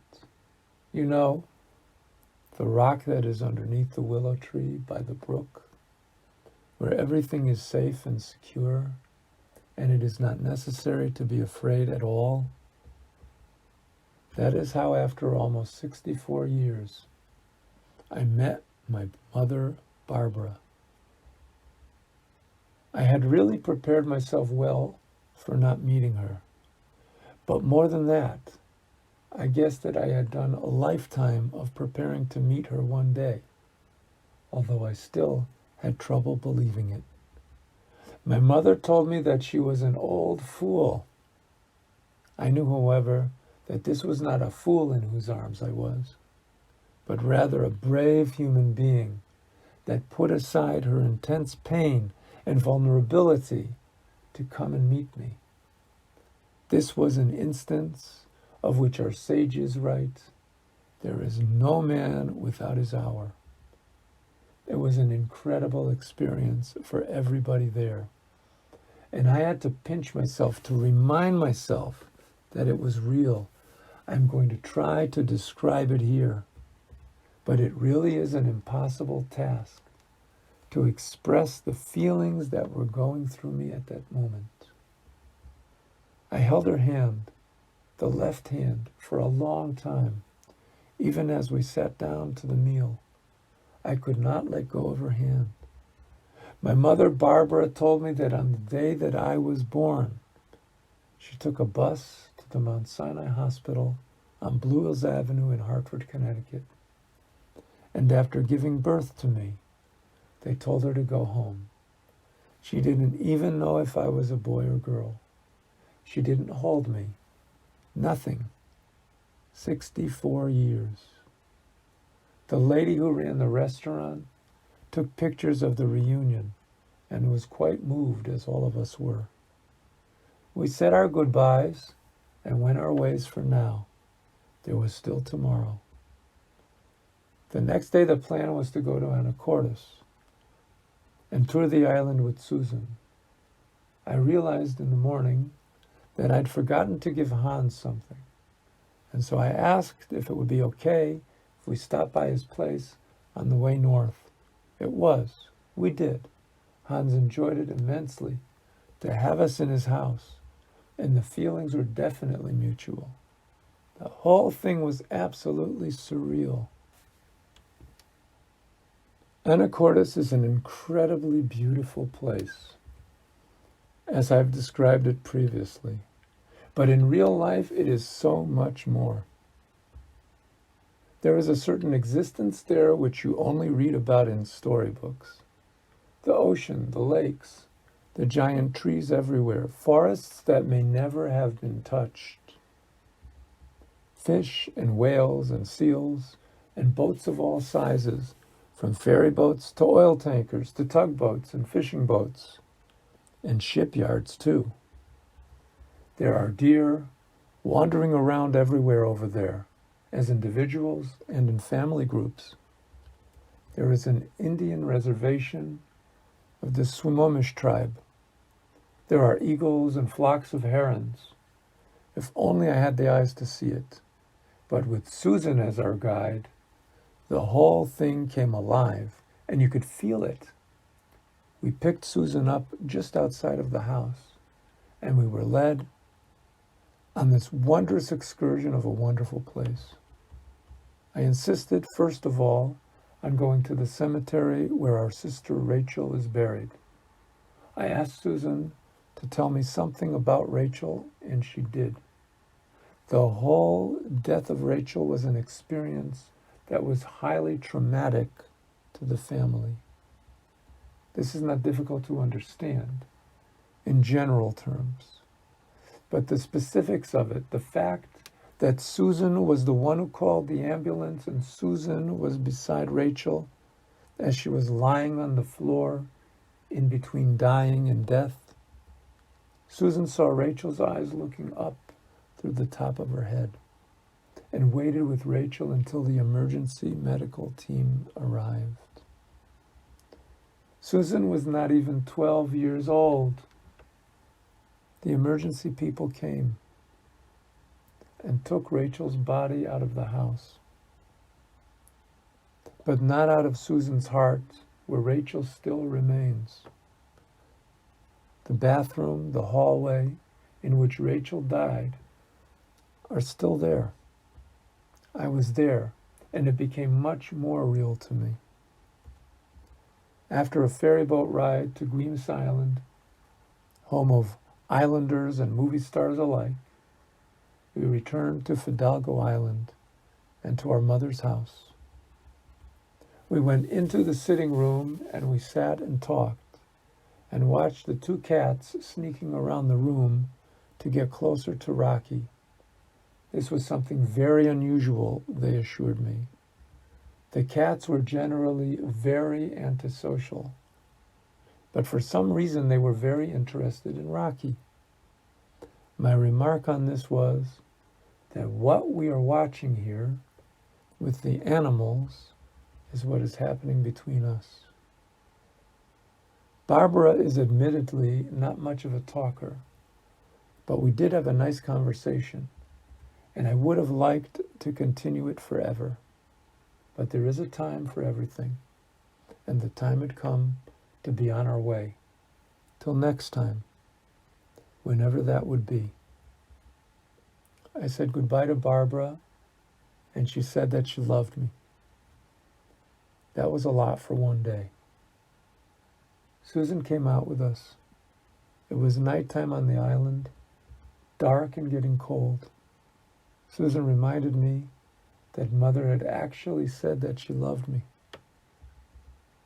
Mom was the real hero of the day, putting aside her real and understandable fears to do this difficult thing. Susan, however, had brought the whole thing about, and for that I am so very grateful. It is yet another feeling of gratitude that I am totally unable to satisfactorily express. We bid each other farewell till next time. Oh, I love that girl so much. Yisroel and I made our way back to Buffalo, New York, and we wondered, what is next? We had some really deep experiences together this year. Chapter 35, Home Again. The situation in Buffalo was not a pleasant one by any means, but Mati's condition appeared to be stable. Mati was going for his chemotherapy sessions, which were very difficult, but the medical experts were supposedly upbeat on his chances for a full recovery. Chemotherapy is very difficult and painful. We were concerned for Mati and did our best to be optimistic. Mati was not able to go to his usual study group in the synagogue, and so the group came to his house instead. Mati and the rest of my kids in Buffalo were very excited when they heard that my mother and I met for the first time. When the study session was finished, Mati asked me to tell the story personally to the people who were at the table, and I did. He actually told the story himself any number of times when I was not present. It seemed that the story resonated with him. I'm very glad that he had such a positive attitude towards it. Gila had returned to Buffalo from a trip to Arizona where she had spent time with her mother and siblings. Gila didn't want to go back to Israel while Mati was sick. I explained to her that if she wanted to stay, I would understand, and she had my complete blessing. I felt that she could truly be of help to Mati's wife, Hani, in many ways, and especially with the children. Gila has a driver's license, and so she would be able to take the children to and from school. That was something that Mati was doing before he got sick.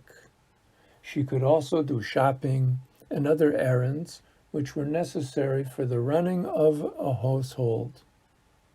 Her being there, I reasoned, was giving Hani more hours in a day of severely limited time. I was, on the other hand, in the way, a blind guy with a dog, not much use to anybody. So I returned to Israel. Chapter 36. Cancer-free. For a few weeks after the meeting with Barbara, I had a feeling that was unbelievable and indescribable. It was like nothing I had ever felt before. It was not the feeling of being in love. It was not the feeling of finding something that I had searched for. It was more like a feeling of being able to say to myself and to the whole world that, look, everybody, I exist. I didn't come from under some rock at the side of the road. I come from somewhere, just like everybody else. I have an origin. I have a history. God has opened my sightless eyes to see my sightless mother. I have a starting point. I have a mother. And this is how God desired to make me fit into the world. Now I am a person at last. Sightless or not, the fact that there were tremendous similarities between me and my birth family did not in any way diminish the fact that there are differences as well. I have come to the realization over a long period of time that people can get along and prosper and enjoy each other despite differences. Finding my birth family helps me to understand things about myself that had been hiding in plain view. I decided that I did not want to be alone on Shabbos. If my wife was not with me, what I did was to reach out to my neighbors, and they responded warmly and graciously, listening to my story and inspiring me with their love and friendship. After leaving Buffalo and coming back home to Israel, I encouraged people to pray for my son Mati. I would give out magnetic signs with Mati's Hebrew name on them, urging people to pray for Mati's complete recovery. Regardless of the outcome, we continued to be upbeat about his state of affairs health-wise. After each round of chemo, they would do a blood test, and the numbers were supposedly getting better and better. So, we continued to hope, and we continued to pray. Gila came back to Israel a couple of weeks after Hanukkah. There were still some treatments left on Mati's calendar. It was perhaps a month and a half after Gila came back home that the Roswell Institute declared Mati to be cancer-free. Mati's wife Chani notified us of this. It was late at night in Israel, and we were all thrilled. I made a kiddush in shul on Shabbos to celebrate our good fortune. Chapter 37. Paralysis. Sadly, however, it was not such a simple affair. Mati had begun to develop major headaches that could not be diminished by any pain meds. It caused him excruciating pain. His eyelids began to close, and he could not open them normally. He did not mention this to me at the time, but he was losing eyesight as well, and at a rapidly increasing rate. Some experts in Buffalo were of the opinion that he was suffering from a rare neurological syndrome. The prognosis was that it would most likely get better by itself after 2 to 4 weeks, with a full recovery in 6 months. In the meantime, they could treat the pain with medication and perhaps some other treatments. Mati was constantly in extreme pain. He was not complaining, but he was unable to do even the simplest things that he previously had been able to do. He lost sensation in his lips and mouth. Talking was difficult for him, and it was hard for others to understand his speech. He had difficulty eating. His shoulders stopped working properly. Then he could not move his arms and hands. He was slowly being paralyzed from top down. He consulted with friends and doctors, and they decided to take him to Manhattan, where he could hopefully locate expert help to find him a cure. He went to New York City on the Jewish holiday of Purim. While en route from the airport to the hospital, Mati requested to be taken to the Oil, which is the resting place of the Lubavitcher Rebbe of blessed memory. There he poured out his heart to his Maker and begged the Rebbe's soul to intercede for him. He went to Cornell Medical Center in Manhattan, as it was a top-notch medical facility. He was confident that he would find a solution to his predicament, and that was everyone's prayer for him. Chapter 38, Death by COVID. Unfortunately, when Mati arrived in New York, the COVID-19 virus began to ravage the city. Many in the religious Jewish communities in Brooklyn were infected by the deadly virus. Hospitals were nearing a breaking point, and it became impossible to get a bed in the hospital, let alone proper medical attention. He suffered terribly for a couple of weeks in Cornell Medical Center. He was separated from the other patients who were infected with the COVID-19 virus, and he was furthermore, and most anguishing for him, separated from all visitors, who were prohibited from visiting him due to the heavy quarantine imposed on medical facilities.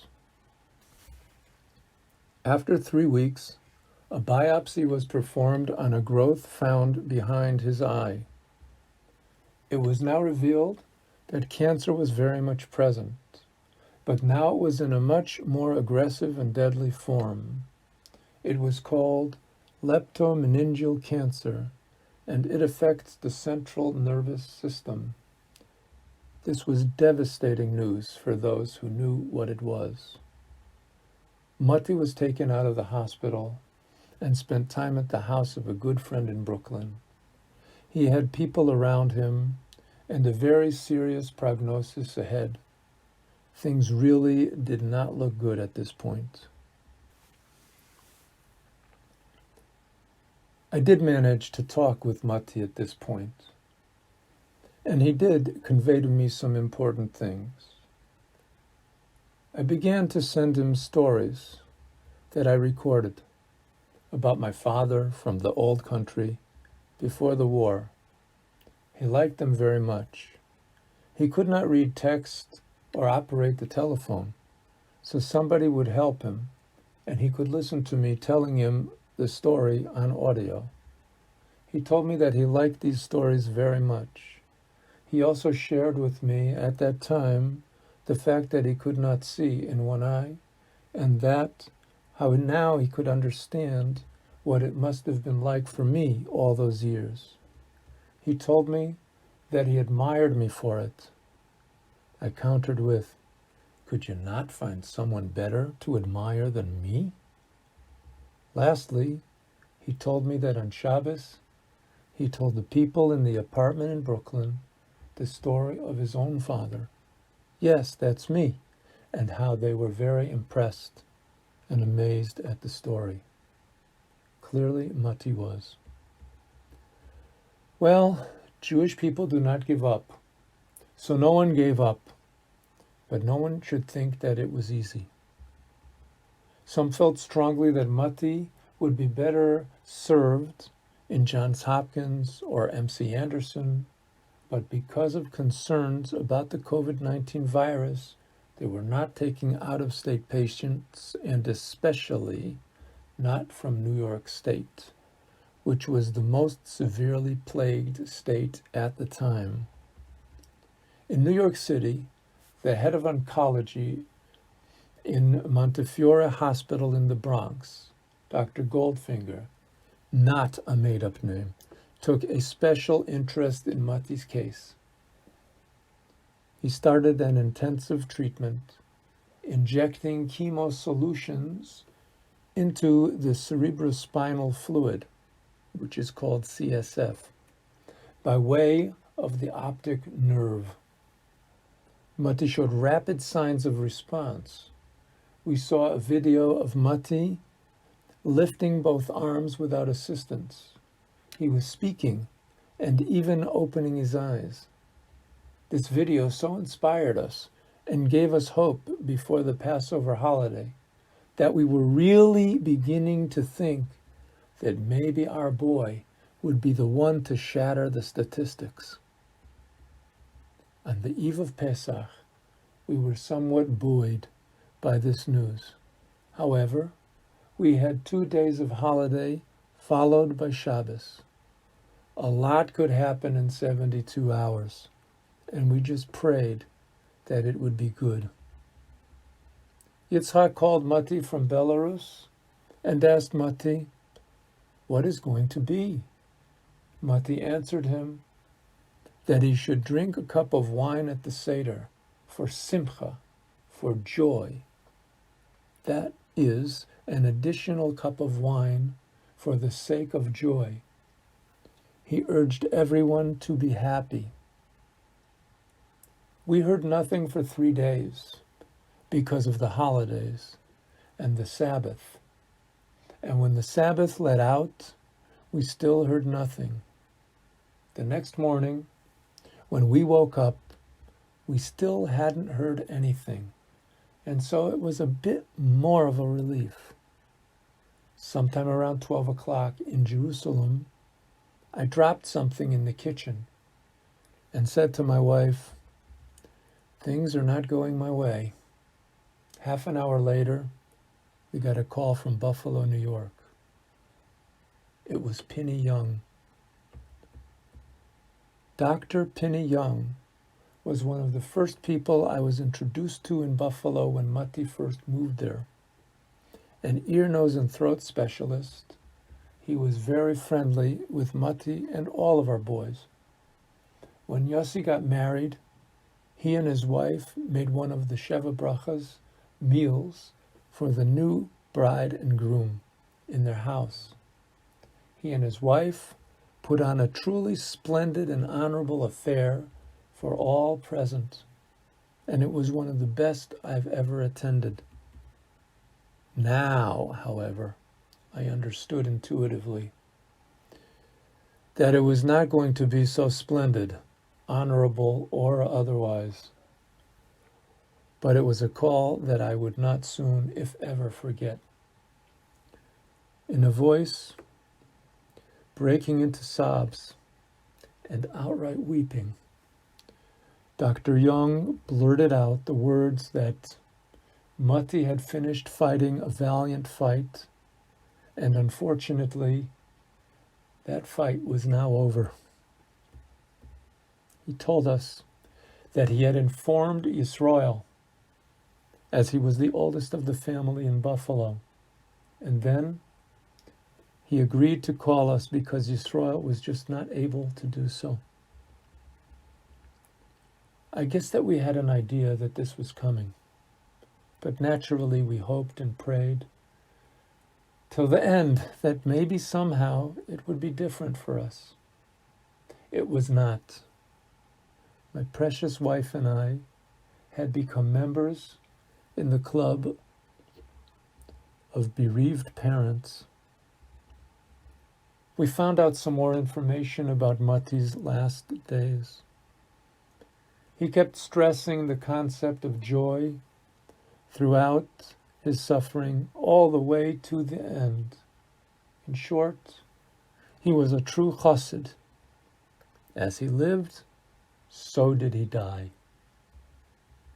It would do everyone well to ponder this deliberately and learn from this. Mati urged his brother Yitzchak and his sister Esti to drink an additional cup of wine at the Seder meal, and said that it should be a cup of joy.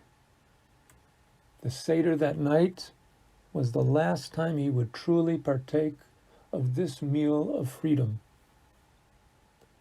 That is a hallmark of the Jewish faith. He had participated in many Sidorim throughout his life, whether at home with us in Jerusalem, or with people in Russia or Ukraine or Belarus, where he would direct Sidorim for Jews in the former Soviet Union, even as a very young man. In the morning, on the holiday, he felt very weak and needed to be taken to the hospital. He had a blood transfusion and received medication and returned to his friend's home in the ambulance. His breathing was labored, and finally he was unable to breathe.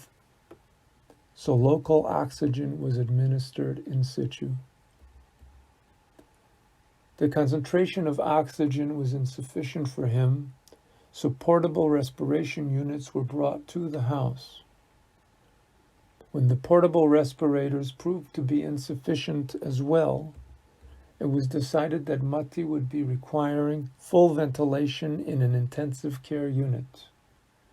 In the meantime, test kits were obtained, and Mati was found to be positive for COVID-19.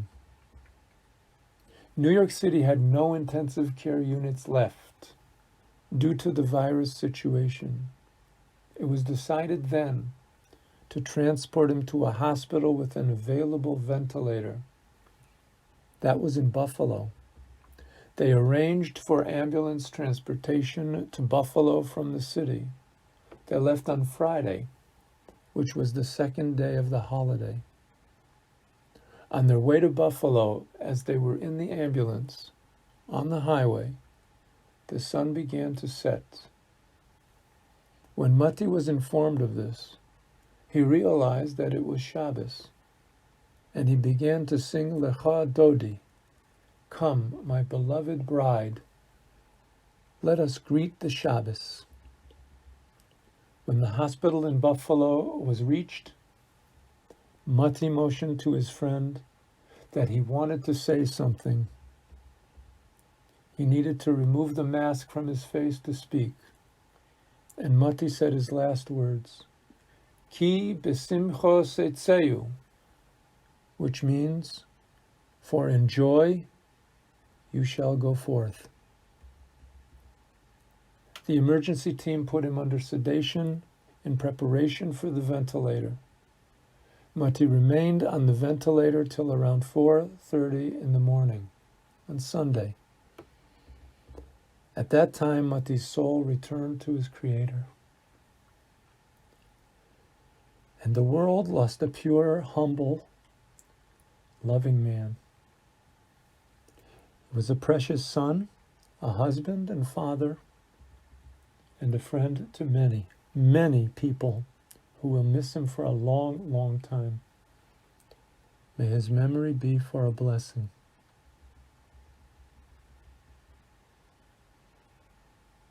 Chapter 39, Brotherly Love. Life goes on. We are not always aware of what is happening. Perhaps we are never aware. Mati was buried in Queens, around a 5-minute walk from the Ohel, where the Rebbe and his father-in-law are interred. Rabbi Garari from Buffalo called me regarding the inscription for the headstone. He thought that it would be very fitting for Mati's brother Yitzchak to be the one to compose it. I agreed that Yitzchak was indeed fit for this task, and I also agreed to call him about it. Yitzchak protested that he was not fit for this task, asking me, "Who am I? What am I?" To this I replied, "It's your job. You should do it. You are humble enough." He asked me what he should write, And I told him that Mati used to say that it was a waste to write a long inscription for a tombstone. No one reads these things anyways. I told Yitzhak that I personally agreed with Mati. Yitzhak promised to call me in a couple of days. When Yitzhak called me back, it was to say that he would not be writing the inscription. There was no way that he could do such a thing as I had discussed with him. He told me that he was mindful of disrespecting me and dishonoring me as his father, and he certainly did not wish to make a disturbance in the middle of the mourning period. However, he valued the honor of his brother to such an extent that he did not wish to write such a short transcription as we had discussed earlier. In addition to this, he also took into account the thought of how Mati's children would feel coming to the grave of their father and seeing little or nothing written about him. He asked me, how would Mati's children feel? It was the middle of the Shiva, the mourning week, and these were the saddest days of my life. I broke out into a big smile, and I told Yitzhak that he had made me very happy by what he said. I explained to him that this is exactly what I wanted to hear. That is what any father wants to hear, that his children love each other. I told him that now I would honor him by telling him a story that he probably did not know. 13 years earlier, Mati was standing under the chuppah getting married, and I was there standing right next to him. As it goes in Jewish weddings, there are various honors given to the important guests who come to the wedding, and sometimes the people get very excited about who is going to get which honor. For their friend, for their uncle, for their business associate, etc. I decided at this wedding that it was not necessary to give our side anything. As far as I was concerned, my son is getting married to a wonderful girl, and I am fortunate to have wonderful children and to marry them off. Not everybody is so fortunate. Another point I mentioned to the in-laws was that the kind of friends that I have will remain friends with me even if they do not get to say a blessing under the chuppah. So I let the family of Mati's bride take all of the honors for themselves. I was standing next to Mati at the chuppah, the happiest moment of his life, when I heard him say to me in no uncertain terms and in a voice filled with total disbelief and dissatisfaction, that this simply was not right. How could it be that his brother Yitzhak was not being called up to the chuppah to bless the newly married couple? He cried out to me, asking me how could he stand there under his chuppah and witness such an injustice to his brother. I smiled a smile so big that those that saw it thought that perhaps I was drunk. I was so happy with his reaction that I knew that this guy has his priorities right and he is truly ready to begin married life. I grabbed the attention of the master of ceremonies and made a suggestion which was readily accepted. Yitzhak was called up to bless the young couple. I never told Yitzhak about this. There is a story in the Talmud. Two brothers had a field.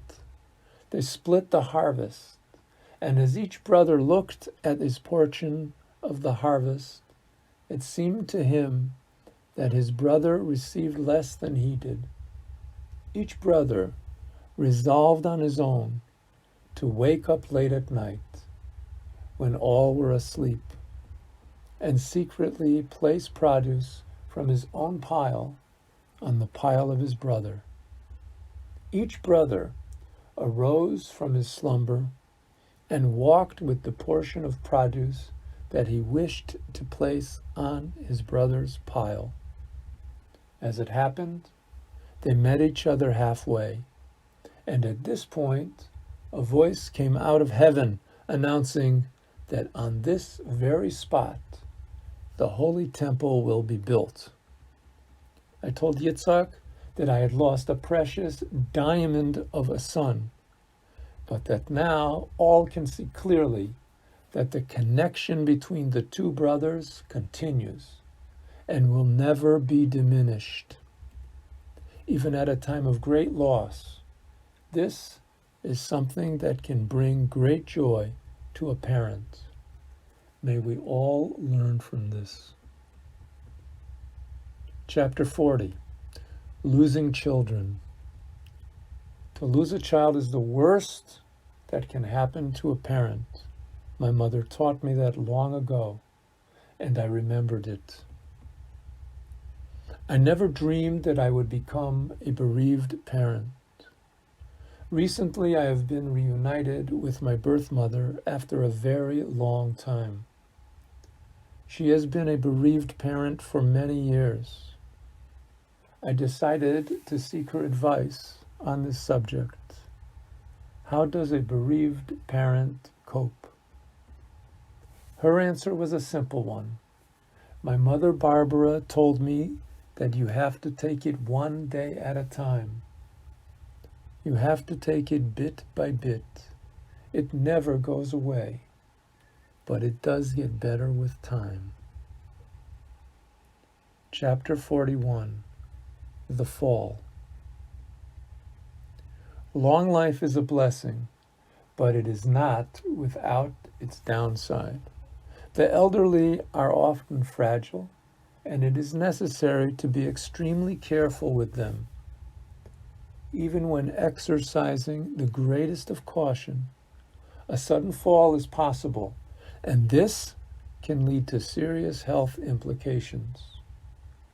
The slightest fall can have a devastating effect. My mother, Barbara, fell in her house in Anacortes one morning and was taken to the hospital, and after some time to a rehabilitation center. Her femur, or thigh bone, suffered multiple fractures. It was a very painful experience, and it left her immobilized. The leg needed to mend. It was a difficult procedure to put her femur back together, since it was broken in multiple locations. Nevertheless, the effort was successful, and my mother began the healing process. She would have to remain in rehab until her leg would be able to bear her body weight. She would need to demonstrate a level of mobility to be determined later on before they would allow her to return to her home. Susan and Barbara settled into a new routine. Susan would visit Mother, taking care of the laundry and bringing her anything she needed. She would do whatever errands were necessary and also take care of any paperwork that was required as part of the rehab process. It was a great blessing for Barbara to have Susan there with her, and most of all, it was comforting to know that she was not alone.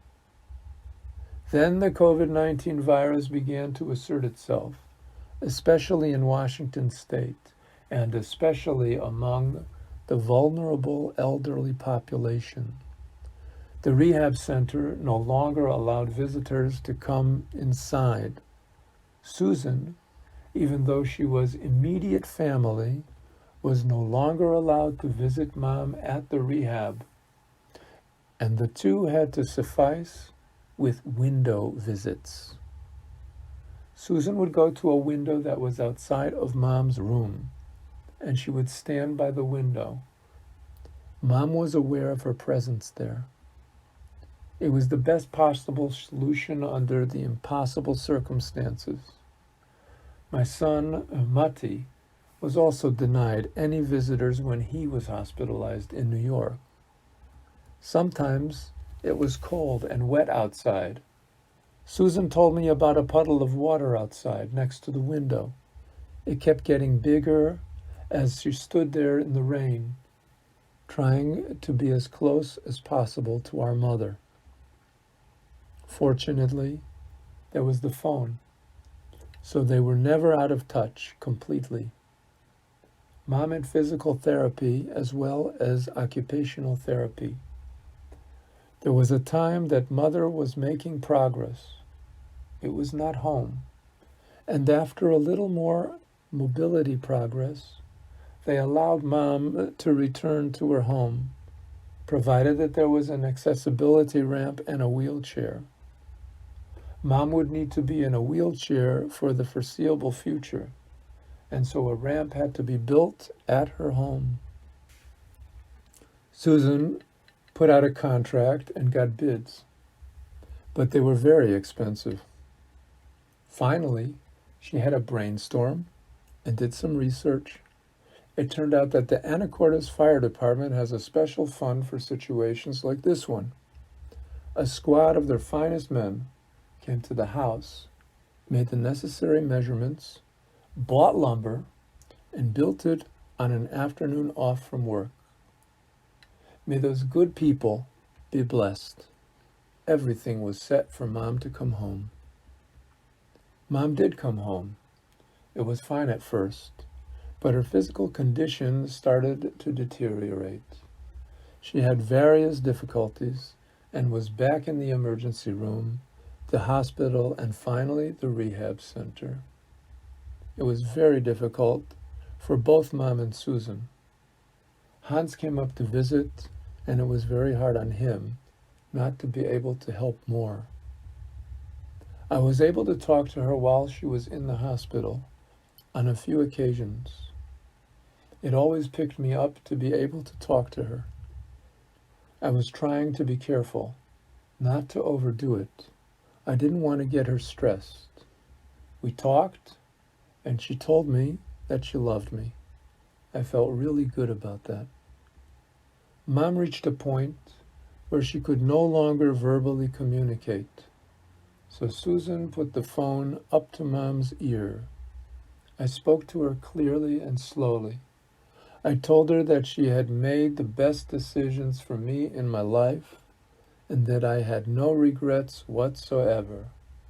I told her that she is a good person who I love, and she has nothing to be afraid of and nothing to feel guilty about.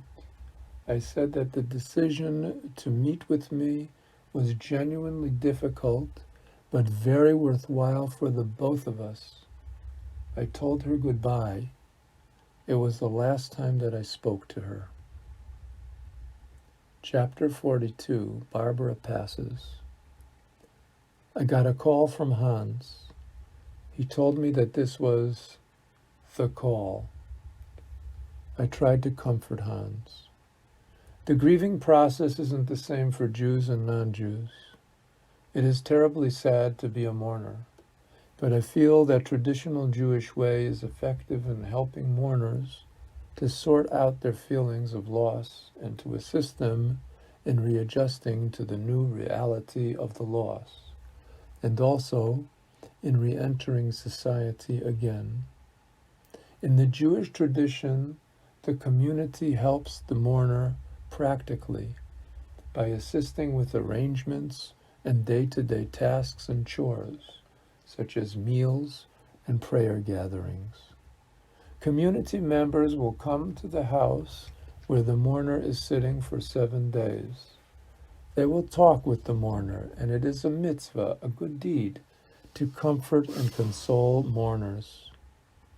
The people who come to console the mourners are effectively telling the mourner that we want to be with you. We are with you in the midst of good times or in grief and sorrow. Your life is important to us. no matter what the circumstances. That is an important message for a grieving person to hear. My wife and I had been deprived of this healing aspect during the recent mourning period for our son Mati.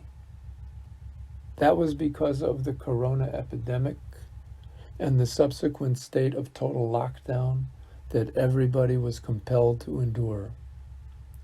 No one came to our home to console us, but the telephone was constantly ringing, and we carried on by phone as best we could.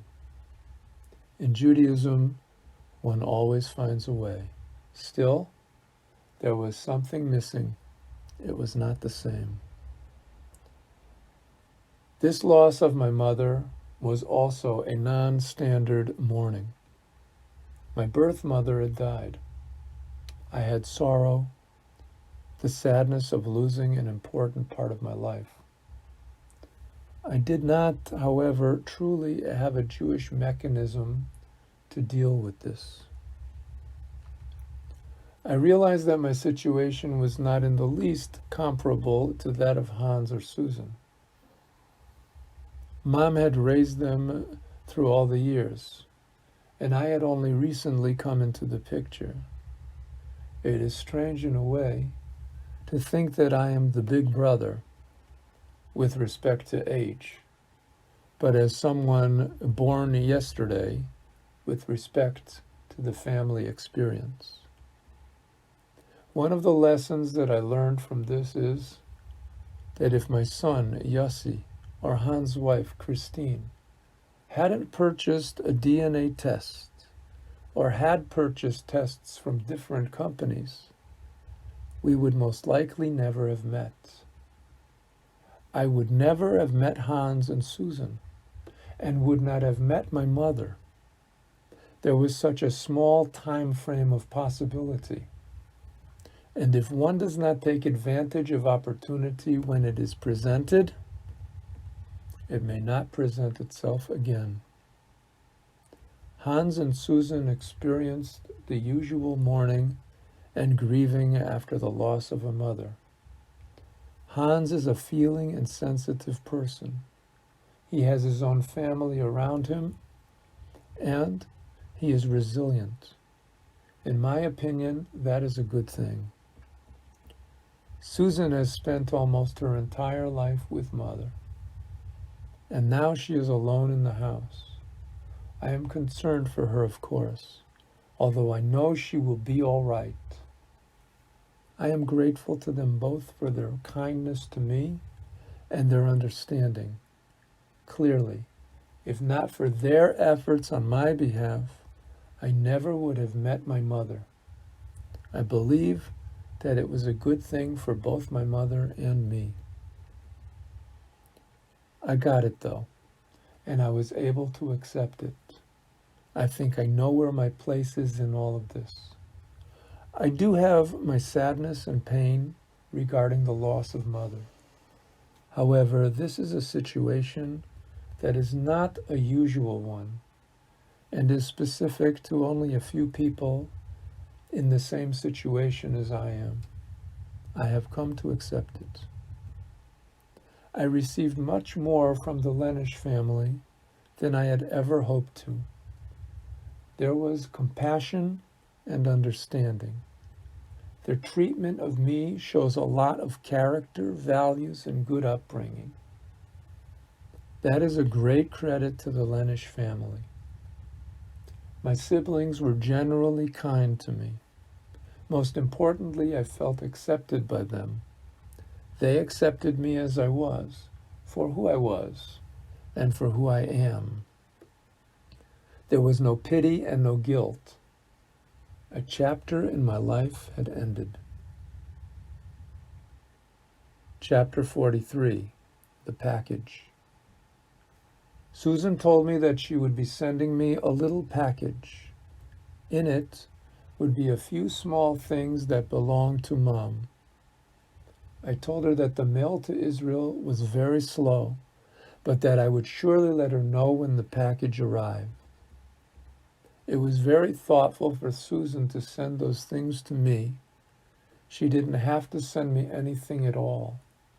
Of course, my greatest appreciation was for Susan's efforts to get Mom and me together.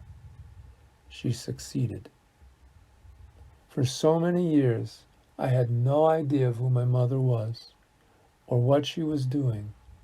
I don't know how she felt about me or even if she was alive. One day, everything was suddenly revealed and it all came rushing in at me. 8 months later, my mother and I actually met. Things like that don't happen every day. I am truly blessed that God answered my prayers and gave me the opportunity to meet my mother, to talk to her, to tell her that I love her, and to hear her tell me that she loved me. 8 months after that, it was her turn to leave this world. For 8 months, we knew of each other's existence, but would not meet each other. Then, we did meet. And once again, I had a mother I could talk to. That was terrific. Gila picked up the package at the post office, and I let it sit on the dining room table most of the day. Finally, I got up the nerve and took out a knife. I opened the package. I found a case with my mother's glasses in it.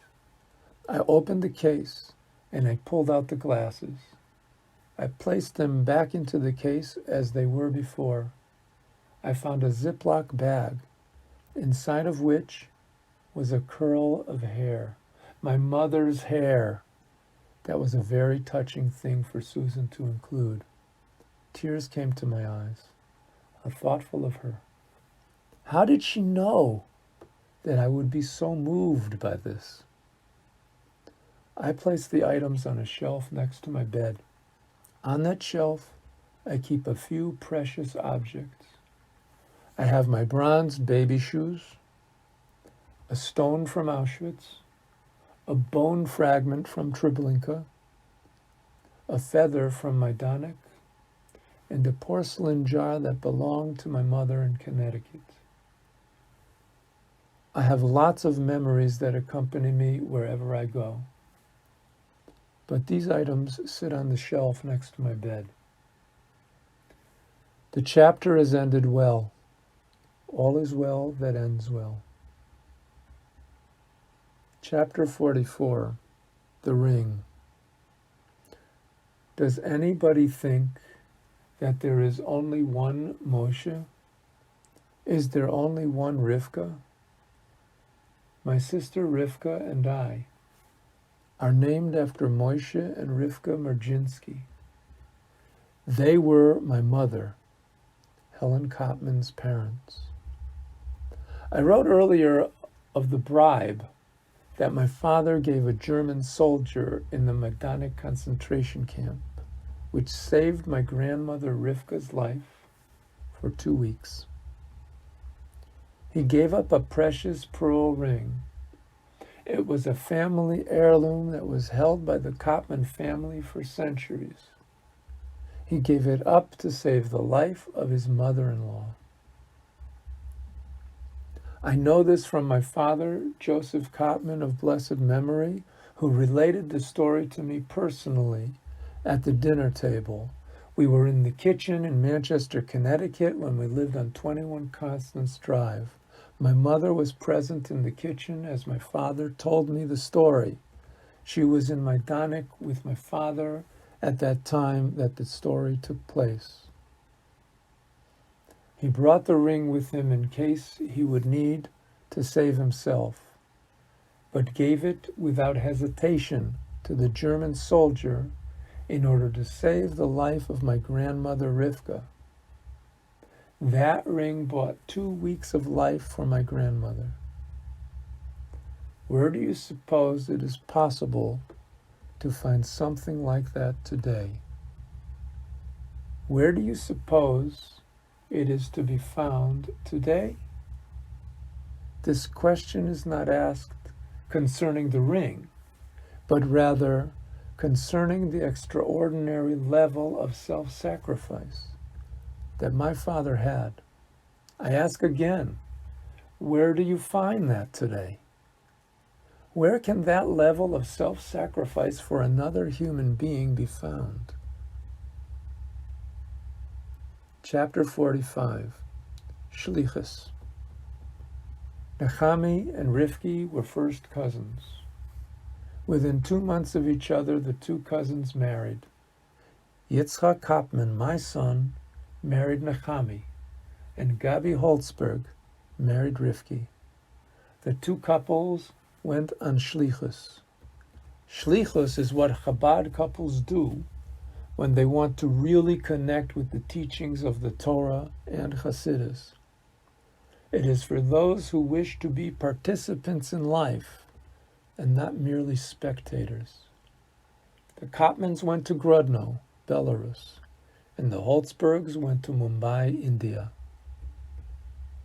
The Holzbergs set up a Chabad house in Mumbai, where they catered to the needs of Israeli tourists and backpackers. Many young Israelis go to Asia to tour for a year or so after their completion of compulsory military service. In 2008, there was a major terror attack in Mumbai, and the Chabad house was targeted and attacked. Gabi and Rivki were both murdered. However, their 2-year-old son, Moshe, was saved by his nanny, Sandra, who smuggled him out of the besieged building at an opportune moment.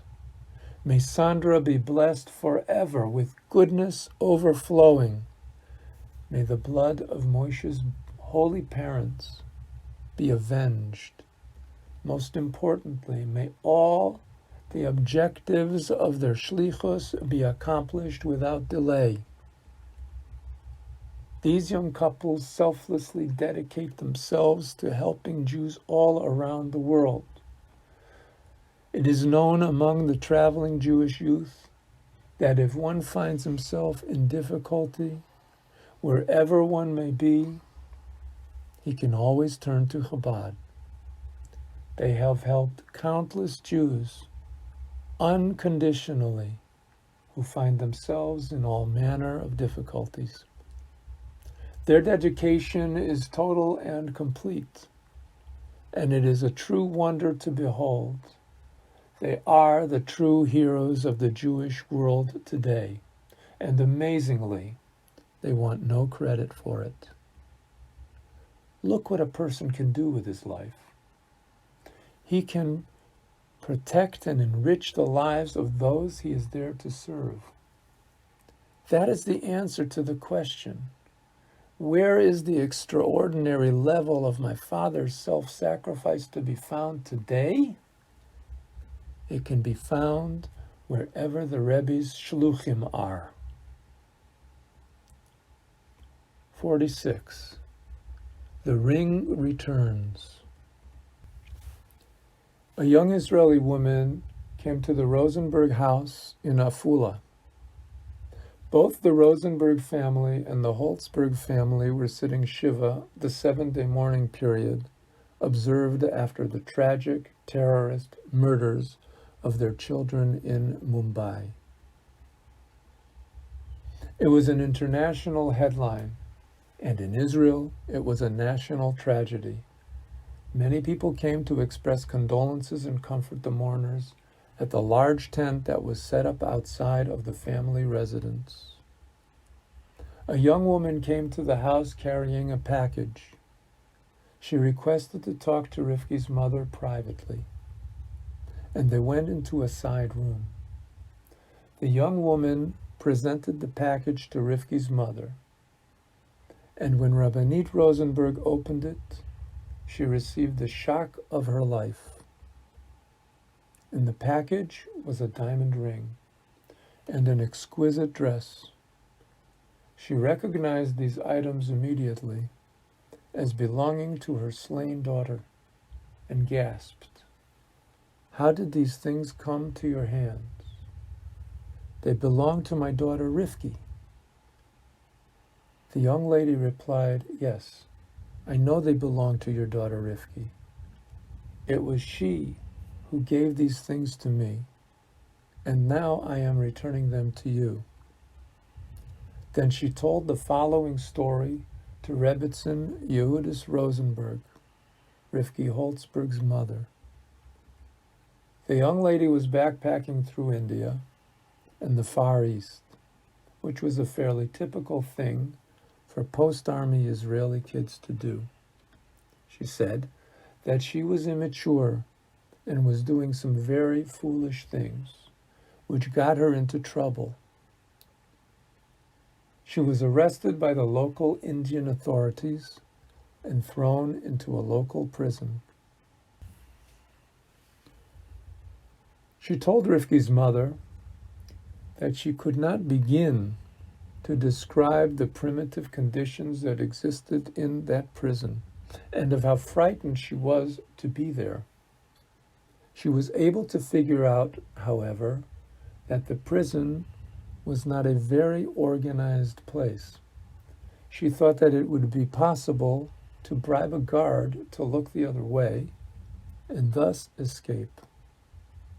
She was able to access some money, and she bribed one of the guards. He looked the other way, and she walked out of prison. She went directly to the Holzbergs' Chabad house in Mumbai, telling Rivki's mother that all the Israeli backpackers knew that if you had any problems in India, you could go to them for help. First of all, Rivki prepared a delicious meal for her. After the young girl finished eating, she told Rivki her story about the escape from the jail. Rivki responded without a moment's hesitation, advising the young lady that she must get herself out of India immediately. The young lady was very much afraid. Rivki went to her bedroom and, opening her closet, picked out her best Shabbos dress and took off her beautiful diamond ring. She gave these items to the girl and told her to put them on. She further told the young lady not to worry, that she knew India very well. Rivki told her that in India, everything is looks. The young lady persisted. She was very fearful of being caught trying to cross the border. She worried that they would look at her passport, and when they saw that she was a fugitive from the law, she would be in even bigger trouble. Rivki told her that the authorities wouldn't bother her at all. When the Indians see a married woman with a diamond ring who is well dressed, they will not waste their time poking into details. Obviously, the young lady made it back home to Israel, safe and sound. Now it was the time for Rivki's mother to tell the young lady a story. She said that Rivki came to visit some time before the tragedy, and her mother saw that she did not wear that beautiful dress on Shabbos, nor did she have that gorgeous ring on her finger. Her mother asked, "Rivki, where is the ring?" To this came the reply, "The ring went on shlichus."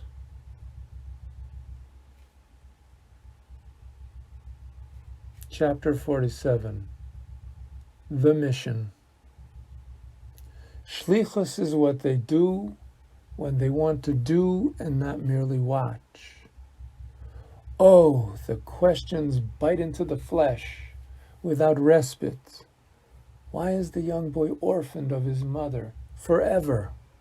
Why is the young wife bereft of her young husband forever? Why can we not know why? What will be with Moshe? What will be with Rivka? What will be with all the Moishes and Rivkas of the world? What will be with you and with me? The mission carries on, as if there were no questions whatsoever. We are not watching from the sidelines. We are marching on the front lines, providing, encouraging, assisting, and loving wherever we can, whenever we can. This is who we are. All are welcome to participate. It does not matter who you are. Be a part of bringing light into this dark world.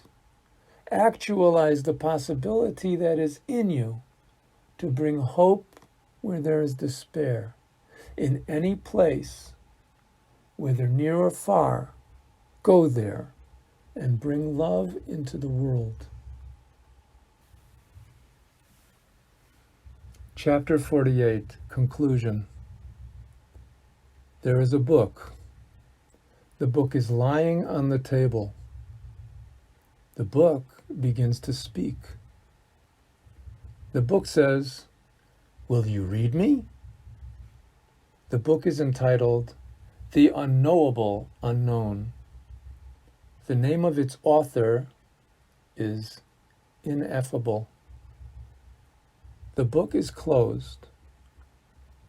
I open the book. A brilliant light burst out of the pages, permanently blinding me. From this point onward, I will never be able to read again. However, I am given a key, which I am told is the key to all doors and the unlocking of every secret. Attached to the key is a tag. Perhaps the room number is written on it. That will tell me which door it will unlock. I make my way to the main desk, trying not to attract too much attention as I trip over everything and bump into everyone. I ask the clerk at the desk to please tell me what is written on the tag attached to the key, because I cannot read. He takes a very long time to answer my question, but he finally answers me. On the tag is written the following inscription: "In all your ways, know him." End of Book 3, and conclusion of The Tag on the Key.